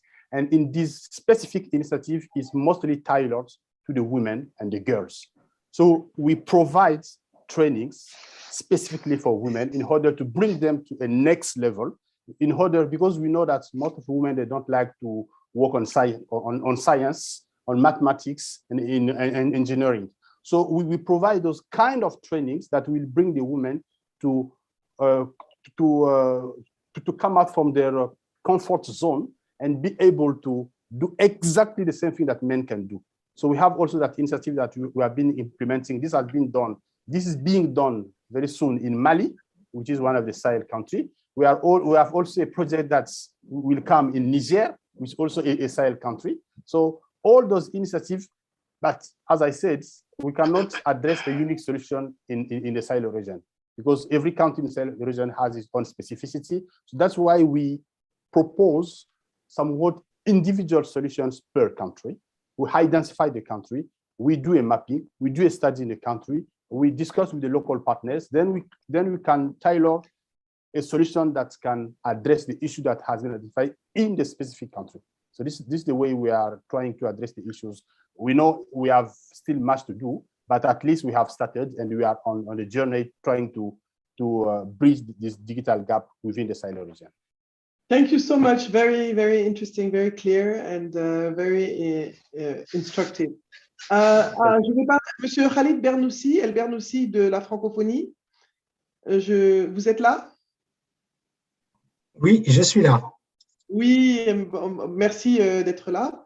Alors, je vais juste vous demander un petit peu, est-ce que vous avez des activités, des actions spécifiques dans la zone du Sahel qui permettent de combler ce fossé numérique et de ne laisser personne derrière, comme on dit en anglais, leave no one behind? Oui, merci beaucoup, Madame la modératrice. Je crois que ce que je peux dire par rapport à l'action de la francophonie dans la région du Sahel en rapport à cet objectif de réduire la fracture numérique, en particulier entre le Nord et le Sud, mais au sein des pays. Et c'est en lien avec ce que le directeur Monceau a évoqué tout à l'heure, notre programme Déclic, donc qui est vraiment dédié au renforcement des compétences. Hein, c'est tout l'objet, on tourne beaucoup autour de ça, hein, au-delà des besoins matériels, on a vraiment cette importance qui est de former les gens pour qu'ils puissent s'émanciper dans ces secteurs-là. Et plus particulièrement, il a été mené un projet pilote au Mali et au Niger. Je ne sais pas si exactement si j'étais là au moment où le directeur a pris la parole, mais voilà, un projet pilote où plus de 250 apprenants ont été formés au métier du numérique. Et donc, ça a été c'est un succès. Et sur cette base-là, l'idée, c'est voilà, d'accroître progressivement et significativement au cours des prochains mois et les prochaines années ces formations pour atteindre la centaine, voire plus, en termes de milliers de formés au métier du numérique. Alors, on a commencé par le Mali et le Niger, mais les autres pays sont concernés, le Tchad, le Burkina Faso. Voilà, donc voilà pour ce qui est de l'action dans le Sahel. Au-delà de ça, au-delà de l'aspect formation, il y a aussi l'aspect entrepreneuriat. On a un autre programme qui s'appelle Les Pionnières et dont l'objectif est de promouvoir les jeunes entreprises à fort potentiel, les startups qui ont un fort potentiel de croissance et de création d'emplois. Et ces startups sont sélectionnées donc, parmi les membres de l'organisation et un certain nombre de startups sont basées notamment en particulier dans la région du Sahel. Et en tout cas, il y en a plusieurs au Sénégal, il y en a au Togo aussi. Les autres pays, je ne veux pas vous dire exactement lesquels, mais toujours est-il que l'essentiel de ces entreprises qui sont appuyées se trouve en Afrique et parmi lesquelles sont situées dans la région du Sahel. Et près de 10% de ces entreprises sont actives vraiment dans les métiers du numérique, dans la nature de l'activité est vraiment liée au numérique. Après, on a un pourcentage qui est assez important, le plus important, qui est une promotion des entreprises du secteur de l'agro-industrie. Mais pour beaucoup de ces entreprises-là, elles font appel à l'outil du numérique, et notamment pour ce qui est, par exemple, les gestions de l'irrigation des terres grâce à l'intelligence artificielle. Et donc, on est dans cette activité-là avec des investisseurs avec lesquels on travaille et qui financent le développement de ces entreprises-là. Tout ça pour contribuer aussi à la réduction de la fracture numérique. Merci beaucoup, merci pour ces beaux programmes et ce partage. Autre chose, je voulais demander un petit peu à vous tous, I don't know if Mr. Ajay, you have your earphone. Comment est-ce que vous avez une transversalité, donc aussi bien au niveau de la francophonie que de Smart Africa? Quels sont les partenariats que vous créez entre ces organisations, que ce soit la communauté économique de l'Union africaine, que ce soit le Smart Africa, que ce soit la francophonie, et que ce soit à un niveau plus micro, les formateurs? Comment est-ce que, sur quelle plateforme on peut créer des partenariats? Comment des partenariats ensemble? Vous pouvez vraiment créer des partenariats. Monsieur Tsibol, la question s'adresse aussi à vous. I think it's gone. No, no, I'm here. Thank you. Sorry. Thank you. Okay. No, thank you very much. If I heard your question, you are talking about the partnership. Yes. How Smart Africa can work with the other organizations. Organizations such as Francophonie. Let's not go too far. We have an organization here with us, like Francophonie is present. Yes. So I just want to highlight that Je crois que c'est la fracture digitale aujourd'hui, mais la vraie, quoi. We have a partnership with OIF in some projects, because what we don't want is to duplicate efforts, because most of the time we have duplication of efforts in many African organizations. Sometimes we do the same things, and in order to avoid the duplication of efforts, we have some platform where we meet with those organizations and we present our initiative, and we try to match those that can be done in a single way in order to achieve the objective. So, for instance, with OIF, we have some projects that we are putting in place in some French-speaking countries. But the difference is that within Smart Africa, we have also English-speaking countries. So we need to take like a whole. But in some specific countries, yes, we have partnership with the organization of Francophonie. We are working with them also. We have platforms where we are already sharing information, trying to match projects, trying to specify how we can work together. Same has been done with AU, with EU, with UN. So we are not working standalone, but we are creating partnership platforms where we can meet and try to work together. Thank you so much. Monsieur Khalid Vernoussi, vous avez peut-être quelque chose à ajouter? Oui, vous m'entendez? Oui, parfait. Oui, effectivement, l'aspect partenariat est très important pour nous parce que il s'agit de trouver là où les complémentarités sont possibles pour réaliser nos objectifs, nos stratégies, que ce soit en matière de numérique ou sur le plan économique. Alors, c'est vrai que l'Organisation internationale de la francophonie travaille avec un certain nombre d'opérateurs directs qui existent dans cette constellation de la francophonie, que ce soit l'Institut pour la formation et l'éducation francophone, que ce soit l'IFDD en matière de développement durable. On a l'Agence universitaire de la francophonie, on a l'Université Sangor, on a aussi les conférences qui sont autour, qui sont les conférences ministérielles des ministres de l'Éducation, et puis les conférences des ministres de la Jeunesse et des Sports. Donc, on a une espèce de constellation déjà qui existe, mais il y a toutes les autres organisations des Nations Unies, la Commission économique des Nations Unies pour l'Afrique, l'UNITAR qui travaille sur la question de la formation, et nous sommes aussi actifs sur ce créneau-là.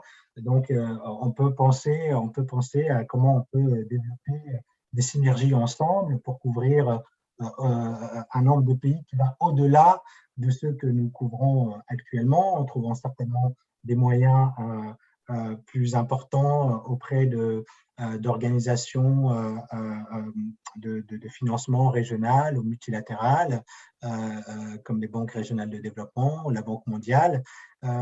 Voilà, l'idée, comme l'a souligné notre collègue de Smart Africa, c'est d'essayer de développer des synergies, de ne pas dupliquer. Et c'est ce que nous essayons de faire.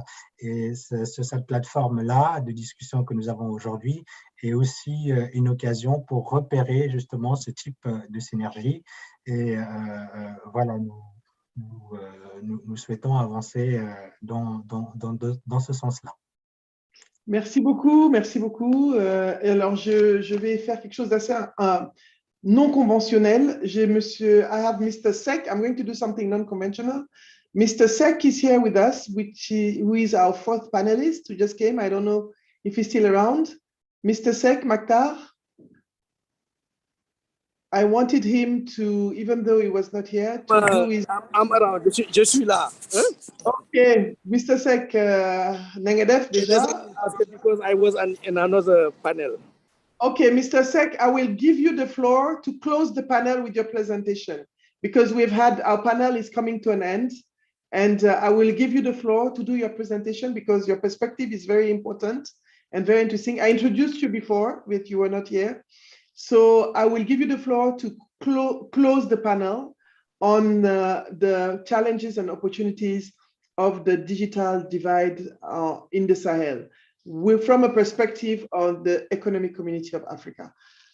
Thank you. The floor is... We can speak English or French. What do you have a Anyone? We have translators, so you can speak any language you want.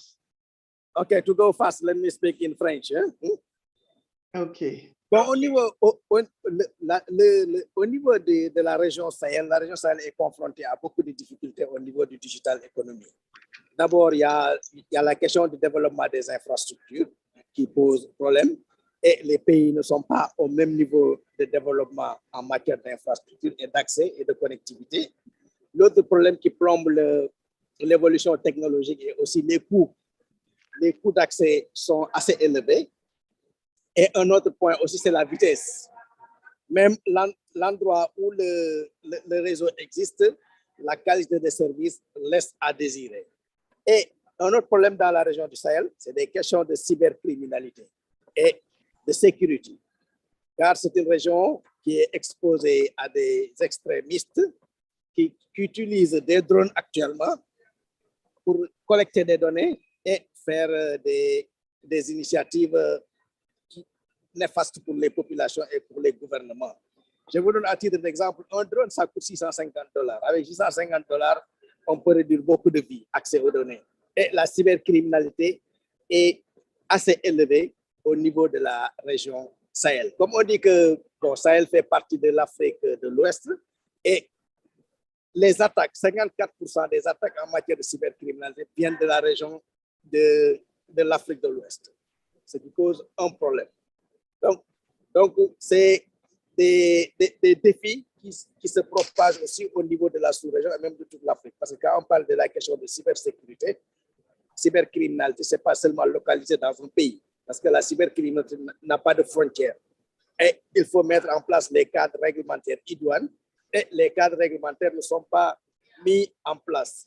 Et je vous donne un exemple. Les États africains se sont réunis pour demander qu'on développe la Commission économique des Nations Unies, appuie la Commission de l'Union africaine pour développer la Convention sur la cybercriminalité.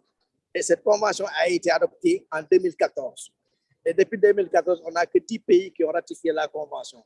Et pour que la convention entre en vigueur, il faut 15 pays. Donc, c'est un appel à faire aux pays du Sahel qui n'ont pas encore ratifié la convention, de ratifier pour que ça puisse entrer en vigueur, parce qu'il y va des questions de souveraineté nationale, des questions aussi de sécurité dans le cyberspace, parce que le secteur numérique présente beaucoup d'opportunités aux pays africains, en particulier aux pays du Sahel, en matière d'augmentation du PIB, en matière de création d'emplois.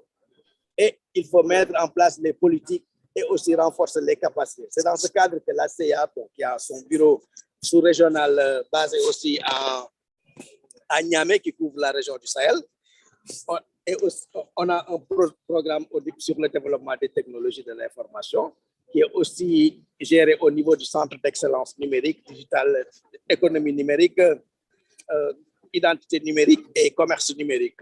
Donc, nous intervenons dans ces 3 volets pour appuyer les pays dans les domaines technologiques, à savoir mettre en place l'identité numérique, parce que n'oublions pas que 40% de l'Afrique, les Africains n'ont aucune identité. Quand on n'a pas d'identité, on devient invisible.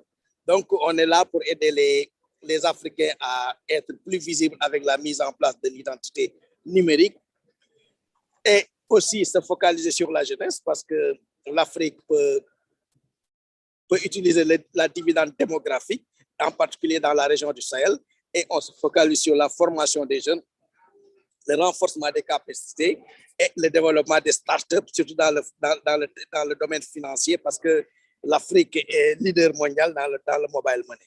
Donc, il y a l'autre activité aussi que nous focalisons aussi sur l'économie numérique. On fait beaucoup sur l'économie numérique, en partenariat, bien sûr. Bon, j'ai pris le relais à la fin, je pense 10 minutes avant à la fin. Donc, j'ai entendu qu'il y a la francophonie, Smart Africa, c'est des entités avec lesquelles on travaille très étroitement, en particulier Smart Africa.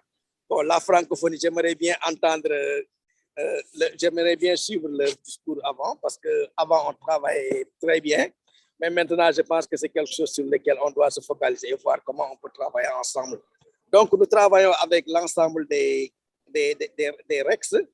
Et aussi, ce qu'il faut noter aussi, que le Digital Santé a actuellement 25 partenaires au niveau mondial, soit au niveau de l'identité numérique, au niveau du développement des infrastructures, au niveau de l'économie numérique Et au niveau du renforcement des capacités, on travaille beaucoup avec Alibaba, le groupe Alibaba, pour renforcer les capacités dans le domaine du fintech.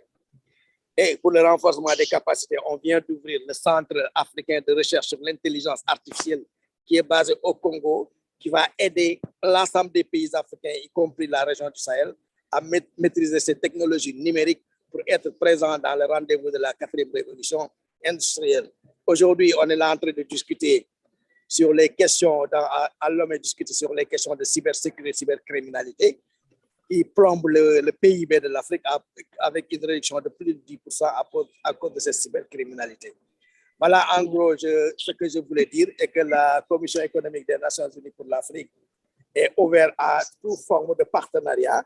Et nous pouvons, je pense qu'à partir de cette réunion, on peut voir qu'est-ce qu'on peut faire de plus avec la francophonie. Avec Smart Africa, on a beaucoup d'activités, comme j'ai dit, avec l'Union africaine. Je ne sais pas qui sont les autres partenaires présents dans ce call, mais on pourra établir. Hein? C'était eux. Merci beaucoup. Donc, très bien. Donc, merci beaucoup et désolé encore d'avoir rejoint tardivement ce panel. Merci.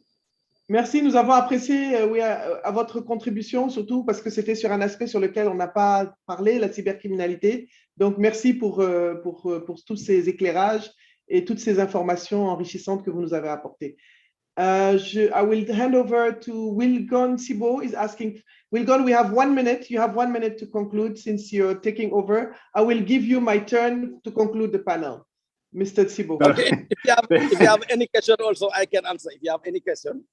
I don't know if no, thank you. I just want to step in on what Martha said that in Congo Brazzaville, in fact, Smart Africa Digital Academy has signed an agreement with the Center of AI that has been implemented by the UN. So it means that in terms of the collaboration between countries, we have signed a training agreement with the center. So I want just to emphasize on the collaboration between Smart Africa and UN.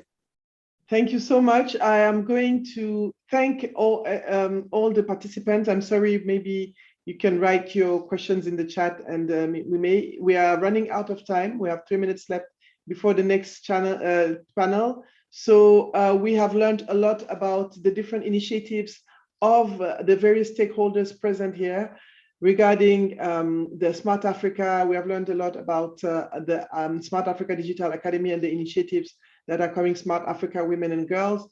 Mr. Monceau and Mr. Khalid El Bernoussi have been very clear about the different programs that are available from the Francophonie. I will talk about Déclic and then Les Pionnières, a program towards women, which are very interesting. And Mr. Sek has emphasized the fact of the importance of cyber criminality and all the trainings. And he has spoken about the CARIA, which is the African Center for Research in Artificial Intelligence in Congo. So we thank you, and it was a pleasure to be with all of you at this morning, afternoon. I don't know how to call it. We started in the morning, we ended in the afternoon. And thank you to all the panelists. Thank you, Mr. Olufemi Ajayi, for your very comprehensive presentation on the future of learning. It was very rich and insightful. And thanks to UNITAR once again for the trust given to my person to be a moderator of this panel. Thank you. Thank you. Bye-bye. Merci. Merci. Thank you very much. I would like to also thank you, Nabufol, for being with us and managing and moderating this panel so greatly. So we are grateful for that. Thank you very much. Thank you very much. Bye. And thank you for all our speakers as well. We are continuing with the third session of the day in just 1 minute until we change and our speakers arrive. I see almost everyone already here, and our moderator for the session not yet arrived as I see. Oh, here, sorry. Yes, I just saw. Yes, so let's just wait for that 1 minute, and then I will give the floor to our third session, which is going to be answering and looking at the question, this digital divide, but with a specific region on or countries of Afghanistan and Iraq.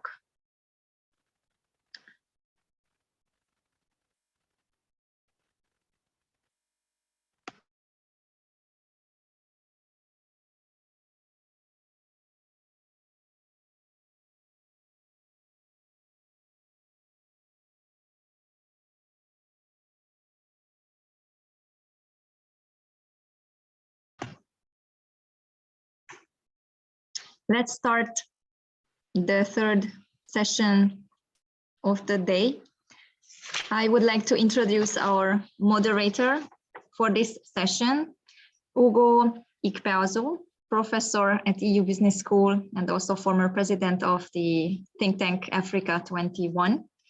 Ugo is professor at the EU Business School in Switzerland, where his research focuses on leveraging technological innovation to redefine social and economic value. He works as a social development consultant, advising on private sector partnerships and innovation for organizations like Gavi, the Vaccine Alliance. Ugo, the floor is yours. I will pass the torch to you to moderate the next session. Thank you. Thank you very much, Judith. Good afternoon. Can you hear me properly? Super, thank you. Perfect. Good afternoon, everyone, and welcome to UNITAR's conference on digitalization. It's a real pleasure and an honor to be able to moderate this discussion. As Judith mentioned, my name is Ugo Ikpeazu, and I'll be facilitating the next hour and a half. I'll invite you, of course, to put in any questions or comments that you have in the chat so that we can make this as interactive as possible. With me for this discussion today are an excellent lineup of speakers who I'll introduce right now, and would invite you, if you're comfortable with that, to just give a wave to the audience as I say your name. I'll start with Niel Ardil, who is advisor for startup entrepreneurship and ecosystem development at GIZ Iraq. Niel has experience on economic development, ecosystem development, and entrepreneurial curriculum development, among other things, and we'll be able to hear about some of those experiences today. I'd also like to introduce Mahab Madani, who is the head of governance and economic diversification pillars at the UNDP Iraq. Mahab has experience in senior management positions with UN agencies and across multiple other initiatives as well. Welcome, Mahab. I'd also like to introduce Said Mukhadas, who is Senior Advisor Capacity for Afghans. Said has served in roles across the public and private sectors, focusing on systems building and policy. And then last but not least, of course, is Daniel Turan, who is General Manager at OD by Zain in Iraq. In addition to leading OD, Daniel has experience leading digital transformation initiatives, working with companies like Do in Dubai and Orange in Austria. Thank you all for joining the discussion today. I see, yes, I think we're all here.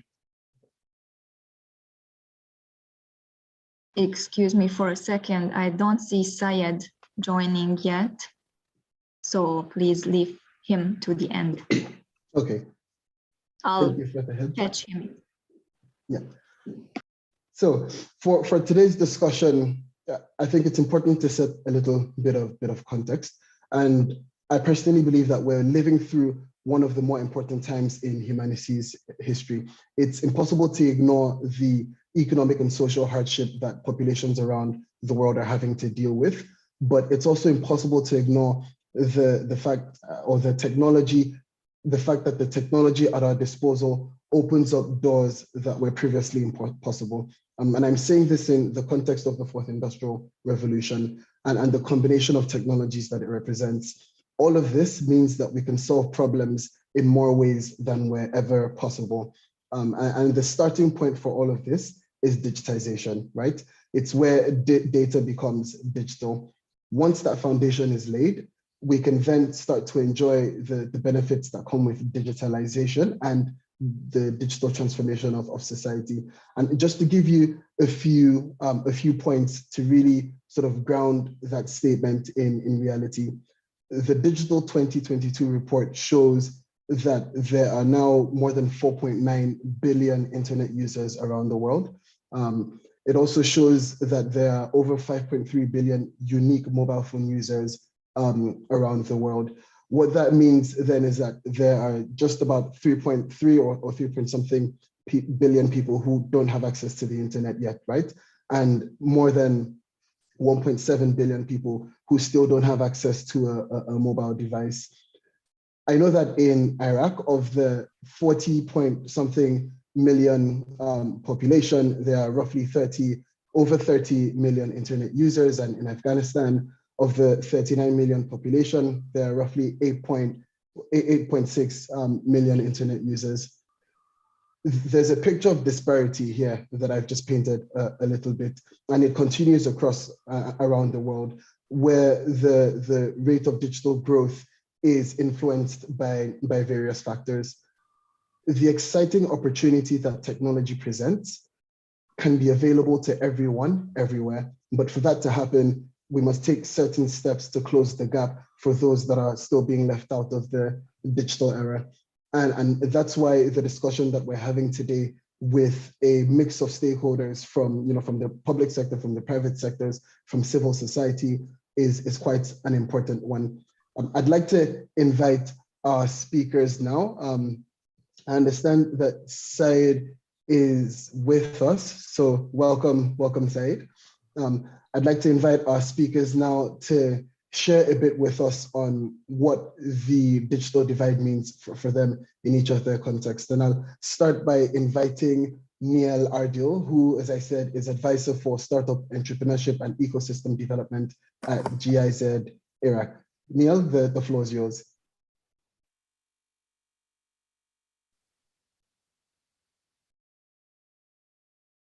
It looks like we can't hear you if you're speaking.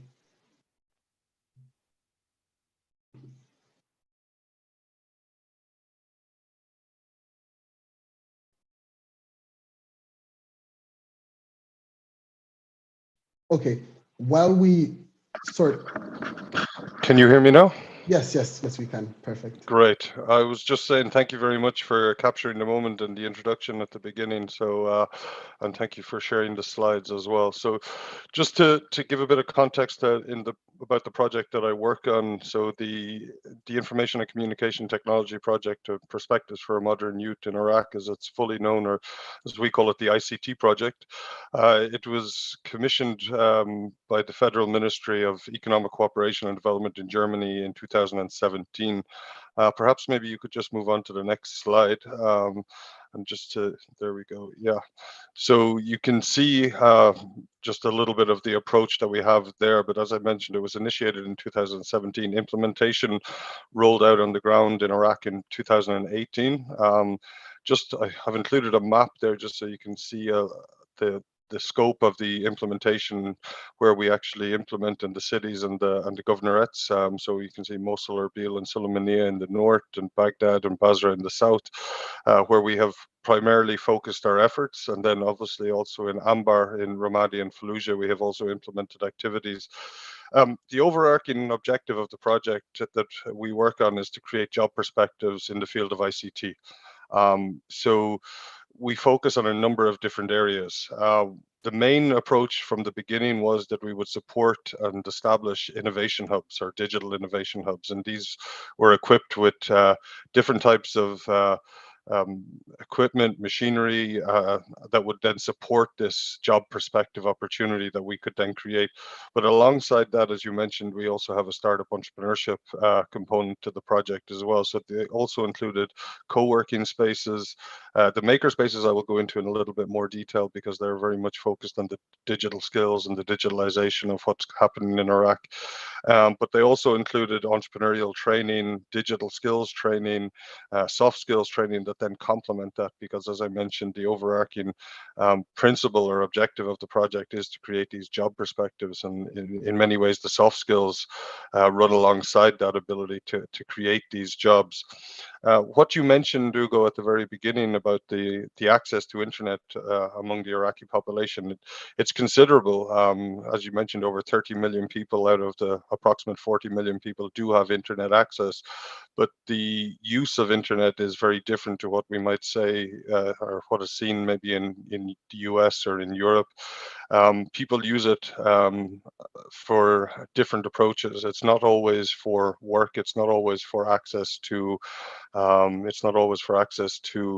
applications that are, let's say, productive in many ways. There's a huge access to social media applications and these types of networks, but not necessarily for a productive purpose. So in a way, we tried to transform that. We tried to create these job perspectives so people have the abilities to actually utilize this technology, internet access, to create opportunities. Back in 2017, when the project started, there was I would say, a very low level of ecosystem creation at that point. There was little or no activity and donor support, I would say, in the field of entrepreneurship and ICT as a whole. So in a way, we supplemented our training programs by also trying to build that ecosystem. We did that by community events, seminars that then transformed into webinars as COVID came, workshops, speaker series, and so on and so forth. And this, by creating this interest in ICT and, let's say, digital skills, it created a pipeline of individuals and young people. Our target range within our project is 15 to 30, who were interested in then exploring the options for creating job perspectives within the field of ICT/tech entrepreneurship, you could say. So these complementary activities, as I mentioned, really drove a pipeline of people. And on a later slide, you will see some of the numbers and the impact that we've actually created and how it's grown incrementally over the number of years. Before I move on, I wanted to say we don't necessarily focus on digital literacy. We focus on people who have a level of knowledge of digital skills and of utilizing these skills in a certain capacity, and then we try to build on them and get them job ready. So it's at a later stage of skill development where our project comes in from, let's say, from a beginner rather than a basic level, beginner, intermediate, and advanced. Perhaps we could move on to the next slide, and then we can see a little bit about the impact, if that's okay. Yeah, so the impact that we've had is that we've established and supported up to 5 digital innovation hubs. Those were in Mosul, Erbil, Sulaymaniyah, Baghdad, Basra, as it says there. And the hubs included maker spaces, co-working spaces. The maker spaces themselves are inclusive of 3D printers, CNC machines, PLC machines, and various other important pieces of equipment that allow people to modernize both production but also to prototype. And this is something we found quite important when we focus in on the startup entrepreneurship, that if we create startups that work in, whether it's med tech, agri tech, or any of these other technology fields, they need to be able to develop their prototypes. They need to be able to develop their MVPs. And without such access, they're not able to do that. But there are also opportunities for job creation within other fields, or let's say modernizing traditional manufacturing techniques, working to support MSMEs in other fields by creating a group of people or a network of people who have the capabilities to develop, let's say, parts or equipment that can be then fed into manufacturing and logistics and other sectors. Just what it says there, the hubs also provide trainings in the software development field, so coding, front end, back end development. We've just recently launched an artificial intelligence hub as well. That's not included here, but I will pick up on that a little bit later as well. So again, as I said, it somewhat focuses on the providing the training and the resources to the individuals and to the young people who are actually capable of then moving on into the job market and meeting the needs of the private sector. One of the approaches that we take is that we try to ensure that we match the job requirements of what is required by private sector companies, such as Zain, such as other mobile telecommunication companies, or for people who want to work in other spheres, whether they become networking operators or these types of areas. So they actually have the opportunity then to link in with the private sector. The training programs that we've run, they cover three main areas, as I mentioned: the ICT, the entrepreneurship, and the soft skills. And you can see just a breakdown of the training participants that we've reached approximately 6,000. And we would obviously like to see a 50-50 split between male and female. We also, within these groups, we target IDPs, returnees, refugees as well. And I would say approximately out of that total training number, it's approximately 10-11% of the total number fall into this vulnerable group category, which again we would like to see higher, but as it's sometimes difficult to access these individuals, and also we find that many people from vulnerable backgrounds, they don't necessarily also want to declare that they come from these backgrounds, so they tend to not actually indicate that on application forms or whatever it might be. And then these community events that I spoke about, so you can really see the numbers, that the outreach there, it's almost 30,000 within the 5-year period. And this, as I said, feeds the pipeline of the training programs and increases the interest in developing startups or IT startups or tech-enabled startup or innovation-driven startups. You can interchangeably use that term when it comes to the work that we do. So you can see the number of entrepreneurs and the number of startups there. Often we find that some of the startups have multiple founders, and that's why there's a difference there in those numbers. If you could move on to the next slide, please. Great. So yeah, just to pick up on a few of the digital and technology trainings, and this is where I actually wanted to just pick up on 2 points particularly. One is the AWS, so it's the Amazon Web Service Restart program, and here we're trying to create this connection to the private sector. The Amazon Web Service programs are totally geared towards developing individuals so they can actually go back to work or retrain in a specific field. They're optimized for private sector employment, and they're also it's very simple to transfer that to the actual implementing partners that we work with. So Amazon provide a service where they will train our partners. We facilitate that, and then they're able to then roll that out amongst the beneficiaries. So it's quite a strong approach. It's sustainable in a way, because it's once the TOT is done and our training partners are able to implement this, they can roll it out on multiple occasions. And I would say that's definitely one of the success stories when it comes to digital and technology trainings, and will be more so in the future. And then just to pick up on another area that's mentioned there on the right-hand column of these different types of trainings that we offer through the project, it's the Artificial Intelligence Modular Program. This is a recently developed program that we have yet to implement, but it'll be rolled out in the next 6 months, where we'll have a 3-tier program starting from beginner, moving to advanced, and the whole program will be implemented by 3 different training partners. The participants will move from one to the other, but the solutions that will be developed as part of the program will be very much focused on a lot of the global strategies that are focused on climate change, climate mitigation, and these areas, basically smart solutions that can impact on change, which are highly relevant in Iraq. It's highly affected by climate change, especially in Basra and certain other areas as well. So I won't go through all the details about the digital trainings and the technology trainings, but you can see the range that we offer.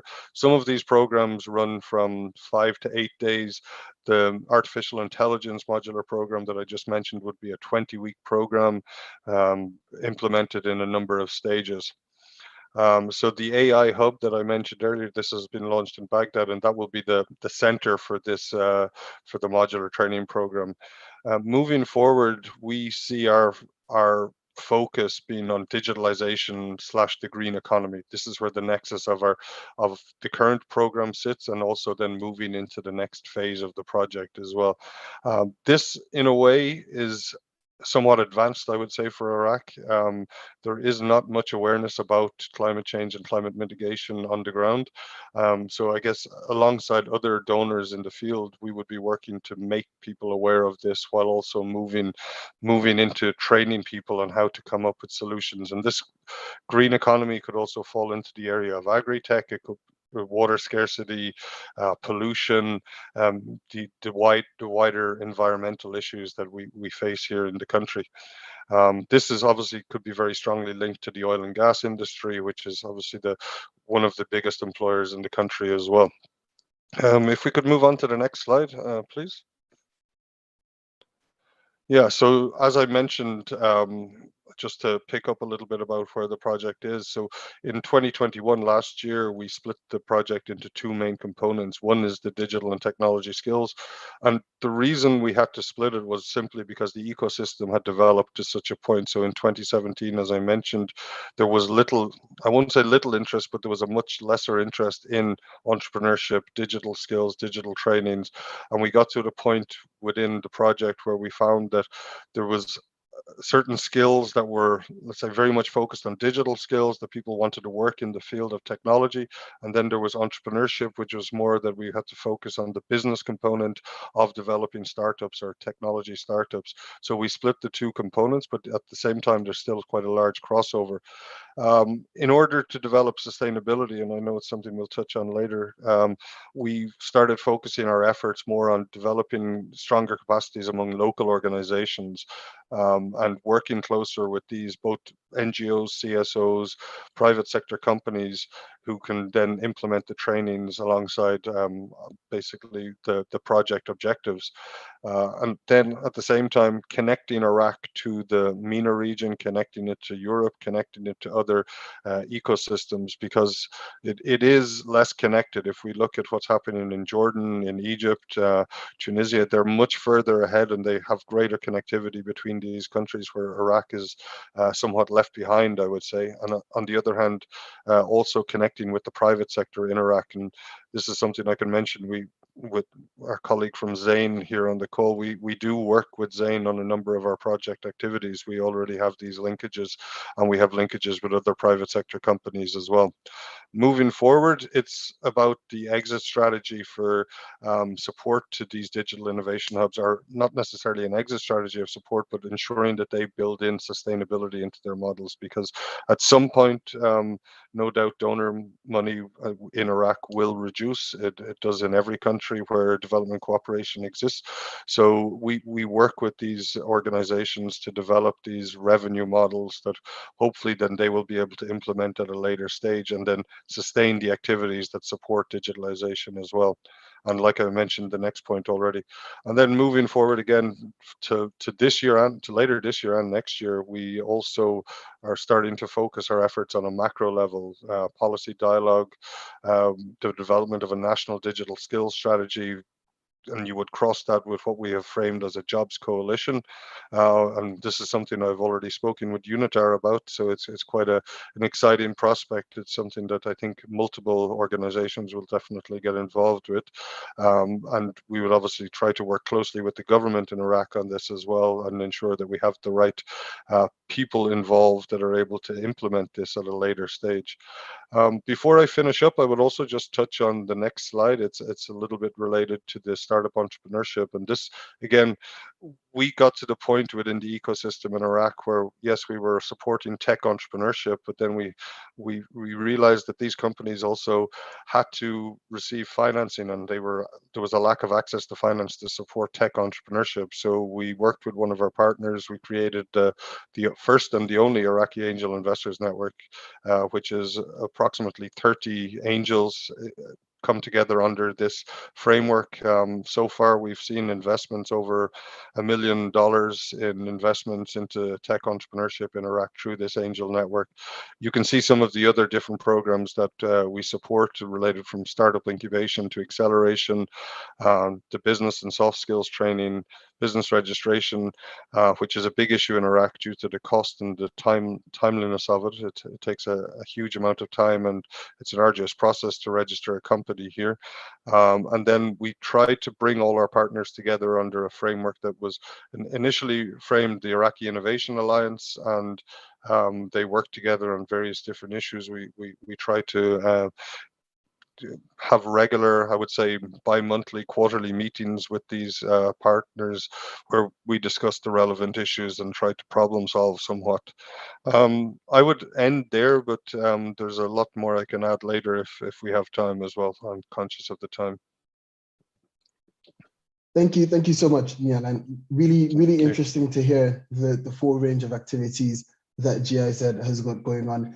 I took note of two things in particular that I think we'll talk about in some more detail, but one of them is the pipeline of digital skills that you're preparing for the private sector. And then another thing I noticed is really that long-term view that you're taking from building out those innovation hubs to sort of, the longer-term green economy and building awareness about some of those longer-term issues. Thank you so much, and we'll definitely get a chance to dig into some of this.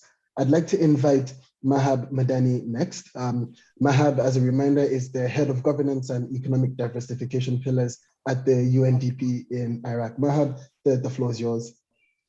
Yeah, so thank you so much. Good morning, good evening, colleagues.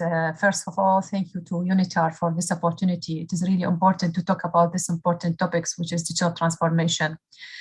So here is actually, I'm just preparing a slide to give you on a brief on what UNDP in Iraq is doing. So please, next. So here is some background. Around the world, the global fast-spreading COVID-19 and the ensuing country lockdowns undermined the efforts toward achieving the 2030 agenda. It transited the economy and health sectors and has affected other aspects of individual livelihoods. Governments and citizens around the world, especially in Arab states, face the truth of the importance of pushing the work towards achieving their digital transformation. In the Arab region, there was an exponential demand on digital governance, digital economy, digital services, infrastructure, digital skills, entrepreneurship ecosystem, data and big data, and others demand swift and relevant work on policies and regulations and new economic approaches. Here is on what is UNDP working to support the government of Iraq when it comes to the digital transformation.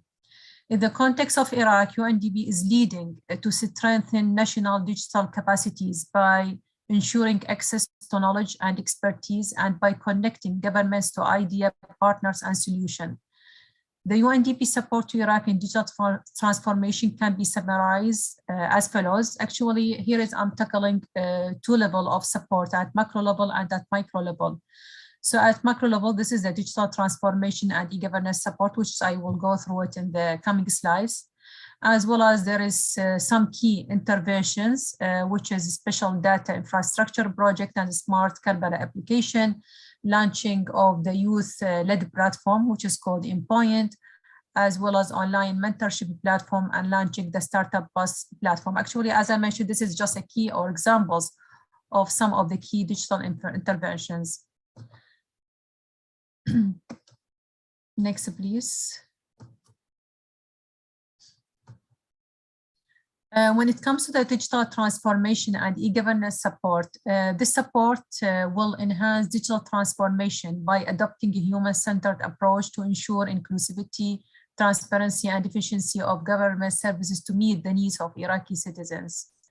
Digital services are planned in close coordination with other government information technology services that ensure the efficiency of investments and contribute to the digital economy of the country.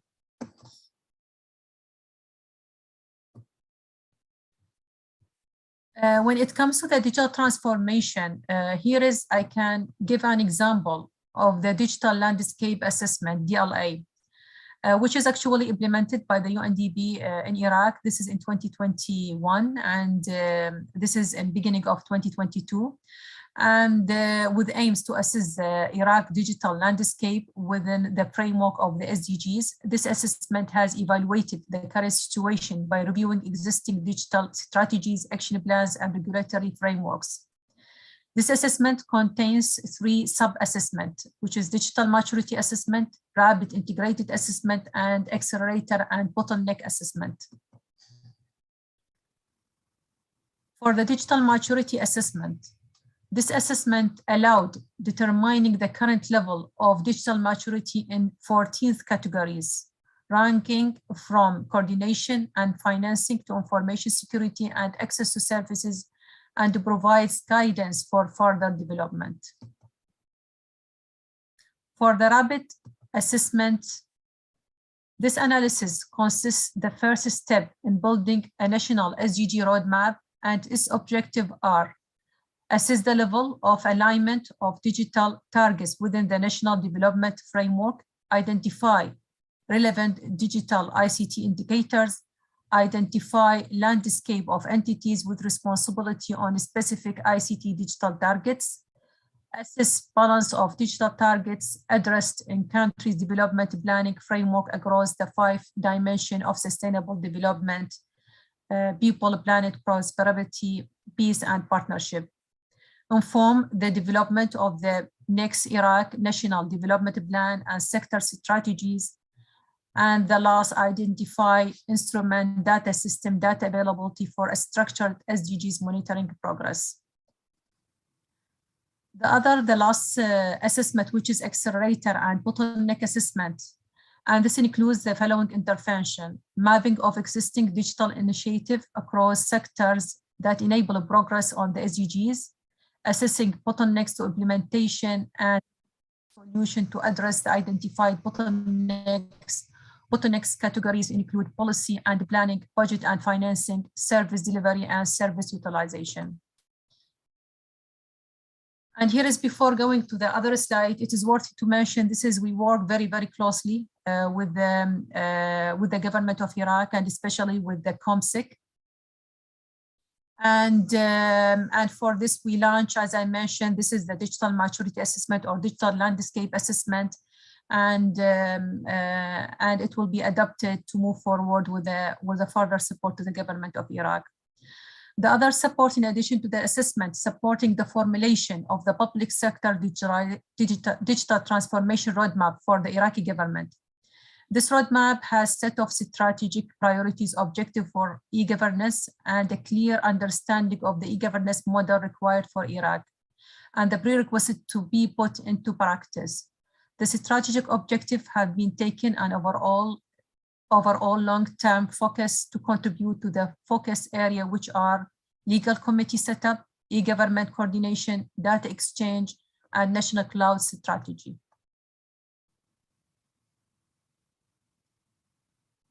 Here is actually, I just wanted to highlight some of the challenges and opportunities when it comes to this level or to the macro level of support when it comes to the digital transformation.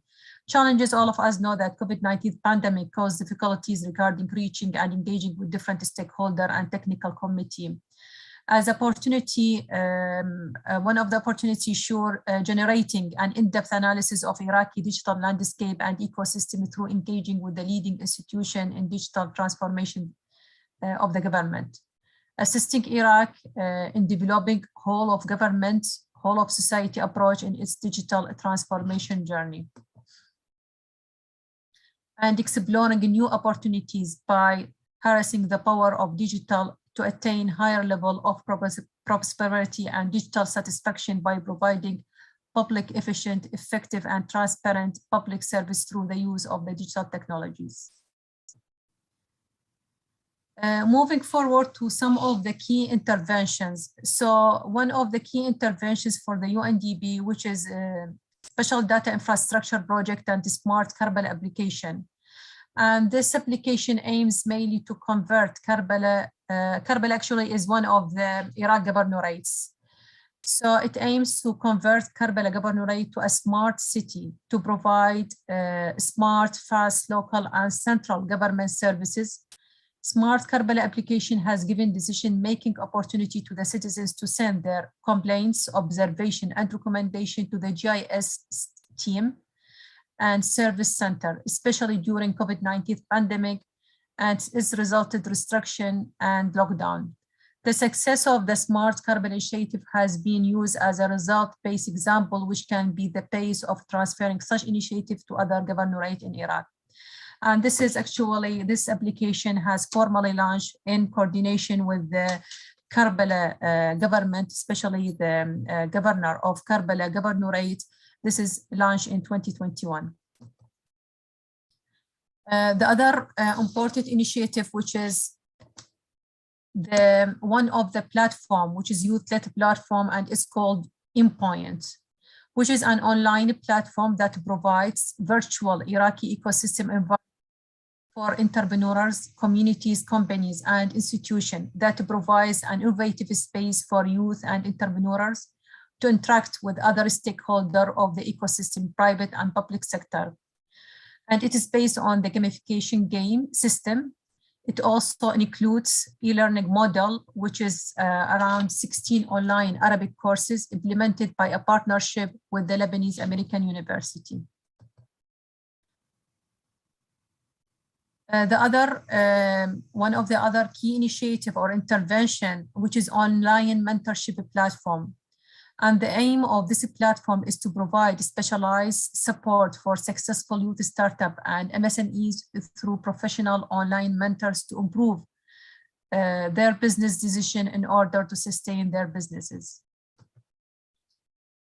Other examples, Startup Bus platform, which is an online platform that has 3 main services to support boosting the entrepreneurial ecosystem in Mosul city, especially create a gamified platform to collect data from key players in the ecosystem and build common channel between ecosystem enabler and Iraqi youth in the newly liberated area to support the development and business startup, MSMEs, and youth skills. Here is also, I find it is also useful to highlight some of the challenges and opportunities. Challenges, the same thing, which is COVID-19 pandemic, which caused difficulties regarding engaging with different stakeholders and establishing face-to-face meeting with those stakeholders. Also challenges related to the platform testing, training on how to use, as well as maintenance of the platform link. Opportunities, improving the efficiency and effectiveness, improving user accessibility and time flexibility to engage learners in the learning process, and helping youth to initiate their own startups and gain skills related to data analysis, business management, leadership skills, project and time management.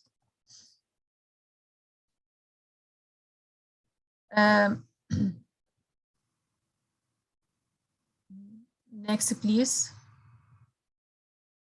Also, one of the main interventions supporting the government of Iraq is the capacity building. And for the capacity building support, this support comprises of the following activities: reviewing of digital skills curricula at the primary, intermediate, and secondary level, analyzing of the learning and teaching environment for digital skills development, reviewing of the training courses for managers and administrative staff provided by the Higher Institute for Training Administrative Leaders in the General Secretariat of the Council of Ministers. And lastly, gathering inputs for training needs based on the feedback from previous training courses. Actually, here is just thank you so much actually for the listening, and I hope it was useful just to give an outline on what UNDP is doing when it comes to digital transformation. And also, actually, it is worthy to mention that currently we are working very closely with the COMSIC, with the Council of Minister Secretary, to have a strategic partnership on the digital transformation. In terms of providing technical support, in terms of providing more support to implement digital transformation when it comes to the main basic services, delivery services to the citizens. So thank you so much. Maybe here is just, if you can give me just maybe, because you asked us a question on what does digital divide mean to us. Okay, based on the presentation, actually, we believe that though digitalization is an accelerator and enabler for efficient services, it might be actually double-edged sword. And we need to, while fixing a problem, that we don't create another. In the context of Iraq, we need to ensure closing the digital divide in the following area. First, accessibility in terms of equal access to infrastructure, especially the internet for all. In terms of affordability, this is in moving to online education. We must ensure that all Iraqi students can afford the required services to learn. And digital skills, not only on the level of governmental staff, but also ensuring that all Iraqis, including women and youth, have the required knowledge to utilize the digital services. Likewise, on digital economy and accessing the new job market, we have to ensure that the marginalized groups, women and youth, have adequate access to the required knowledge, reskilling and upskilling in order to get equal chances in securing new jobs. And actually, and much more on that, we need to ensure inclusivity while developing digital transformation in the country, especially in a country like Iraq. So thank you so much for the listening. And thank you. Thank you so much, Mahab, for that. Was a nice and detailed presentation, and really gives us a good perspective of what's going on and what the UNDP is doing in Iraq. We'll definitely get a chance to dig into some of the points that you mentioned. I now invite my colleague Said Mukaras to give his presentation, and I'll ask. I think he had some connectivity issues earlier on, so maybe it might be helpful if we just to make sure there's no connectivity issues, turn off videos while the presentation's ongoing. Said, the floor is all yours. Thank you very much. Let me just share my screen, and then I'll turn off my video because of the connectivity issue in Afghanistan.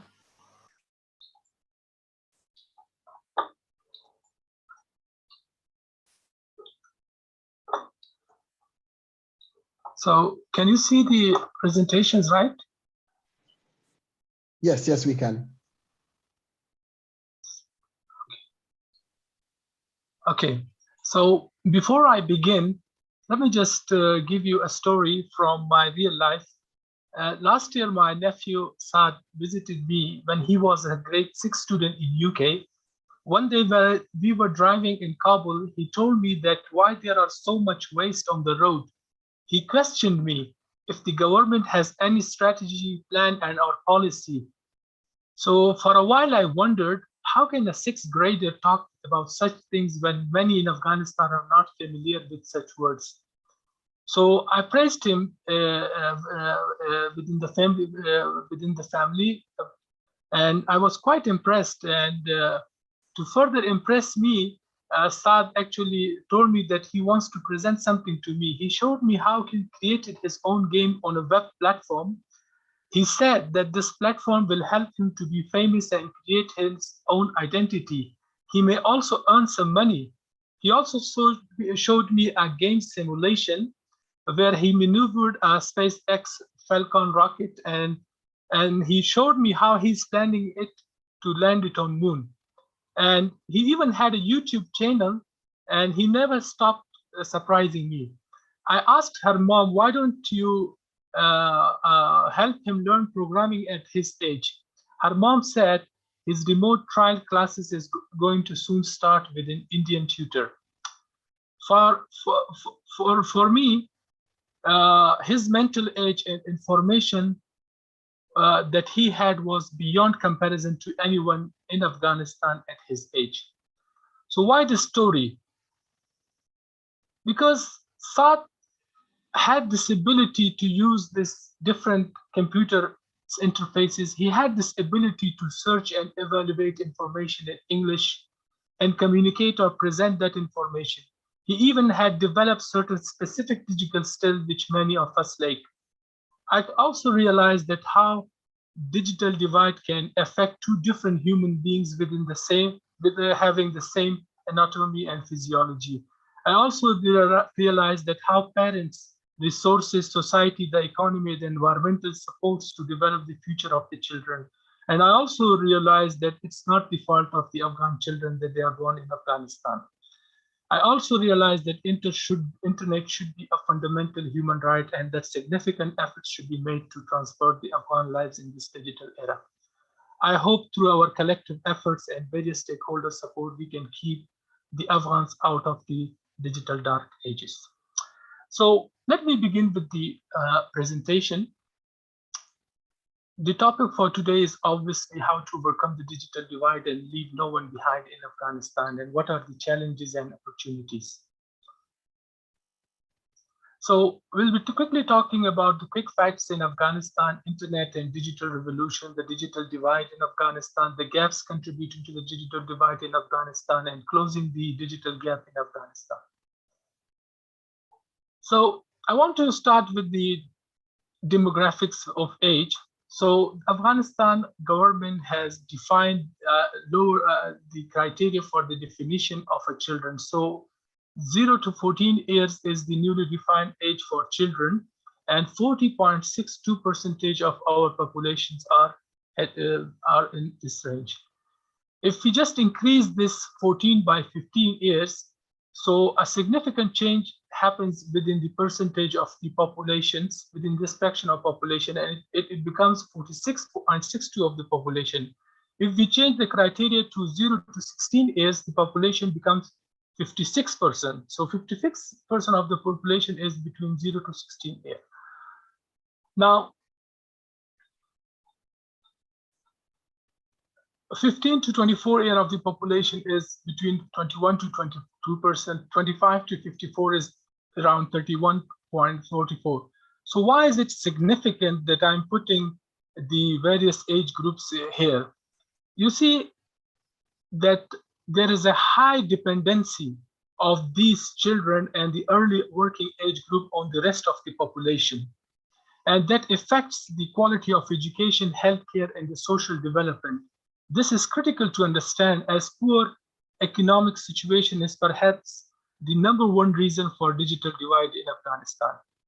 Let's look at the literacy rate in Afghanistan.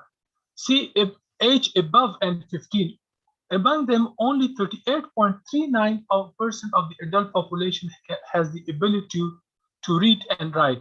If we constrain this percentage with the English language, perhaps this number will be lowered significantly, as there are not so many who understand English comprehensively. So this also further widens the digital divide gap. Now, according to a latest UNDP report, by the end of 2022, 97% of the population of the Afghan population will be below the poverty line, unless serious intervention are taken. This situation is also exacerbated by the limited mobility of the females and poor employment opportunities offered by the new government. No employment is also a reason for digital divide, as employees or people don't get the job environment or the need to learn. So why I brought here is that since people are going to the universal poverty, it affects their psychological mindset. By this, I mean, if we look at the Maslow's hierarchy of needs, this is very critical to understand. 97% of the people in future may need the basic physiological needs. If we don't meet their basic physiological needs, all other needs come secondary to that. You cannot motivate a poor person .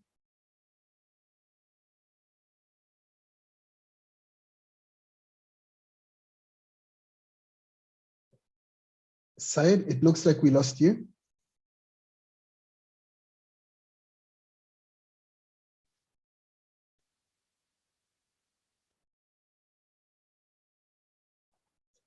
Syed, if you can hear me, it looks like we've just lost you.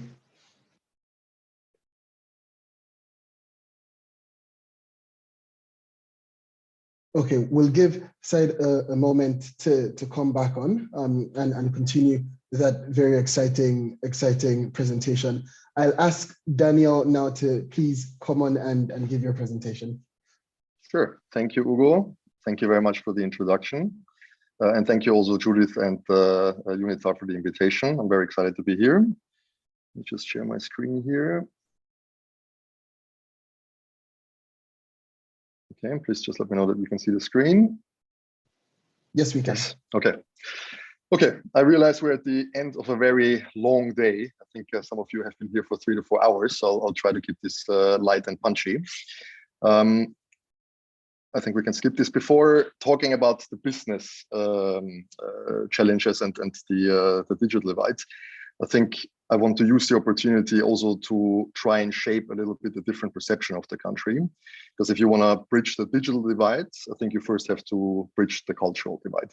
And if I'd ask any one of my friends back home, and most certainly my mother, what picture she has in mind when she thinks about Iraq, then these pictures typically come to mind. To no much surprise, I think, and this will apply to a lot of countries here on the panel today, the reality looks a little bit different. Yeah? I visited Iraq 10 years ago, and then recently again, I started working in this current function 6 months ago, and the changes have been tremendous. You have co-working spaces, you have hipster-compatible coffee places, you have gyms, you have malls, you have flagship stores. So you can see there's a lot of development that is largely driven by the people for the people. And what we discussed internally is that it's amazing that despite all the economical and political challenges that this country has certainly gone through over the last 10 to 20 years, that you see this development. So people are hungry for change, they create their own opportunities, they want to be part of the digital revolution, and you can see on the ground how this looks like. These are some pictures from. I think Said is back. I'll just carry on then. Said, can you hear us? Yes, I can hear you. Okay. What I'll recommend is, since Daniel's just started his presentation, no problem. We'll let him go on, and then yes, we'll circle back. Sure. I'll try to be quick. Okay. So here you see a snapshot of our team on the ground in Baghdad. I thought it was relevant to show a little bit how digital transformation looks like with some faces and pictures behind that.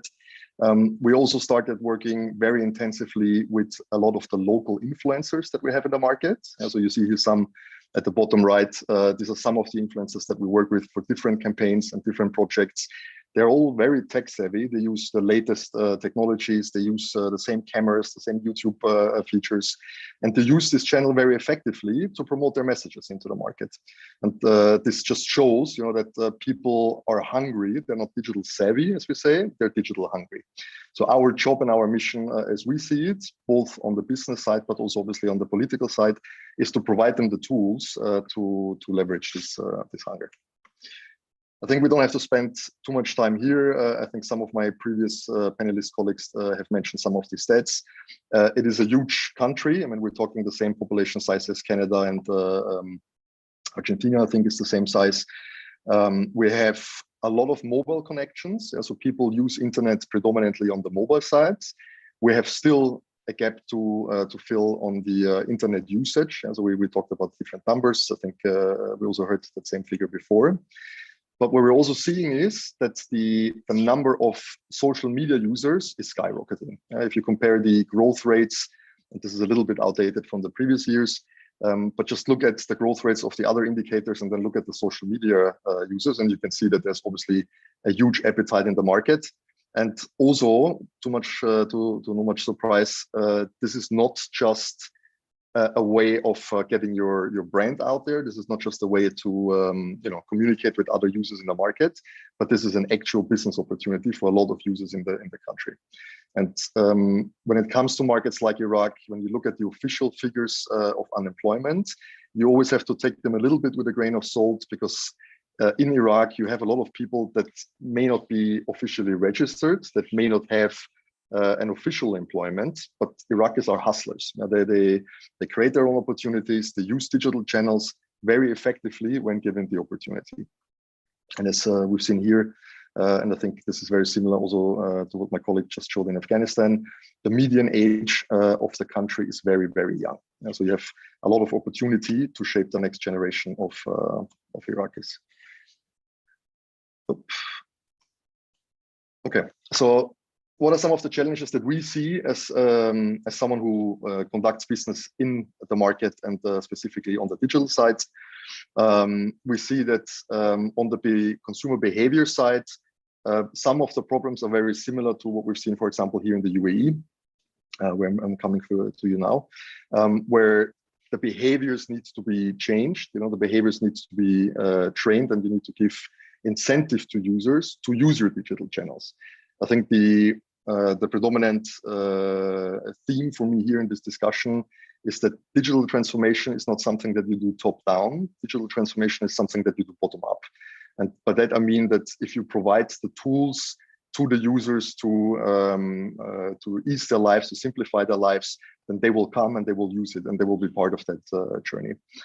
We still have a big gap on the access levels to digital transformation. So as you see here on the top right, we have a growing number of people making online purchases, but we don't yet have all the infrastructures available to increase this number. Because you can see that a very low percentage of the market uses credit cards. So this is something obviously that we need to work on, which has also a lot to do with the lack of trust in major institutions, be it banking, be it politics, be it any larger institution, which is a cultural behavior that needs to be overcome. On the infrastructure side, I think it's not surprising, but we have a lot to do in providing better access to the basic connectivity needs that will enable digital transformation. Electricity is a big challenge in Iraq. We have, this is just one of the stats, 40% average power grid distribution loss, which means the power that is coming from the power plant to the consumer. And if you compare that to the world average of 8%, then that tells you that there's a long way to go to close this gap. The political side is obviously something that goes without saying in this environment. We need more stability. We need more economic growth. We see that specifically in the last 3 to 4 years, the cost of living has increased significantly. Inflation is going through the roof. Customers, and especially when you talk about the essential goods and food-related goods, the cost has skyrocketed. Yeah? So that means that customers and consumers have less available spending budget on other things, predominantly digital, and they focus all of their spending on the essentials. On the legislation and regulation side, one of the lessons learned that we've seen here in the UAE work very well is to establish a dialogue with the regulators and to co-work and co-shape future regulation around digital transformation, be that cybersecurity, be that cloud computing and everything that comes, in terms of access, hosting of data, the governance that comes with that. These are all topics that we believe can be best shaped in a dialogue with the legislation and with the regulators. And there's a lot of conversations that have already started on that front. And last but not very least, we've heard this from many of the other panelists before. Education is definitely a big topic. We see a huge fight for talent in the market because we do not have the same level and the same distribution of digital talent that we see somewhere in the GCC region, for example. And this also has a little bit to do with the fact that the perception of the country doesn't unfortunately attract as much talent as other regions do. And there's a lot of self-imposed learning that we promote, and I think my colleague Niall mentioned this as well. They see a lot of people entering or starting at the basic level of the education level, and then get trained on the job or get trained through the institution. And that's something that we're also promoting. We want people to come. We want people to learn digital by doing digital. And I think the role of us as a business company is that we need to attract local talent. We need to give them the chance to grow and learn, and we need to give them the platforms to do this in. Okay, I think the sequence of the slide is a bit mixed up, but maybe very quickly to introduce UDI. This is the company that I have the pleasure to lead. We've established UDI in June 21 last year. We're powered by the network of Zain. The thing that makes us different and something that we're very proud of, to give something that Iraqis can be very proud of, is that we're designing a complete digital onboarding and usage experience for our customers. Users have full control over their plans, they have full controls over their packages, and the mission that we put on ourselves is to get away from being a pure telecommunication provider to a digital lifestyle provider. And how are we different in this regard? As I mentioned, we give full customization of plans. So customers, and you'll see this in a second, they can shape their plans, they can shape their packages, they can do different things with their existing mobile plans. We give them the flexibility to onboard and exit at any point in time. We want to make it as simple as possible, so they will get away from 600 different offers and products and different price plans, and keep it very simple, very neat, and very tailored to the customer needs. And most importantly, as I mentioned before, we want to give control to the user. I don't want to make this about Uri, and this is not the platform to promote our services, but the reason why I'm showing this is because one of the terms that we have coined in my previous job is that the last best experience shapes your next best expectation. That is a bit of a tongue twister, but what that means is that we do not compete with our competitors on the telco side. We're competing with Instagram, we're competing with Facebook, we're competing with TikTok. We're competing with international brands that have spent a lot of time, money, effort, and talent in creating and shaping really well polished digital products. And that's the benchmark for the consumer. So if you want to be part of that journey, if you want to play a part in the digital transformation of your customers, of your communities, then you need to play at the same playing field. And I believe any of the apps that we're launching in the market, be it from the government side or from the consumer side, they need to adopt these principles and they need to make sure that whatever they do follows the same practices. So this is just a few screenshots to visualize a little bit the look and feel. I'll skip this. We really want to create the best digital experience in the market, and we want to have a product that Iraqis own and that Iraqis are proud of. Now, to close this all off, how can businesses help bridge the gap? I mentioned a few of those things. I think, as I just said, we really need to shape and design products that are based on the consumer's input. We really need to live the mantra that you listen to what customers say about your product, what works, what doesn't work. How do you build this into your product roadmap? Ask them what the user wants to see and then pivot your product around this. I think this is very important to have anything successful on the digital side, be it commercial or be it governmental, in any industry or sector. I think this has become the basic norm for any successful digital product. When we talk about digital gaps, I think we also need to start identifying the gaps on ourselves. And this is a program that we've launched in Zain and have done in other companies as well, is to assess what digital maturity and what digital IQ do we have in our company? What kind of talents exist? A lot of times companies mistake or confuse the actual job description with the other talent that the person brings with him. And you would be surprised if you tap into the talent of your organization and really try and retrieve this and really try and extract the personal hobbies. There's a lot that you can use to influence your business and grow. Online learning is very important. I think what I've seen in the previous slides, everyone talks about COVID as a challenge. I actually think COVID was a godsend for the digital transformation. We haven't seen such a high pace of transformation on the digital front ever since COVID. And we talked about this for many years. Everyone uses the same buzzwords. But I think only COVID has really forced us to think differently, change our processes, also work differently, because it's not only about the tools. And that's something that we want to leverage in this situation as well. We need to obviously play a role in building the infrastructure. This is both obviously on the network side when it comes to us as a mobile provider, but we also need to innovate on the other factors that create a barrier of entry to digital, which is, for example, the payment methods that we've discussed. There are different payment methods that exist in Iraq. You have a very strong voucher-based ecosystem where customers buy and use vouchers to get access to digital services. That's something that you can promote. And you overall need to ease all entry barriers to create that shift in the culture that I've explained before. You also need to play a big role in shaping and supporting your communities. And we've done something that I'm very excited about, which is the UDI Influencer Academy, where we not only want to leverage existing influencers and use them to get the word out, but we actually want to shape the next generation of influencers.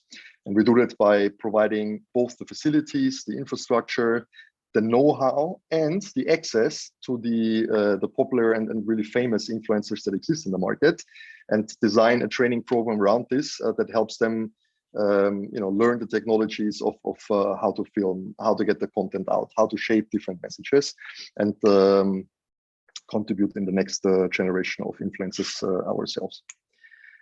And I want to close with a statement that I think applies a lot in many markets, but specifically in Iraq. This generation is not digital savvy, it is digital hungry. They will figure out how to shape their own digital success stories. And for us as a government, and that's a little bit maybe the appeal to all of my fellow business colleagues and government colleagues, the question is whether we want to be part of that journey or watch it from the sidelines. And with that, I say thank you, and I'll hand it back to Ugo. Thank you so much, Daniel. Completely agree with you that COVID was a godsend for digital transformation. I mean, it in a sense supercharged the effort that all the different, both the public and private sectors, were putting into that process. So thank you so much for sharing. I'll invite now Said to just round up his presentation. Said, if you can hear us, the floor is yours.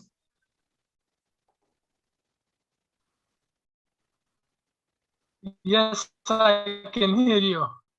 Yeah, thank you so much, and my sincere apologies.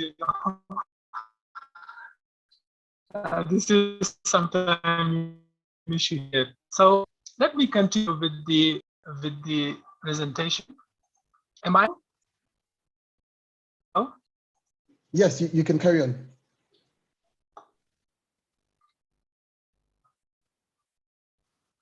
Okay. So I was talking about the Maslow's hierarchy of need, and what I was saying is that, you see, why is it very critical to meet the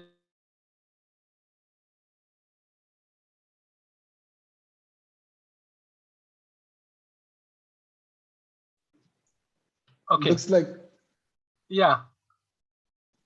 Said, we can hear you. Yeah, okay. So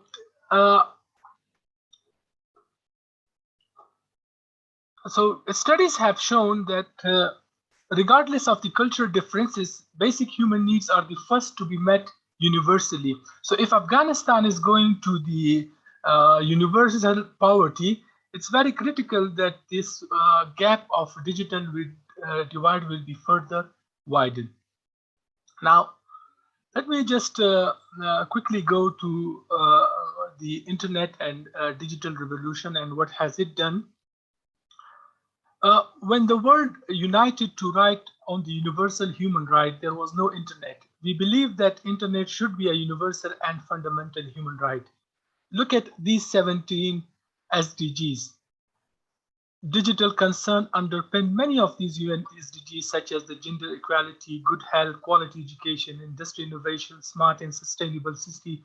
All of them require information and communication systems to become a reality. For all of this to happen, developing countries have to overcome the digital divide. Now, the digital revolution, due to COVID, the digital transformation that was supposed to happen in a decade time happened so fast that this is not surprising that the large number of people, especially in Afghanistan, lagged behind, and so led to increasing digital divide. So digital divide as a problem is that there is an access to and use of digital media is at least needed to enjoy all the benefits in the society. More and more job requires digital skills at a particular level.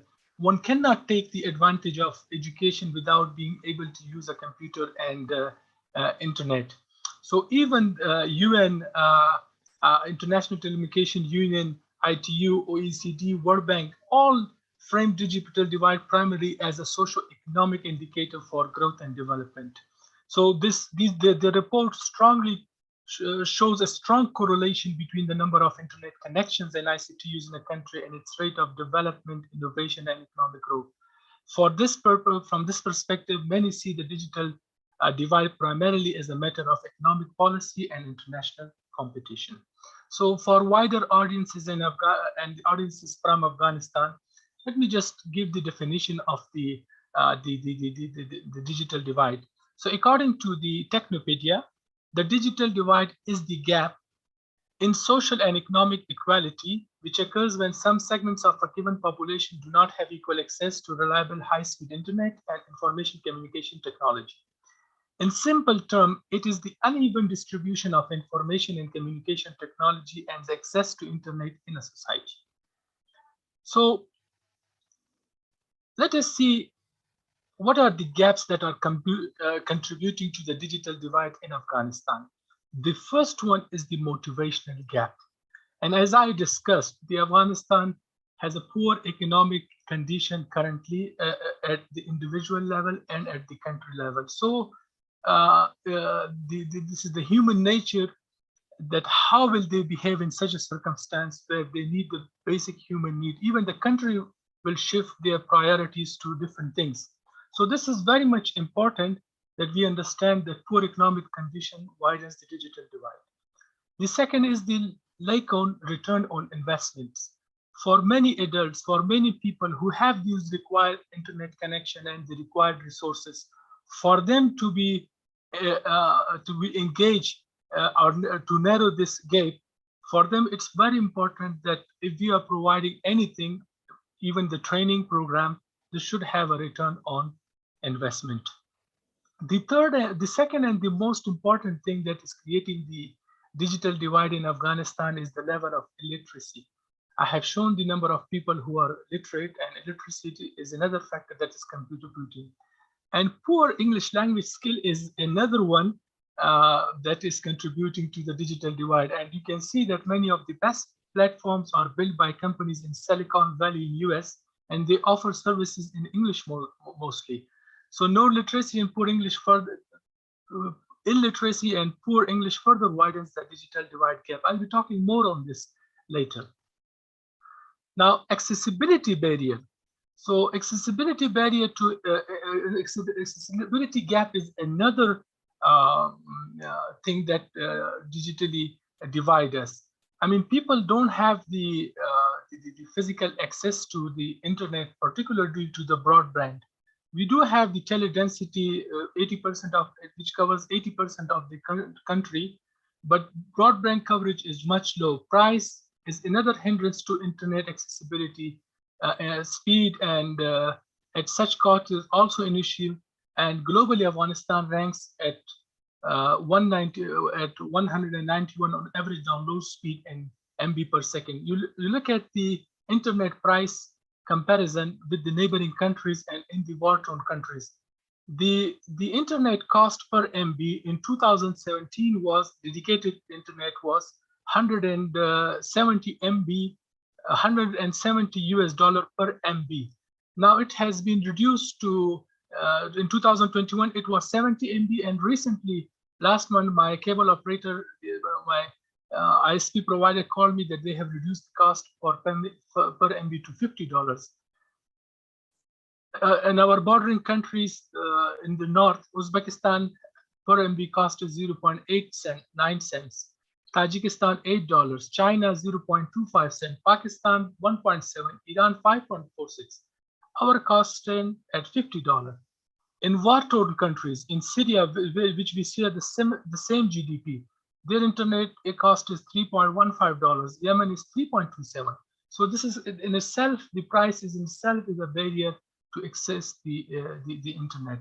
The other problem is with the equipment and material, electricity, computer hardware, or even the online subscription for some particular programs. That's still a problem for many Afghans. The average internet users is 5.9, which is around 6 million. And this is the average. I took the average from the government estimates, from the ITU estimates, from the World Bank and CIA. world and Facebook. So the average estimate for internet use in Afghanistan is around 6 million for a population of 41.2 million. Now, we will talk about the digital skill gap. What are the digital skill gap in the next slide? So let's talk about the digital skill gap.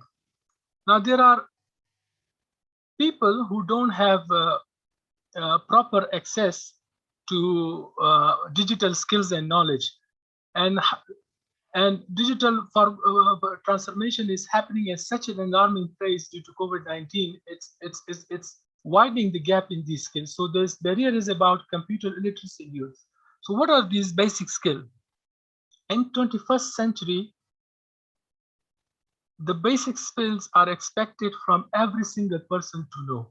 I mean, if it comes to the operational skills where the user can play around with the interfaces, the Windows operating system or the Android system, everybody expects that a person can operate that system.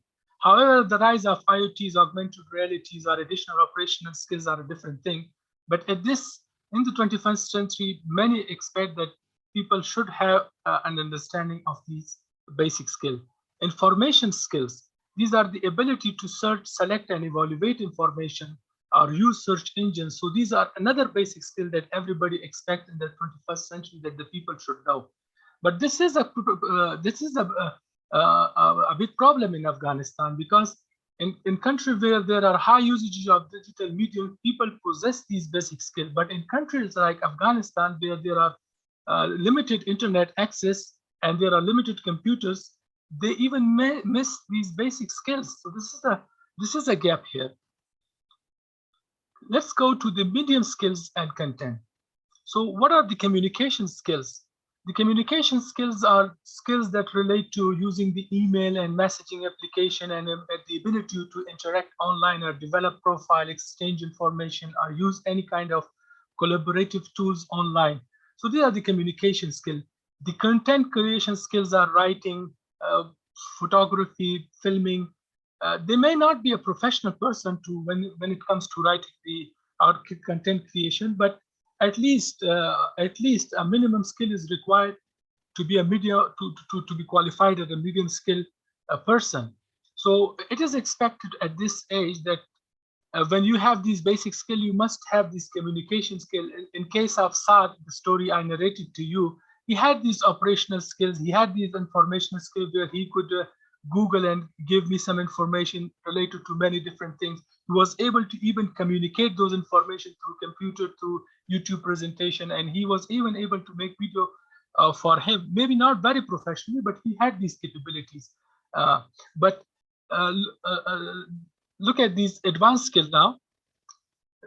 Advanced skills are skills pertaining to the specific area of digital skills, such as the digital marketing, audio video editing, professionally user experience, web analytics, AI, machine learning, and our other digital skills particular to different sectors or industries. So how it flows is that everybody expects that you have a basic skill. Then it comes that you must have these medium skills in order to have better jobs or find jobs in workplace. And then there are industry or sector specific advanced skills that you use.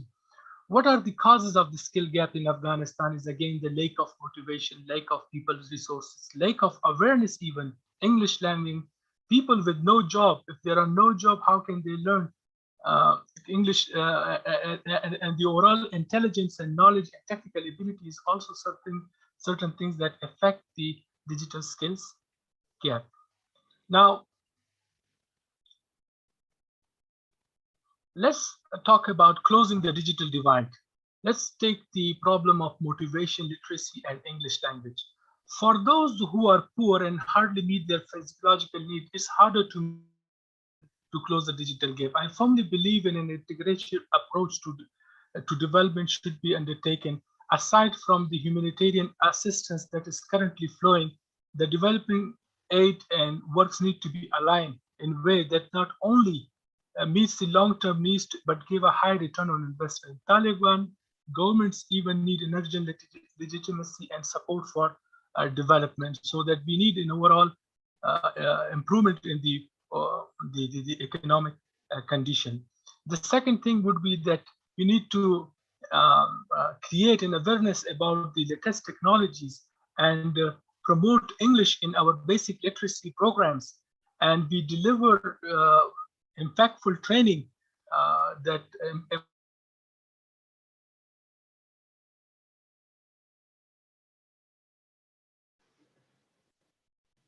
Said, it looks like we've lost you.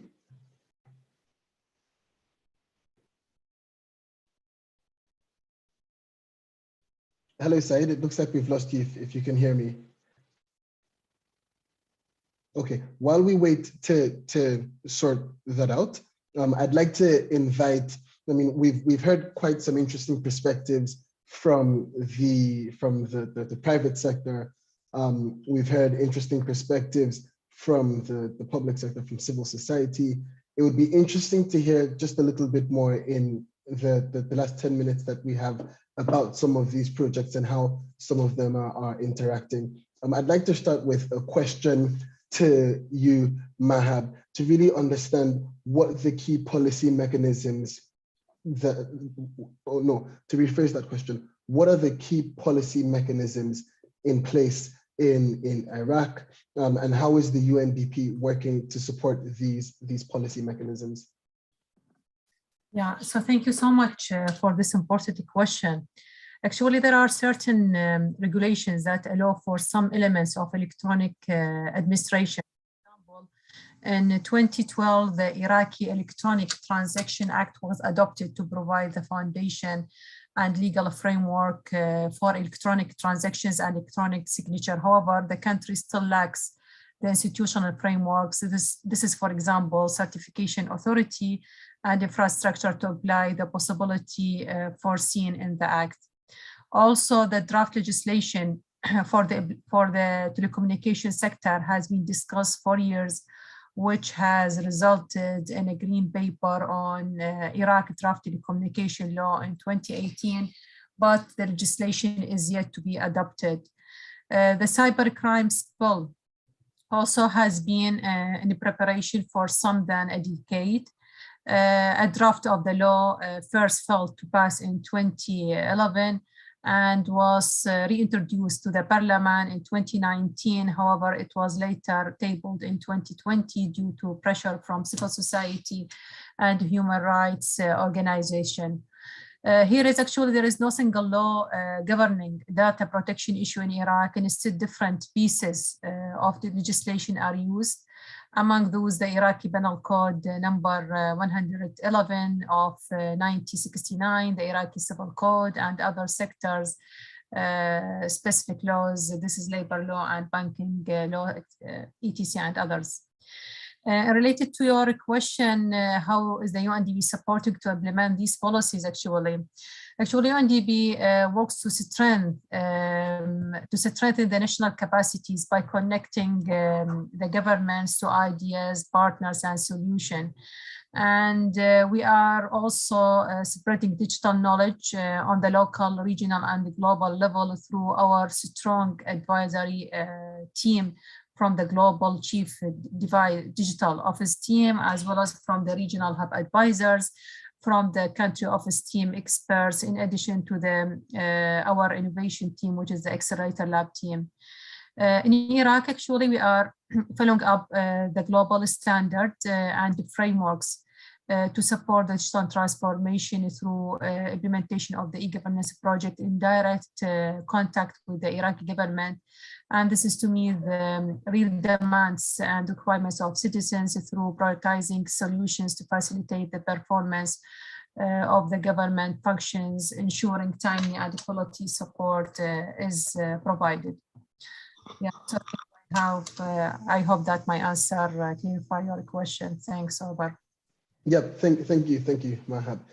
I'd love to know now a bit how the private sector is approaching the same question. So what's the policy landscape like to support OD in Iraq? What's missing? What's working? I mean, you touched on what's working already a bit.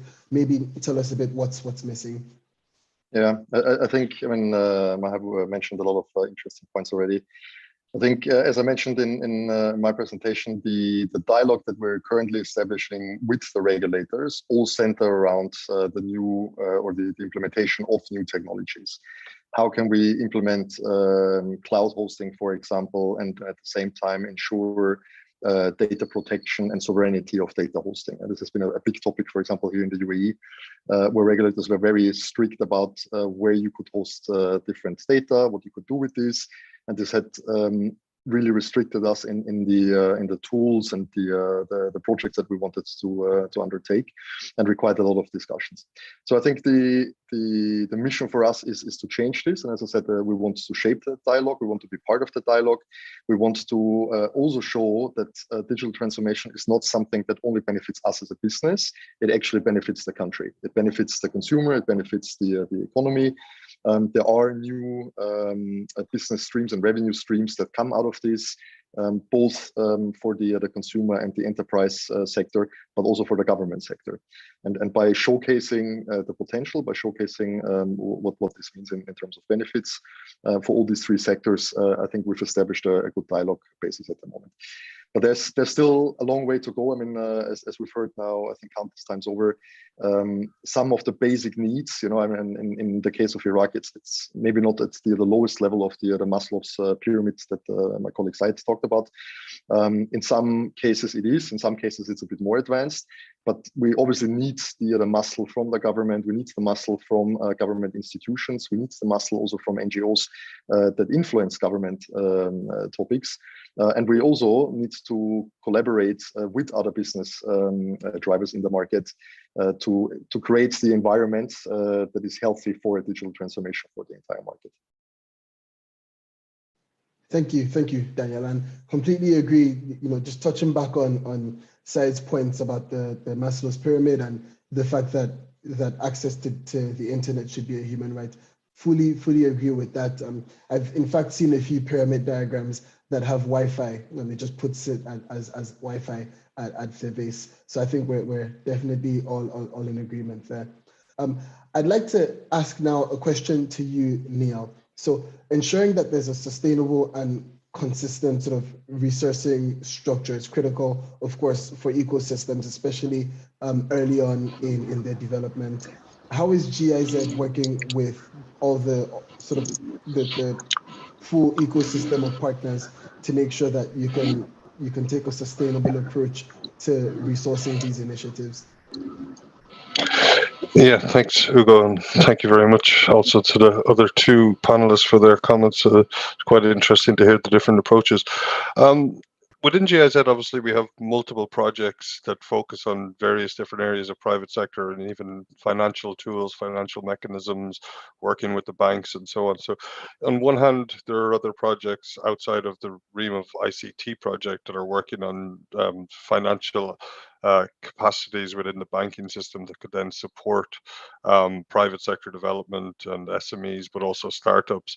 But within our own project, just let me to touch on that. We concentrate on three levels. So we could say that we focus on the ecosystem itself, connecting that ecosystem, consolidating the partner network, but also ensuring that partners work together.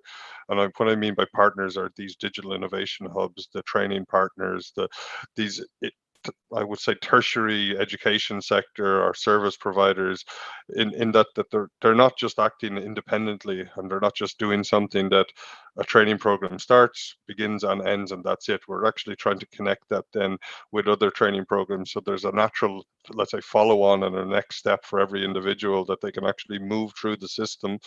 And like I mentioned earlier, the pipeline that actually comes into effect. But then, of course, at some point training has to stop. So we also need that connection with the likes of the private sector. And this is where we are doing this job matching. We are bringing in private sector to some of the training programs, not only just to connect them with let's say the graduates, but also in the support to design the programs as well. There's no point us designing programs that are just not relevant for Iraq.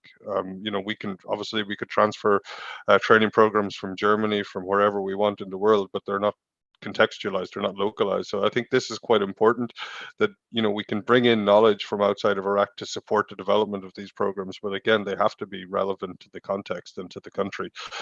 So that's another level that we're working in, is also to try and get these private sector actors more involved as well. On another level, we also coordinate on a donor level. So we bring together other organizations similar to GIZ to ensure that there isn't an overlap, or there's these missing gaps aren't actually, or we're trying to close the gaps that maybe do exist within the ecosystem. And when I say the ecosystem, I would say entrepreneurship and technology together in our case, because there is such a big crossover between the two.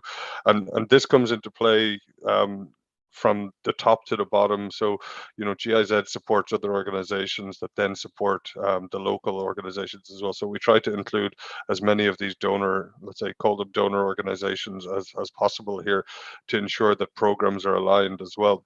And then finally, if you want to push it to the top level, it would be the working with the government. And this is something within our project that we're moving towards, because initially we tried to build it up from the bottom up, and we built, as I mentioned, the digital hubs, and now we're getting to a point where these actors within the ecosystem, they need this advocacy, they need this voice to influence and to work with the government on the development of a sustainable ecosystem. And then if you look at other countries, the approach is that generally the government will step in at some point and start funding the support networks that develop entrepreneurship and tech ecosystem as well. So at some point we also have to start seeing the contribution, public, private, and then donor funds coming together, maybe a trio of effect. Now in Iraq, this is starting to happen to some extent, but at the same time, it's not, the tap hasn't quite turned on yet, I would say, would be a nice way of framing it. But I think it is important moving forward that, we are working now, this year, we'll be starting to work on a digital skills strategy, a national digital skills strategy, where we would be including many different actors. We want to identify what's going to happen within the private sector, so then we can put into place mechanisms, or let's say, at least recommendations that would then work towards ensuring that we have the adequate skill base there that can actually fuel into the private sector at the same time. And this is a very vast project to do something like this, because you need to include the various ministries, education, higher education, it's universities, it's the not formal and non-formal education, and we education sectors. You need to get all those inputs, and you need to get all those people sitting around a table at the one time, or at least get their inputs at different tables. But to add a layer on top of that, we would also then seek to create what we've informally called a jobs coalition. And this is something I spoke with Judith about before, that we would actually create let's say a group of individuals who would then champion this and then act as the implementing body. And these individuals or these organizations could come from any walk of life in a way. They could be from the private sector, they could be from the education sector, they could be government, and these would be the people who would, let's say, ensure that certain people were responsible for certain areas of implementing the national digital skills strategy, because in a way it all comes back to education. In my view, that there are reforms that are required in the education system that can create these people, and create these people that can then move into the private sector. If you're talking about the different levels of requirements, well, then reform needs to take place in primary schools. If you're talking about medium level, maybe we need to see more introduction of digital literacy and skill development in secondary school. And then, of course, when it comes to studying computer science and various other programs at a bachelor or whether master level, then you also need to see reforms and a practicalization of the whole approach. Because at the moment, the trainings that we provide are provided through our implementing partners and through other donors. These are basically supplementing the university programs to get people to a level of job readiness. And this is where we need to see action, I would suggest. Yep. Thank you so much, Neil, for that. Really detailed insights there. And from what I'm hearing from all your different contributions, it's not possible to close this digital divide without concurrent investment in infrastructure, capacity, and policy, right? Because these are the pillars that really prop up the ecosystem and fuel it for long-term sustainable growth. thank you all so much for your contributions today. Unfortunately, we're out of time. And I know this is a really interesting discussion that we could carry on over and over, you know. I'd invite you, of course, to continue the conversations offline. I'm sure the UNITAR will create a space for us to continue these discussions. And I see that Judith has put some contact information in the chat so that we can all stay connected. A big thank you again to all of the panelists. I wish we could spend a lot more time, you know, carrying this on, but a big thank you for taking the time for the discussion, for sharing your insights. And I'll hand over now to, and of course, to the audience, and I'll hand over now to Judith. Thank you, Hugo. Thank you very much. Thank you, Hugo. Thank you very much, Hugo, for this great moderation and also for the speakers for this very interesting and meaningful conversation, highlighting many of the challenges, but also a lot of opportunities for us today. We get to the last part of our day today and this conference. So I would like to give the floor to our director, the Division for Prosperity Director, Mihoko Kumamoto, to close the conference. Okay, great. Can you hear me? Yes. Okay, that's fantastic. Well, thank you so much. I have been listening, and this discussion has been very fruitful, productive, and very insightful. I am very excited about the entire discussion. So thank you so much.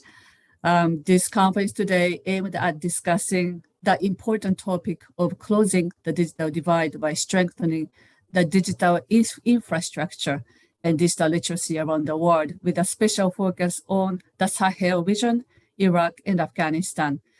And as everyone saw and heard, we had excellent, meaningful discussions and many actionable ideas from many of you to accelerate digital transformation. I would like to express sincere appreciation to many of you. Well, firstly, thank you so much for all the distinguished speakers who have contributed to the success of today's conference with excellent expertise and lots of ideas, lots of messages. Thank you so much. I would also like to express sincere appreciation to our supporters, including the Japanese Ministry of Foreign Affairs, the Hiroshima Prefecture, and the Swedish International Development Agency, SIDA. Thank you so much for generous and long-standing partnerships.